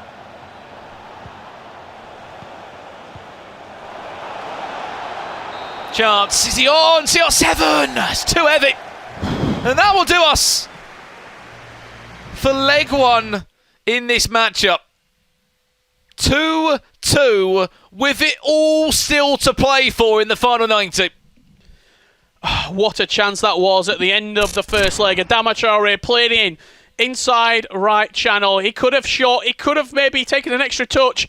He went for the pass and it just too many bodies behind the ball. It was also unbelievable defending from Cosimo as well, because he predicted it. He predicted that Tom wasn't going to take it with Adama. He predicted that a pass was coming, shuffled himself across, and defended with it extremely well. What a game. Neither of these two deserve to lose, but only one player can be champion. Yeah, only one player can get that trophy and the $15,000 and round out Qualifier 5 in the best way possible. But you're thinking, what's next? I mean, well, it's time for the playoffs. As soon as this is done, I believe we've got one more qualifier in North America in May, and then it's all about playoffs technically. Oceania kicks off in May, then we go to Asia in June alongside North America and South America, and then we revisit Europe in July, where it will all unfold there, Rich, because it's all about, first and foremost, getting to the playoffs. That, no doubt, is so difficult to do. You know, thousands upon thousands of competitive players that are foot verified. the goal for a lot of players is FIFA E World Cup, of course it is. But to get to the playoffs, I think that's a huge achievement for so many players. 64 of the best from thousands from all over the world. And we've also had the opportunity to watch a lot of different regions as well this year, Brandon. And this is going to be a perfect opportunity for everybody at home in these playoffs. You know the dates to watch some of the other talent that's going to be going to the FIFA E World Cup Grand Finals. We've been big in South America. There's been unbelievable players in South America. So make sure that you're watching the different regions and who's going to be going through from the playoffs to the E World Cup. Let's have a look at the rankings then, Rich, because that's what the rankings are all about. I've seen loads of people vocal in the chat saying, there's this many Italians in the playoffs. We're just looking at the 32 here, and on the 32, there is 9 Italians in front of us. They are the most capped nation on the PlayStation. However, there is one UK player in that top 32, and that is why he is being regarded as one of the best players this year in the Global Series in general. 4,600 points. That's without even the extra points added on if he wins this Grand Final. Incredible storyline. And look at Cosimo as well. He's now the highest ranked Italian player. It was Jesus before a ball was kicked today. Now he goes into the top 6. And I mean, Rich, we're excited for the playoffs in general, but Europe, we're super excited for that.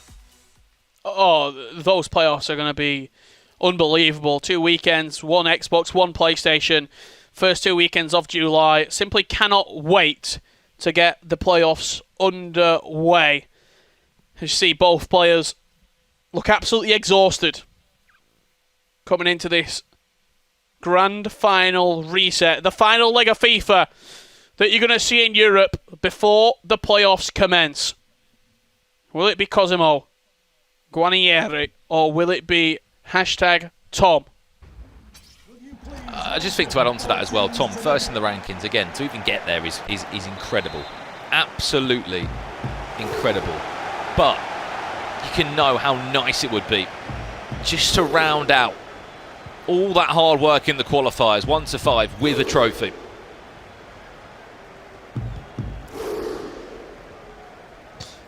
Just gives a little bit of sort of recognition of what you've done, doesn't it, as well? It's all great being number 1.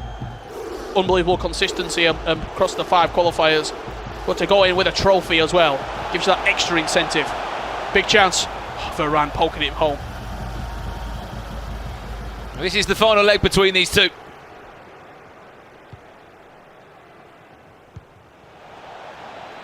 At the end of play, there will be a new winner in the history books, joining the likes of Jesus, Oli Bolli. Oli Bolli? The Swede who, correct, as we said, feels like an absolute lifetime ago. Back in December it was. Chance around the corner, it's CR7! Sticks the hands of Nick Pope. Still on, still alive for Mbappe. That's out. Carba back to Bruno Fernandes. Mbappe dancing, still! Beautiful goal from #Tom in the final third. Kylian Mbappe with the Elastico, seeing up his man and just skipping past him before firing #Tom into the lead for the first time. Wow, a rare what smile a game. Across his face as well. Sorry, Rich. Finding his groove and finding his Mbappe.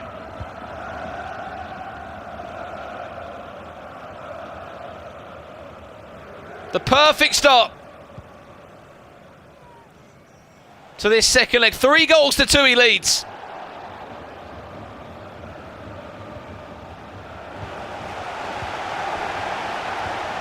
Can Cosimo come back again? Done it time and time again. The man that just doesn't seem phased by the occasion at all. The man has played a lot of FIFA. Yeah, will Tom finally be able to put a little bit of separation between these two? Second goal would certainly be that. Mbappe.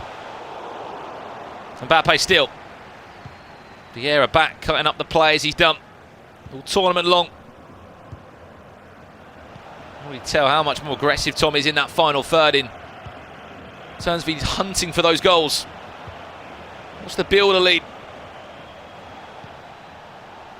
I said it before, it's about making Cosimo uncomfortable. When he's in the lead, he's going to just be in control. He's going to look after possession. Going to suck time out of the game. Mbappe, directional nutmeg. Well played by Kyle Walker and Reece James between the both of them. They live up to that.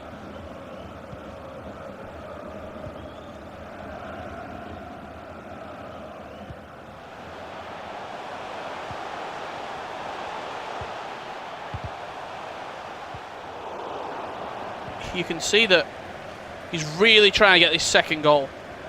I should say second goal to put him in front by 2 goals. Just for the cushion. Cosimo has been relentless in his approach over these 2 individual games. 4 legs of FIFA.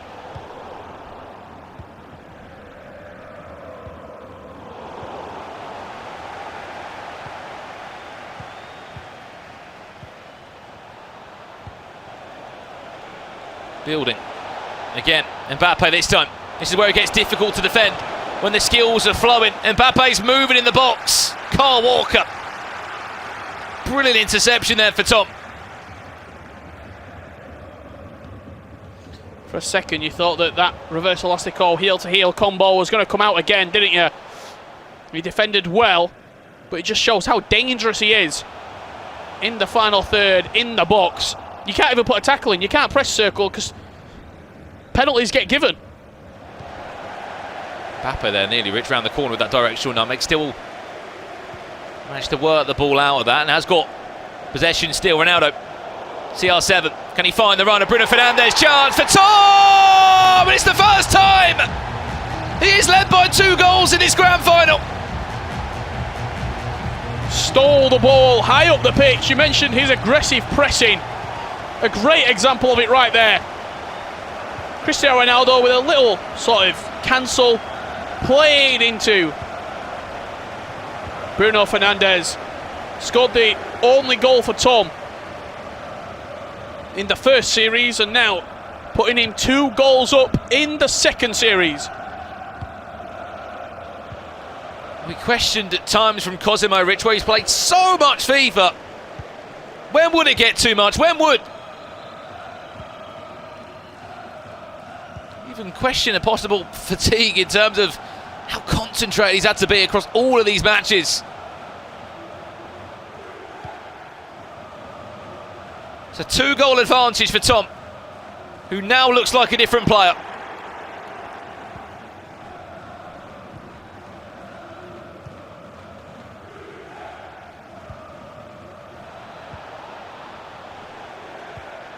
Now we're really going to see, aren't we, what Cosimo is made of.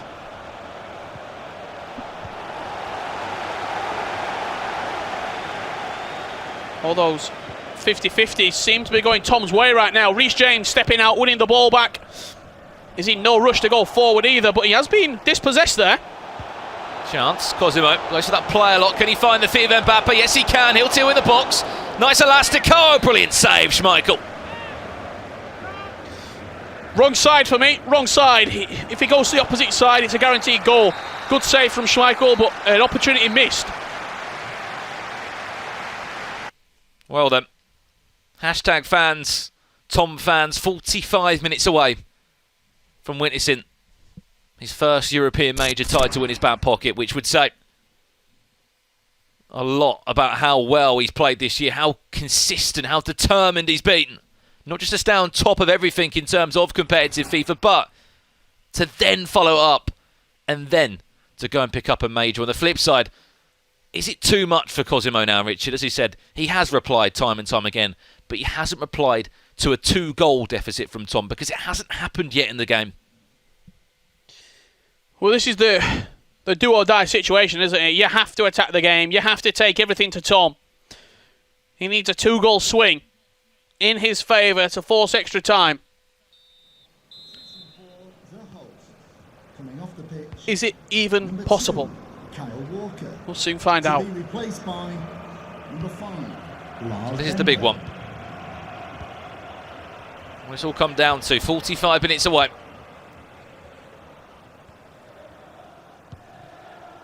Four goals to 2.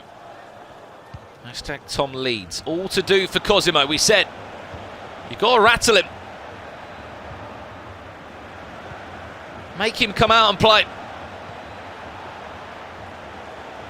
And Cosimo, when he's in control, when he's dominating games, it's been the other side. Chance Mbappe, reverse elastico again, Reece James. Right place, right time. And again, it's those moments there, Rich, which didn't happen in that last game. Well, it was just such good individual defending right there. He eyed him up, dead stop, reverse elastico, and Tom didn't bite. He's reading what Cosimo's doing. And that's one thing, as I said, that didn't happen in the earlier games. He was biting into the tackle, chance for another one. As the time goes on now in this second half, chances will be rushed. Cosimo's got to be clinical if there's any hope.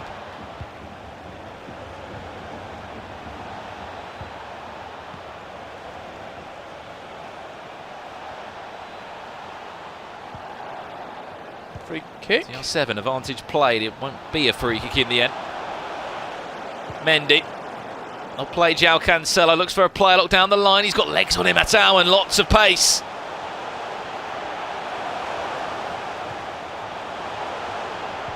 One more goal would probably seal the deal.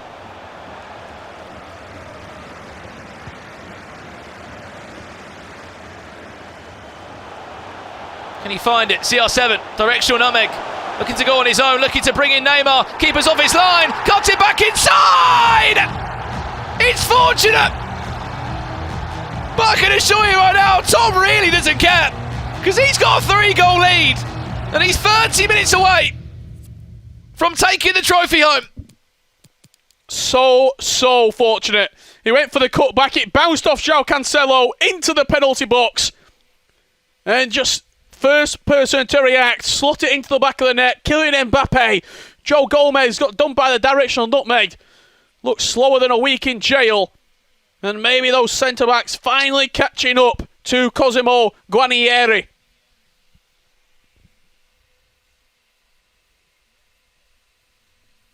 For Cosimo now, Rich, it's just too much to ask, in all honesty. Surely Tom must be thinking to myself, I'm in such a good position now. Defended well.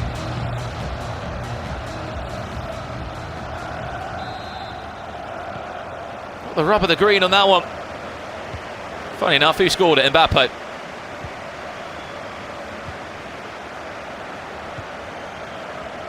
See who's coming on as well. Adama Traore, Neres as well, and Tavernier for Cosimo alongside Alessandrini.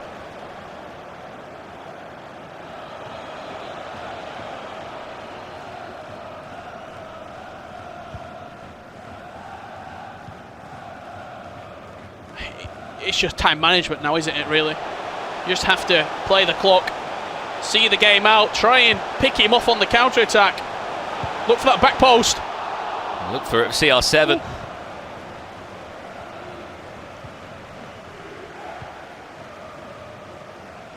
Three goals in 25 minutes. Mammoth of a task for Cosimo. It's well and truly in his hands. And for all the attacks now that come in, that he defends, it's one less chance of scoring for Cosimo. That through ball there, he'll just take it off in his mind, Tom. Right, he's maybe got 3-4 chances left, 5 chances max. But if I score again, it will be job done into the box. Surely punched away by Nick Pope. Chance, goal! Get the trophy out now and start engraving that man's name into it. He still doesn't think it's done, but you can understand why for him in his mind. He was in a 3-0 position like this before, not in this exact minute. When Levy just flipped the game on its head, but that was months ago. That's old history now. This is the present, I tell you. All that hard work. Qualifier after qualifier. Month after month. Spoke to him last week when we were commentating on an E-Friendly, Richard, and I said, how do you stay so hungry? To want to win more. To want to win trophies. And he just said, I just look back and see what I've actually achieved and how far I've come, and I just want to keep achieving more. He's done it on the sort of national scale, hasn't he? He's represented England. He's won the league in England, the EPL. Now it's his time to do it on the international scale, to do it on the European scale. What a performance. A lot of people have been saying he's the best player in Europe for a long time, but there's not really been any trophy to back that sentiment. It's just been the statistics, his placement on the rankings. This is the exclamation mark to that point. And I think on top of that as well, if he didn't win a qualifier this year for Tom by his own account, yes, he'll be top of the pile, yes. One more, why not if he can? Just can't squeeze in. But he would have wanted a trophy to show for it. Playoffs are in the limelight.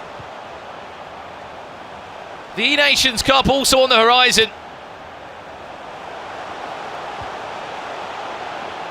Hashtag will have their major.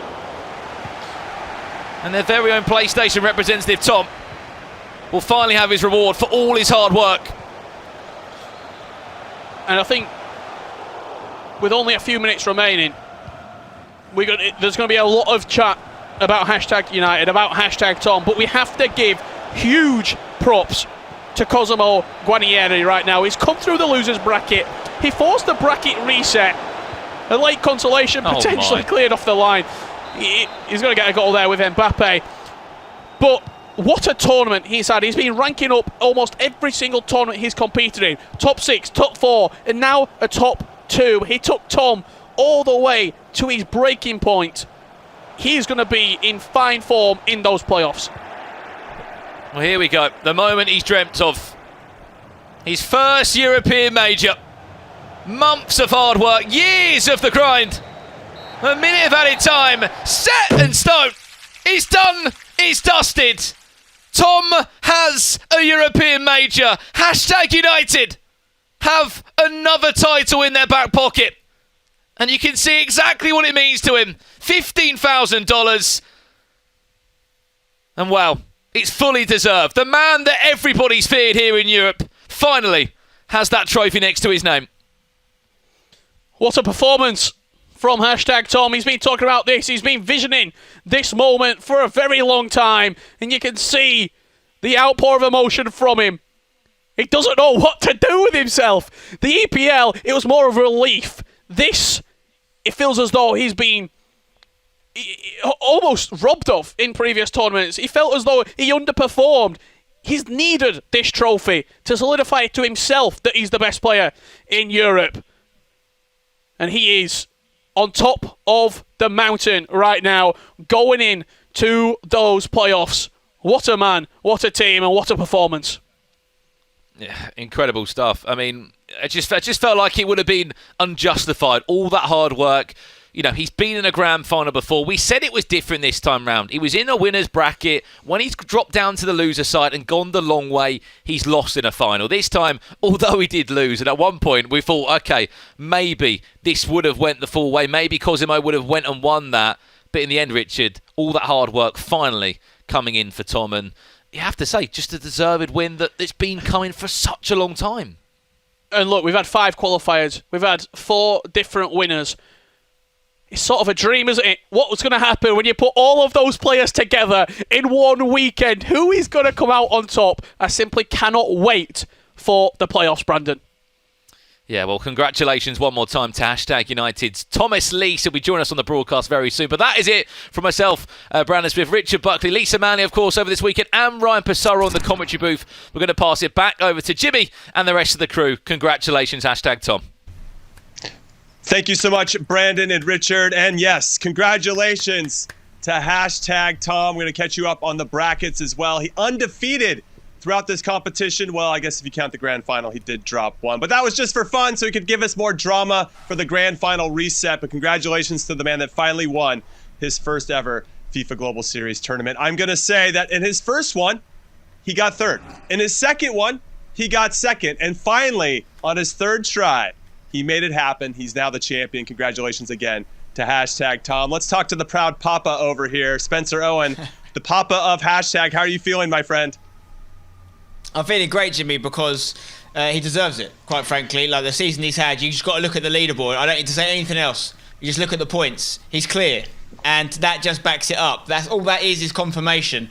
I will say Cosimo is a player, right? Superb from him to do what he's done. I've said it before all day as well, that his team is not necessarily up to the same level as some of his opposition. To take that to a bracket reset, he deserves a lot of credit, and I'm sure we'll see him win something soon, this guy. Lots of time for him. But you just got to look at the leaderboard. Tom is the best player on the continent on this console. That is not an opinion. That is a fact.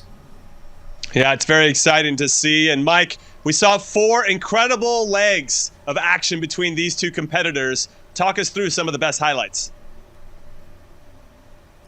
And I'll tell you right now, if you missed out on this final, oh my goodness. This was not lackluster in any way. It was back and forth. We had so much action, a lot of entertainment, a lot of goals, just high quality FIFA. That's kind of been Cosimo bread and butter with the heel to heel around the goalkeepers. A lot of people don't use that skill move to go around the goalkeeper, as you see the opener. You're pulling it back here, near post. Goalkeeper can't do anything about it. And we really saw true battles as well. A battle of wits. A lot of great offense, great defense. You see that reverse elastico. Cosimo has a mastery of the reverse elastico and also the heel to heels. I've seen him use those more than the majority of pro competitors. The stop, the pop, his own elastico exchange from Tom. You see a little extra burst of pace, as you would expect. Some good fortune there. But you can see Cosimo's reaction. As stated, it happens. It's part of the game. What it means to Tom. He's been knocking on the door. He's always had the cake, but he didn't have the icing this year. Now he's got the icing, the cake, the sprinkles, make a wish, the cherry on top, Mike. Congratulations, he's our champion. That's what we're talking about. I always miss one of the You do, but your food analogies. Have your tea and pie. Your food analogies never disappoint. It's been a long day, but we saw some terrific FIFA along the way. All right, let's bring in our champion now, hashtag Tom, who's joining us. First and foremost, Mr. Hashtag Tom. I want to say congratulations. That's first. Second, it's nice to see a Tottenham fan smiling today after what happened in the League Cup final. Yeah. That got me, Jimmy, earlier. I said to Stampy, if I lose, I'm blaming it on Spurs, but I managed to get my head together, sort it out, and finally get it done. It's been a long time coming this year. I'm just so happy I finally done it. Tom, I've got to ask you how you're feeling, because I know what this means to you. You know, you've been a hashtag for a couple of years now, and you've had some massive moments for us. But really, the kind of joke in the club's been that it's always sort of been for another team, because you had your moments for Fnatic, you had your moments for Watford, of course, you won the EPL. You're wearing a hashtag top, you've won your trophy, you're going alongside the likes of Tass, who won the Paris Regional back in the day, of course, Aggie, when he won the FEWC. But you're not just top on the leaderboard now, you're top of this tournament. How does it feel? Yeah, I kept saying to Shori and Stampy, I don't accept that ranking of #1 until I've won a trophy. I don't think it's right. I know it's how it works out, but it just felt wrong being #1 without winning something. And I said, I owe myself this one after losing a couple in a row to finally get it done, especially in hashtag colours. I know we've always had a joke about that, and finally got it done there and then. Honestly, I'm buzzing. I can't explain how happy I am, really. I can't put it into words. Well, first off, congrats, Tom, on a massive result. I want to know, because you've had a lot of success, you've been qualifying to events, you've gone on runs before, you hadn't had the breakthrough. After you lose that first set of games, there's a reset. What's the mental state like in terms of everybody in the room? Because you got to talk about it. You got to say, all right, we got a second chance here. I'm going to regroup. What's going on?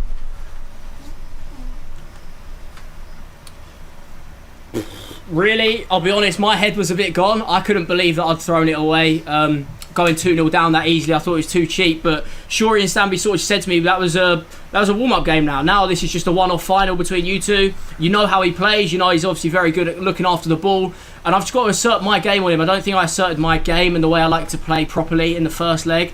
And then the second game round, I felt a lot more confident, felt a lot more like myself, started doing a few more skill moves, my press was better. But yeah, big credit to Stampy and Shuri because they massively helped me in that moment to make sure I get over the line and forget about the first game, because I'll be honest, my head wasn't quite there at the time.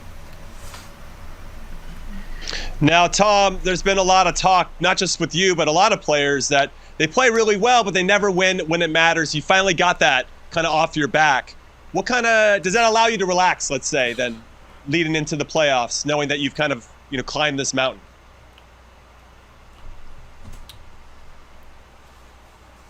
Yeah, I think that's the first step. I knew I had to win one of these FUT Cups. Obviously, I made 3 of them as a top 3. And I thought I owe it to myself to make sure that I get at least one in the bag before, obviously, the big end to the season. Because we've got the E-Champions League, we've got the playoffs, like the big events coming up. Said to myself, I owe it to myself to get this done tonight. Make sure I come out of the whole global series at the start with a win. Big trophy to my name and all of that. So, yeah, hopefully now it just gives me the confidence to keep going on and on. Now that I know I can do it on FIFA 21, because obviously I'd only done it once on FIFA 20. I thought, now that I can do it on FIFA 21, I'm hoping it just takes my confidence to that next level. Obviously, for the rest of the bigger tournaments where the stakes are higher, I can just carry on with this momentum now and keep winning. That's the aim. Tom, I want to talk to you a bit about the 2 lads behind you, because obviously you mentioned them there, but I don't think some people might not know just how close-knit this team is. Obviously, Tom and Shuri essentially spend all day together, they live together. What people don't know is that more recently we had a chat and we talked about bringing Stampy in more closely to work with you. This is his first tournament as a coach, and you've won it. What people might also know is just a few hours ago, me and Stampy were playing Sunday League football together, and he shot back from that to get there for you. So we're all living in each other's pockets, basically. And that's why it means so much, right, when you have those boys behind you and you get the win. Yeah, I always say to these two that they're part of the journey. Obviously, I've got the pleasure of living with Shuri day in, day out. I don't know why I quite agree to that, but we're doing it now. Obviously, I'm with Stampy in the office every single day. And yeah, I said to him, no matter what happens, we're part of this journey together. We win as a team, lose as a team. I made it very clear that I rely on them a lot because of the way I play. I feel like I need some confidence around me, some people to really make sure that I'm on my game all the time, and these two have provided that a lot recently, and I think it's massively helped since bringing especially Stampy in, just to have someone day in, day out, making sure you're working hard, making sure you're always focused, and yeah, it's safe to say it's paid off. Now, Tom, I have it on good authority that you should go out and get a nice dinner, go get some champagne, and Spencer's going to pay for all of it. Congratulations, my friend. Yes. That's what I love to hear, all Jimmy. Right. Tom, everybody, congratulations. See you later, Tom. Best of luck to you in the playoffs. All right, let's get into the rankings now, everybody, and see where everything stands after this really eventful day here with some FIFA action. As we can tell, and as we've already discussed, Tom is on top, and he has created some distance at the top. He's like the Manchester City, let's say, of this PS4 side of things. And then we have Adriman, who has been close, but hasn't done the business just yet. Levy's hanging around as well. Cosimo, though, makes some moves. Now he's the best Italian in Europe on PS4.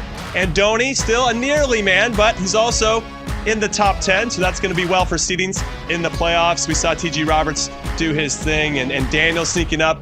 Not too much German representation, but I do want to say the top 45 are guaranteed to make the playoffs. That is very important to know. And then the rest of the spots are open up to leagues and other events that are happening to get your spot in there. But as you can see, Orange George making big moves, getting into that top spot. First 45, he's there. He's hanging out. So that was a big performance from him throughout this event to make that happen. But yeah, a lot of action. A lot of action. All right. Spencer, I'm coming to you first. What was your, let's say, moment or play of the day? Anything that really stood out for you? First of all, I've got to say, on those rankings, by the way, did you notice that the spots between 44th and 45th and 46th were like, there was like 4 points in it? And it's the top 45 that qualify. Like, so people might be missing out or qualifying literally based off their FUT Champions results and things like this. It's a tiny amount of points, so shows you how important every point is. Highlight for me, I mean, from the day in general, just so impressed with Cosimo Guarnieri. Has to be shouted out and given the credit he deserves. I want to see him with a maxed out team next time. I'm sure we will when it comes to playoffs. But yeah, I mean, and obviously going into next season, Crespo needs to back him, needs to make sure he's got what he needs to have that team from minute one, because you wonder or the best team he can from minute one, because you wonder what he's capable of with those tools in his arsenal. But in terms of the individual, like, obviously, I don't think it's biased for me to say that what Tom's done there is just a microcosm of his season so far. There's an 800-point gap between him and second place. There is no gap that big between any other spots on that leaderboard. And to have it at the top really says something. Yes, he did need that win. I agree with what he says to really feel like he's earned that. But you look, there's a couple people below him. You've got Levy, who's won 2 of these events. But Tom's still above, because it shows how consistent he has been across almost every single event. So I'm really happy for him. And there's so many good players in this team, Jimmy. The playoffs are going to be unreal. 2 days in a row, both finals on the bracket reset. We were thoroughly entertained. Yeah, it was fantastic. Both day 1 and day 2. How about you, Mike? What was special for you on day 2? Well, first off, much love to all the competitors and everyone's that's able to put this together remotely. And I know firsthand how much time and that investment that it takes in order to be at a competitive level, to be a pro FIFA player.